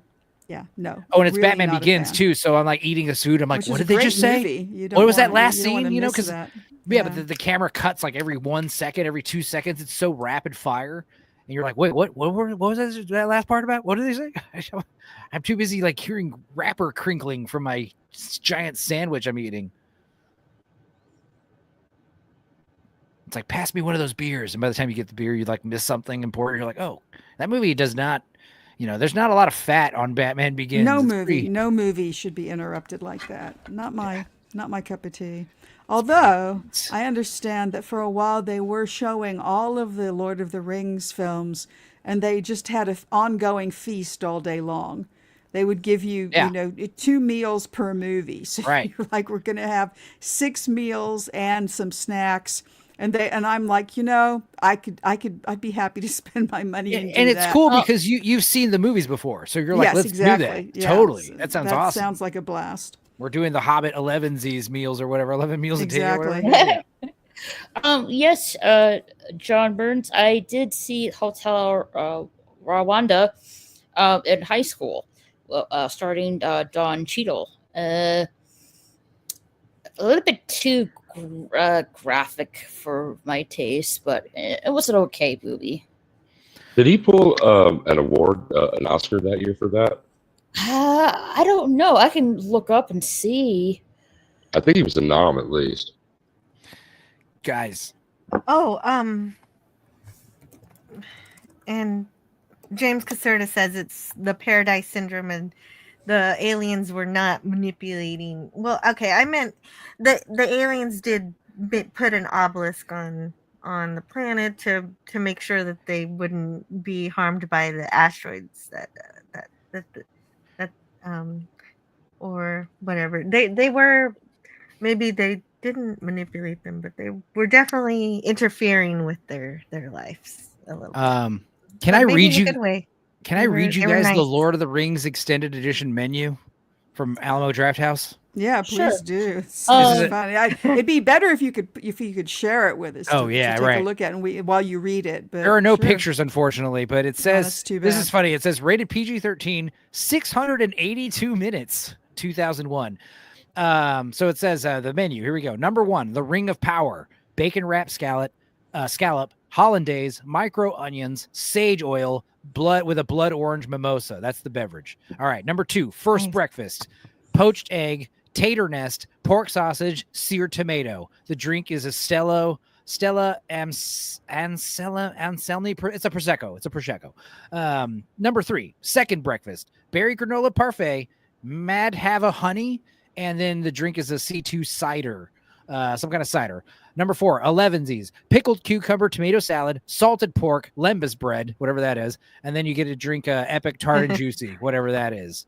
Yeah. If you just say Limba's bread, that's the fictional. It's some bread. kind of What pita, did they probably. actually make it? It's probably pita. Luncheon, number 5. Coney rabbit stew with taters, mushrooms, carrots, celery, and herbs. And then you get a left-hand milk stout, half pint. Number 6, afternoon tea, cucumber cream cheese lox sandwich, blackberry macaroon, salted caramel shortbread, and it's served with a happy campy cocoa hot tea. Jesus. All right, number 7, dinner, bread bowl, potato leek soup, my favorite, fried onion, fresh herbs. The drink is a Bierstadt slow pour pills. Okay. Number 8, supper, roasted garlic glazed half chicken, buttered baked red potatoes, roasted purple carrots, served with a steelhead Chardonnay. And number 9 is Mount Doom, a chocolate lava cake with hot coffee. And that is the whole menu. That is amazing. I would love that. I should do that every year or something, man. Yeah, I wish they would bring that back. Like a couple $100 or something, you know? I think they do. I'd still pay it. I would do it. I haven't seen do it it in come Austin back every yet. year. I think they do it around Christmas time. Every year? Really? Oh, I don't know. They haven't House done that. is. They haven't done that feast for quite a while. We have the Alamo Draft House here, but I always try to look and see, and it's not here. Austin's that is the Alamo Draft House prime place. So yeah, I definitely know that that's like a regular thing that I have friends that go every year. So they might have taken a break during quarantine and stuff. Yeah, that's an incredible menu. And I'm sure the menu changes too. I don't, I'm just reading a random menu from, maybe it's the same, maybe it isn't. I don't know. I gotta say though, there was a period of time when I grew up, when I first went to Austin, I just out of high school with my band. Going to the Alamo Draft House was great because my bass player and my guitar player worked there, and I would just get free. My bass player would just be like, "Go see this movie at this time. I will be the waiter," because the waiters checked the tickets at the time. So I just go sit on an even number row or whatever, and I would slip him 20 bucks. Oh yeah, no. If you know somebody who works in the kitchen at the Draft House, you get taken care of. But that's true if you know anybody who works at a restaurant. But what sucks is I used to get this. I used to get this really good, like a Godfather pizza and a pitcher of beer, and it was great. Spoiled. But then there was a point around 2012 or 13 where it started branching out, franchising, get a lot bigger, and there was a huge dip in the quality of the food. So now when I go to Alamo Draft House, I want like a coffee a la mode, or like, I don't know, a beer. I don't know. The food. That happened. Their food did lose quality. I think you're right. But that's true with most restaurants, especially nowadays. But with Alamo, it happened a lot sooner. It happened like I said, early 2010s. But now, you go to like we're talking about fast food earlier. Like you crave fast food, and that's the whole point. Is like fast food sucks, but at least it was like cheap and easy and not disgusting. Now it's like you eat it and you just feel like you're eating garbage. Like it's like synthetic crap. It doesn't even hit the spot. No, they put a lot of additives and colorings and it's not even processed food, and and they're terrible for a person. It's overpriced, they're terrible too. for all of us. Exactly. They Yeah, it's not like it used to be. You can tell the difference too, just between people. Because you look at pictures of people in the '60s and teenagers, and they all ate burgers and fries and drank Cokes. Right. And then you look at teenagers these days who are eating burgers and fries and Cokes, and they clearly have a metabolic syndrome going on that's out of control. And seed oils. It's the same kind of, and other things, and additives and colors and things. What's funny is they always show you that and one high guy, he's fructose like, corn syrup, which wasn't a thing. This guy's back in 70 the years day. old, and he's been eating a Big Mac every day for 50 years. He's like, yeah, but he was eating the good Big Macs back in the 70s and 80s and 90s. He's barely getting poisoned now, Like these people that have grown up eating this stuff over the last like 10 years or whatever. It's not the same. And that's the thing is like when I was a kid, maybe the adults aren't craving McDonald's, but the kids love it. But now, like, I don't even think the kids like that stuff, or drunk people love McDonald's and pizza and stuff. But now it's like, no, it's not the same. Like it's not the same. I talk to younger people and they're like, hell no, I don't like McDonald's, or Pizza Hut or whatever. And it's like, yeah, no, it's definitely different. Well, Pizza Hut makes a pretty good pizza, actually. I like Pizza Hut. Yeah, no, I do too. But the like hand tossed is a really everything's- great crust. Everything's taking a dip, and it's either And gone they way don't- up. in I haven't price- had one in a long time. Right. They don't skip on the sauce either. Don't like it. They don't lather the sauce on the pizza. Yeah, I'm a sauce guy. With a pizza, like the sauce makes or breaks the pie. Some people are more into the crust. I'm all about the bread. Yeah, Right, some people like are more the- about the crust. What's like, I don't know what's going on, but I'm sad to hear that my local TGI Fridays and Applebee's have closed down. I'm like, what? Damn. Yeah, I just got into TGI Applebee's. Fridays a long time ago. I just got into Applebee's because like I just got into that whole. I realized like why it's popular. They got those cheap ass drinks. I love the dessert they served at TGI Reverse. Fridays. It was like chocolate cake, but it was like, I don't know what's in it. I know it was like dripping with chocolate sauce, but there was something else in. So it was a lava cake. Yeah, it was kind of like a log of cake, but there was like a square cake with chocolate sauce on it. There was something else in the cake that I can't really put my finger on. Yeah. Some kind of jelly. Well, speaking, continuing about regarding the Lord of the Rings menu, what's the Rings of Power menu? Oats gruel, followed by old prawns and cream cheese. Gross. Yum. And JT Kirk wants to know, where's PvP? Well, he was here. He was here earlier. He went to bed. He did. was overtime for a sleepy pie. He was, and he figured it out just in time. Yes, it's good. Because there's yeah. been a moment or two where I remember where PvP went down and then couldn't get up, and that was really hard to listen to. No, that's scary. That's was that scary. on Cardinal God. Sin's live stream? God, I remember it could that. have been. It could have been on. Yeah, it happened on his, but it happened on mine too. That happened. It was very scary. Look, Joe, I don't want to get political, but if I could blow up any city, it'd be Ottawa, because the people who run Ottawa are corrupt. They're criminals. And they gotta go. No, it doesn't work unless you go on for another 3 minutes. No, exactly. 4 Yeah. minutes. Yeah. I always keep an eye on the clock when he starts, but I don't actually write it down. But one of these days, I'm going to start writing it down. I was joking Look about at him Jill and going him 5 and hours. Rod. I think that's going to be woo. my limit. Let's get up to 5 hours and then we're going to quit. Him and Rod together. I All want them right, to do sounds like good to me. a one-on-one show. Yeah, Rod snoring like a buzzsaw now and then. That's Rod too and great. PvP sitting by a fire, just having talks about whatever. That'd be something I would. They check out. would. Drunk uncle. That could happen. That could happen. That might happen on Canadian Spider-Man's channel. The Drunk Uncle show. Yeah. Oh my God. The Drunk Uncle. Hosted by Canadian Spider-Man, the drunk nephew of the uncles. Yes. Sorry. That sounds Just- fun. Just get him talking about Trudeau. And that's perfect for his channel too. He likes the politics sometimes. Bailed halfway through the stream. He is triggered when you talk during his long stories. Yeah. Oh, I've that's so streamed funny. with a few guys like that. You know. I won't Hey, name if you names. wouldn't interrupt me. Yeah, I had. No, I mean, don't interrupt me. Oh, I'm sorry. No. Yeah, you got me.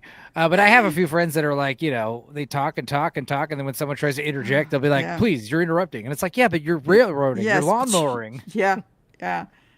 Is that what it's called? Lawnmowering, where you can That's do what the I whole call it. yard? That's great. Yeah, that's what I call it. That's good. But I have a little lawnmower sound effect on my StreamYard that I'll play, but I haven't done it in a while. But yeah, some dudes, they need the lawnmower. It's like, all right. I'll you give do- anybody 5 minutes, but come on. Well, the worst, like, share here's the room. Share the room. The worst is like you're sharing the room is one thing, but like I can understand you're telling a dense story with a lot of interesting little factoids and details. But like the worst is when you're telling a story for 5 minutes that could have been told in 30 seconds. You know, you're like rambling and stuttering and just kind of. Sometimes people digress, and that can be interesting and funny. Oh yeah. Times. Well, for some reason, I still have him around. You know, everyone has their like quirks and stuff like No, that. I There's, know. like, you know, that's fine. Streaming with Porky Pig, you know, and it was just like, PvP was just having a good time. Oh, I'm not talking And, about specifically PvP. And he's just maybe at this little woman. Oh no! Tonight was particularly poignant. I mean, he started off on his "Which city would you destroy with the asteroid?" and he he like was in the first sentence. And Stupenzo said something like, "Yeah, that's great." And he's like, "If you wouldn't interrupt me," and I'm like, "Wait a minute." Well, and I finished. This guy's just sort of hyping you. He's playing hype man. And he just really chopped you at the knees. And I'm like, okay, I'm just going to watch the clock now and turn the sound down. Mars Monkey Motor Max, bike. you can't trick me. It's not called Motor Movie. Nope, that's not what it's. Well, I mean, I think that's something else, but I'm not sure. It is something else. Yes, All right. it's what If you're Amish, it's called rowboating. Yeah, PvP was just, like having, I think he's just a little bit overboard with, having too much fun, but what happens. So, yeah. Oh, yeah. No complaints. I always find that stuff funny, when Yeah, it's a little bit character. funny. Yeah. Well, he's also not here, so the less shit we talk about, the better, right? That's yeah, a good fair enough, point. fair enough, fair enough. Yeah. But although I don't think he's saying anything I wouldn't be happy to do- say to him. I do worry about him. I don't want to pick on BVP because he's our friend. Of I'm course. not picking. That was just reality. That was Of course, what happened. well, And I was talking about people that I know on my show, specifically that are just like, they railroad hard, they lawnmower hard, and it is what it is. But yeah. And you gotta- JT Kirk wanted to know where he is, and I'm sure he missed him. Yeah. So he was here earlier. You can rewind it later if you want to hear some of his stories. Yeah, You're definitely. not picking on him. You're Pleasant Valley picking on him. I enjoyed his rants. They were great. Yeah, see, there's a fan right there. Of PvP. Definitely. Yeah. It was funny. He'd be like, I'm not going to get political. And then he'd say the most political crap. It was The guy who amazing. said I loved somebody it. was gonna become. Is it the guy who's the new PM is gonna do it? Take the oath wearing a crown? Is that? Oh, right. They're Is that going to be possibly coronated. literally true? It's very drunk uncle, and love you PvP.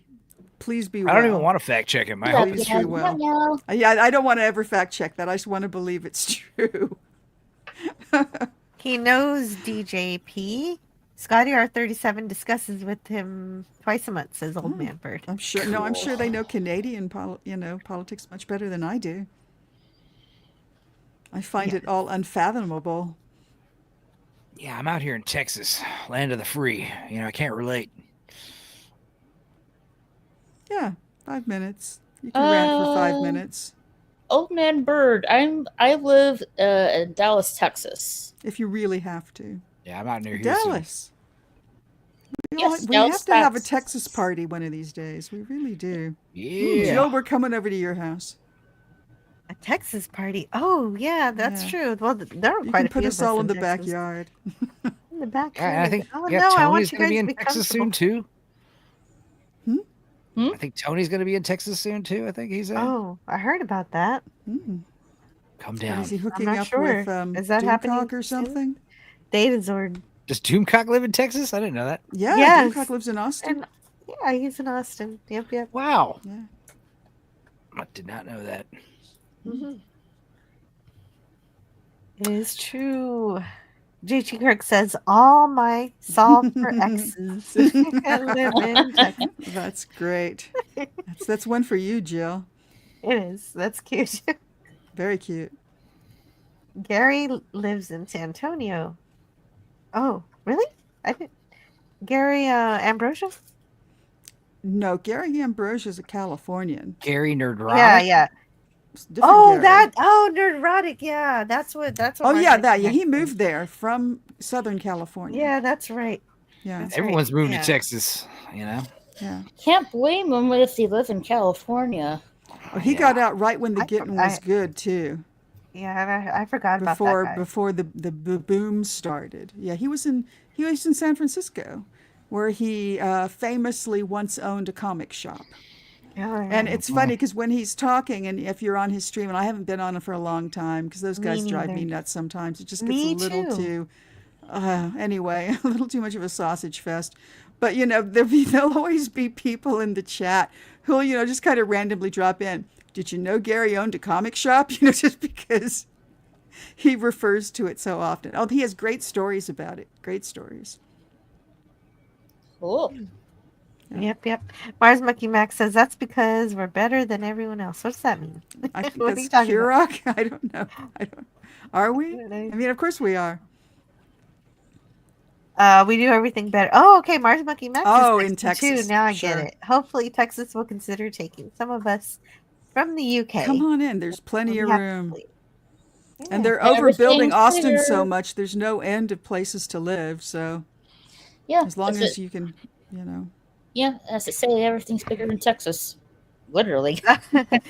Old Man Bird says, I live in Austin and I always wonder, is that Doomcock over there? Yeah. All I know about Doomcock is he is short from his wrestling mask live appearance. I don't even know that he's short because I saw him. He was in a car, and everybody looks short sitting in a car. Somebody once said he regularly goes to Half Price Books, and his voice is very apparent. When he's there, you can hear him. But I certainly have never heard him at Half Price Books.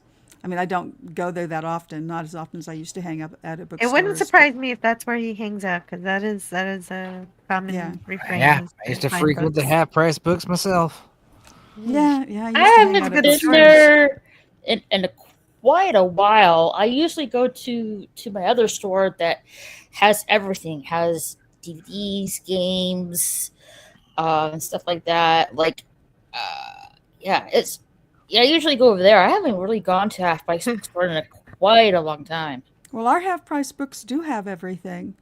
They got the movies and everything, and the music and the books, just everything. Mm. So, I mean, they even have a toy section these days. Oh, look. See, we've got 15 minutes to the end of the show, so maybe the stars we should. at night, they shine so bright, deep in the heart of Texas. Yeah. I haven't heard that in a long time. That's the rule. Big Time, or was it Pee-wee's Big Adventure? That's so funny. Yes. All right, think so we'll we're be going to be wrapping it wrapping up. We're wrapping it up. Yeah. Pretty soon. I want to get the promotions out of the way. So I is there have anything no you wanna share? promotions. I am nothing- working with nobody you wanna Jill on a Lord of the Rings stream, project that she does, where we're reading our way through the book this year. Oh, sweet. So, yes. 6 chapters a month, which apparently is I know. I'm going behind. to be. I'm going to catch up. I'll Oh, be there. me too. I'll get there. I'll be there. I read I've the got first it- I've chapter. got I it. read the first chapter today of the next bunch. So I've got to make 6 videos like tomorrow. I know you do. Let's see if I Yeah. can. Whoa. Let's see I how know you many I do. can make tomorrow. I love to do it though. It's a lot of It fun. sounds And like thank fun. you.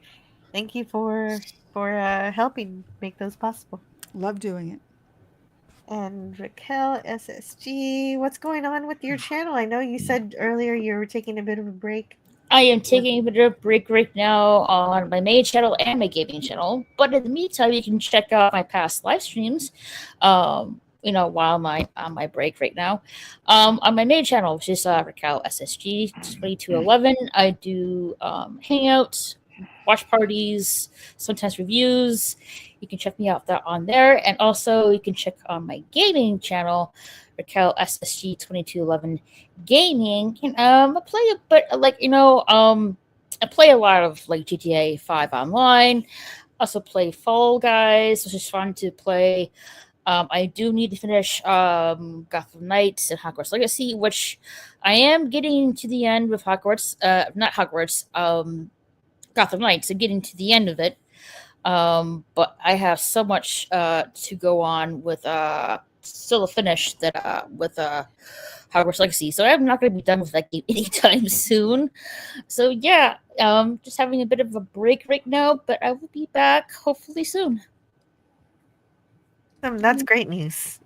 Thank you. And thank you for hanging out tonight, Raquel. You've been Yeah. great. We should do this more often, Jill. Absolutely. I should. I did it last week and did it again this week. But we'll see what happens. We'll see. Yeah, definitely. DJ Play Nice, thank you for being here. Is there anything you want to share? I want to say thank you for hosting. Any kind of impromptu get together that lasts this long has got to be good, right? Coming up on 5 hours is pretty damn sweet. Right? If anybody out there is in crisis, or you know somebody who is, you can 88 or 1-800-273-TALK. If you don't want to talk, then you can just text the word TALK, T-A-L-K, to 741-741. You can get assistance there. Local help is always available. In Canada, dial 988. In the UK, 0800-689-5652. Australians, 131114. You can get assistance there globally.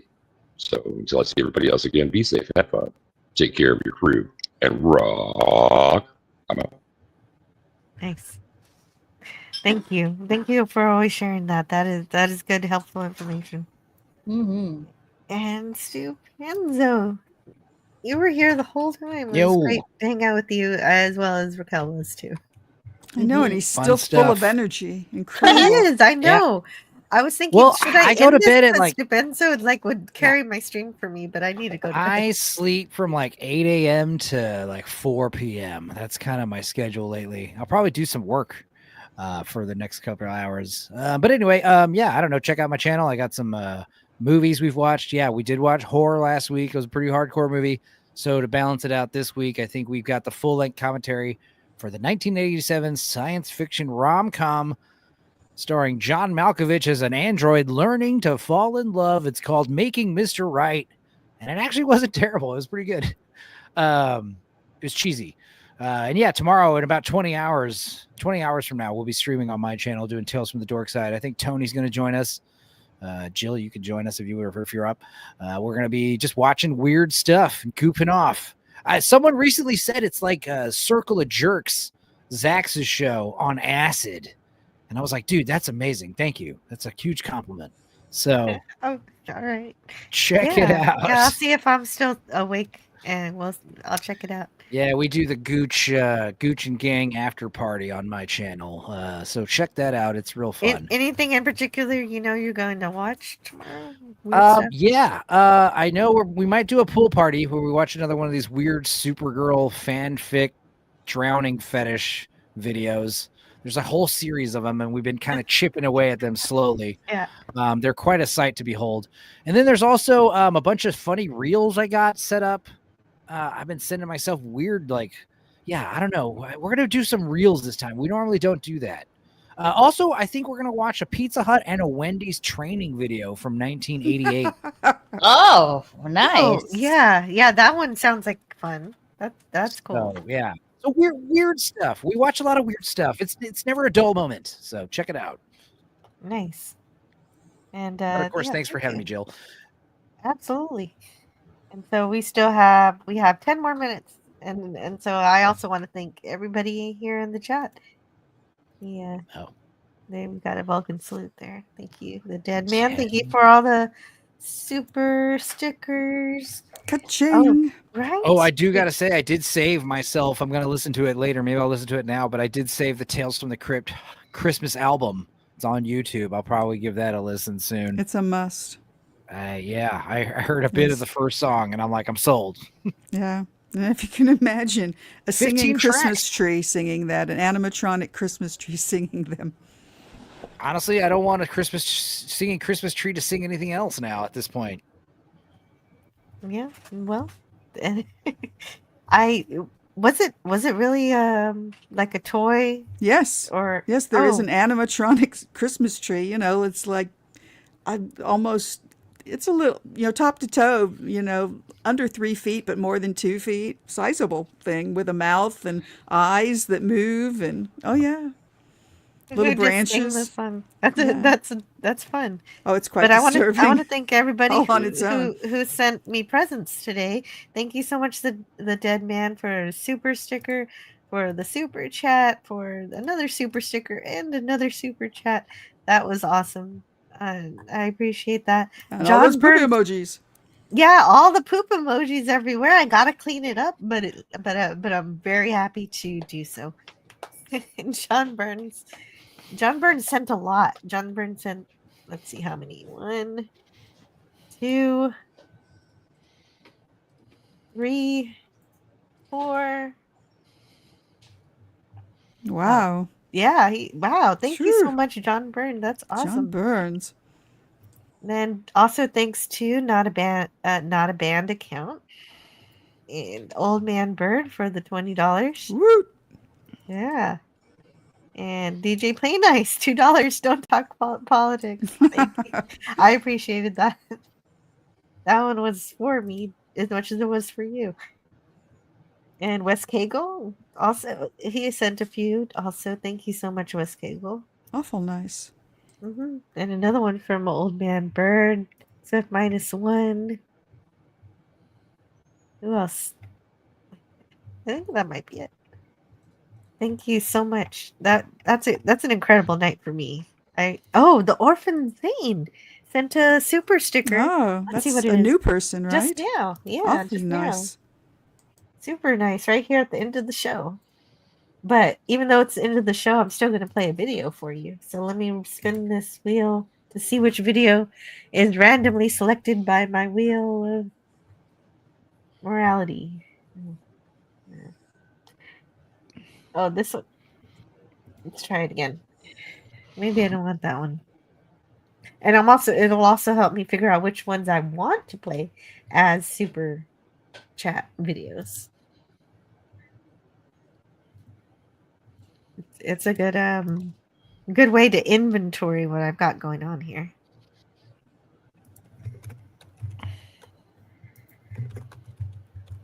It would be faster if I did did the OBS thing where it randomly selected it for me and just played it.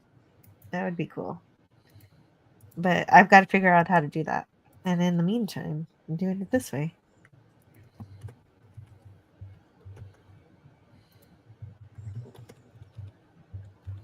I guess I don't know where this one is. Where did this one go? Is it here? You know what? It's here. No, it's not there either. Oh. I can't find it. I guess I'll pick a different one.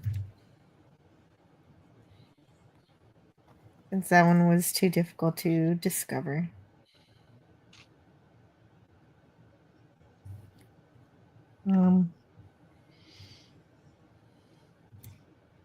This one's taking longer. I think it's because it's the end of the show and I'm so a little bit tired. Oh, there it is. There's the one I was looking for. Orphan Zane, thank you so much. Delightful.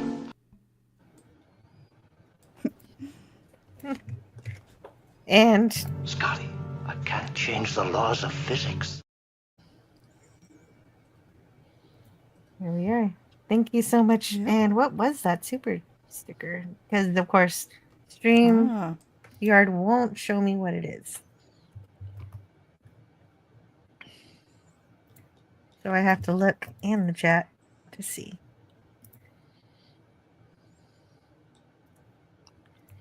And it is It's a Bushiba giving you a thumbs up. Oh, it's a Bushiba. Yeah, good wearing job. Some sort of blue gi. Oh, is that what it's called? I think so, yeah. Blue gi. Oh, I wouldn't have known that. I would have thought it was like a robe. It could be a robe. But no, you're probably right. It's right, sort of Asian looking. Mm-hmm. Looks like it wraps. Nice. It's one of those Shiba dogs. Thing. Yes. Yeah. Good job. Definitely no bloody G. Oh, no bloody A, B, or D. Oh, and yeah, you didn't see me play that video earlier. I could play it again. No bloody A, B, C, or D. Oh, you're right. You've got to include all those R's. Those are essential. Lovely trill on that R.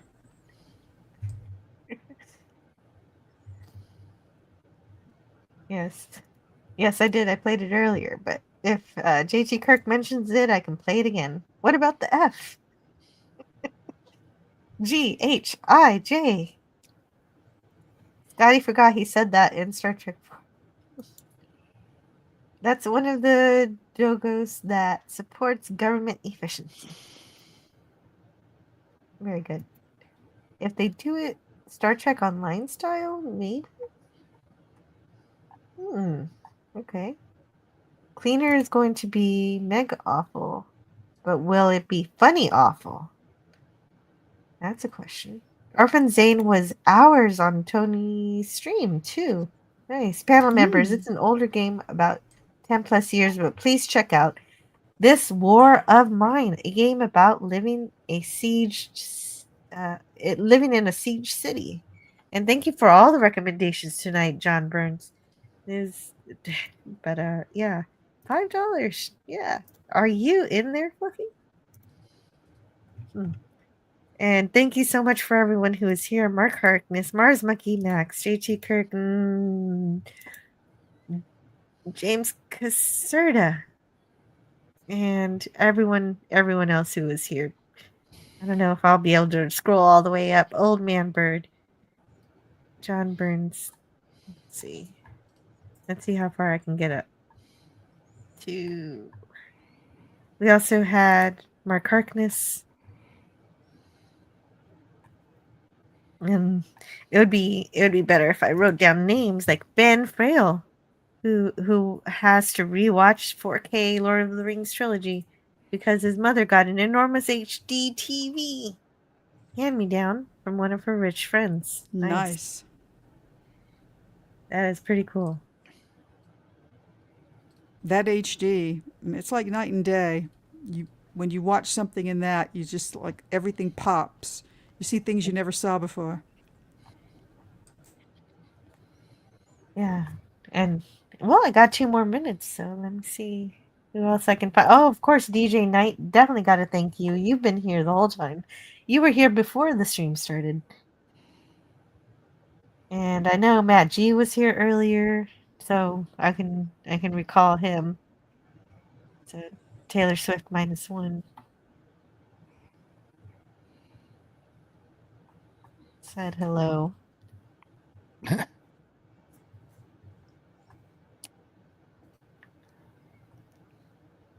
Well, we had a lot of guests here who hung out with us.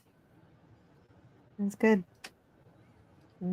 Oh, the conversations were amazing. I mean, it had to be fun because we were here for 5 hours, right? Of course. I hope you guys had fun.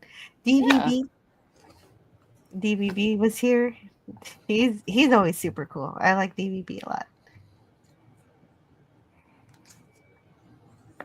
And of course, the people who were on the panel earlier also, like Stark of Iron, who was here. Tony, thank you so much for hanging out. That's right. People who were on the panel, that's an important thing too, who are no longer here now. Like PvP, thank you, PvP. You were fun. And Rod Thunderheart was here earlier, as well as Max Redstone. And Canadian Spider-Man. Canadian Spider-Man didn't make it on the panel, but he was definitely in the chat. Yeah. Mm-hmm. True. And I think that's everybody on the panel too. And now I think it's time for us to head out. Why was there a sequel to Human Centipede? I didn't even. Okay. There's 2. What? There's a sequel to that movie? Oh God. 2. There's 2 sequels. Second one was a little bit much. The third one was like very weird and funny. Like basically the sequels are like the Human Centipede movie exists. So that's why it's weird. Pass. That is weird. Pass. Yeah, me too. Big pass. The only made by time the same guy. I saw that South Park episode, so I don't ever have to see the movie. Right. Well, they're all made by the same guy, and apparently that guy has a new movie coming out that's even more effed up than those movies. And I've heard about it, and it sounds crazy. No. There are many centipedes. Jill, I don't know if you heard this. Apparently we're getting a sequel to the Goonies. I'm like, why? That doesn't make sense. I don't know. That does not make sense at all. No, like I wouldn't have minded if it was like 40 years ago, but now I don't know. One-Eyed Willie's back. Well, I don't know how to end this live stream, so I'm going to end it by reading this chat from Blade Runner from JT Kirk. I've seen things you people wouldn't believe. Attack ships on fire off the shoulder of Orion. I watched sea beams glitter in the dark near the Tannhauser Gate. All those moments will be lost in time, like tears in rain.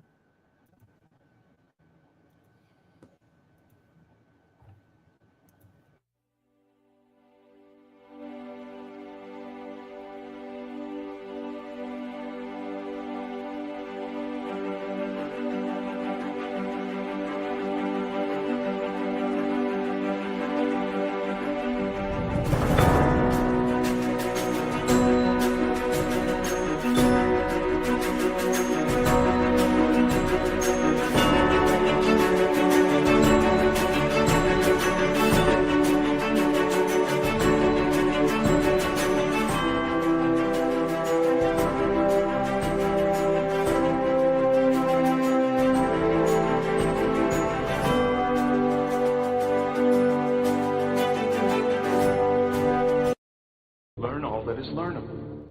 And the ways our differences combine to create meaning and beauty. It has always been easier to destroy than to create. May we together become greater than the sum of both of us. Well, now you have something new to think about. Carry on. Going to bed. Gotta turn off the lights. Hey, there's TV. Gotta turn off the power. Hey, turning off things. Yeah, it's time for bed. So now, where's the sleepy place? It is upstairs, but I gotta make sure the door is locked, and now it's time for bed. Baxter, he's on the couch. He wonders why I'm singing. I'm going upstairs, and Baxter's coming with me. Just found a little poop. Gonna pick it up with my fingers and throw it in the toilet. Baxter is not to blame. Hey, buddy, you coming up? He's looking at me like I'm a crazy person. Come on, it's bedtime. Anyway, that's my song.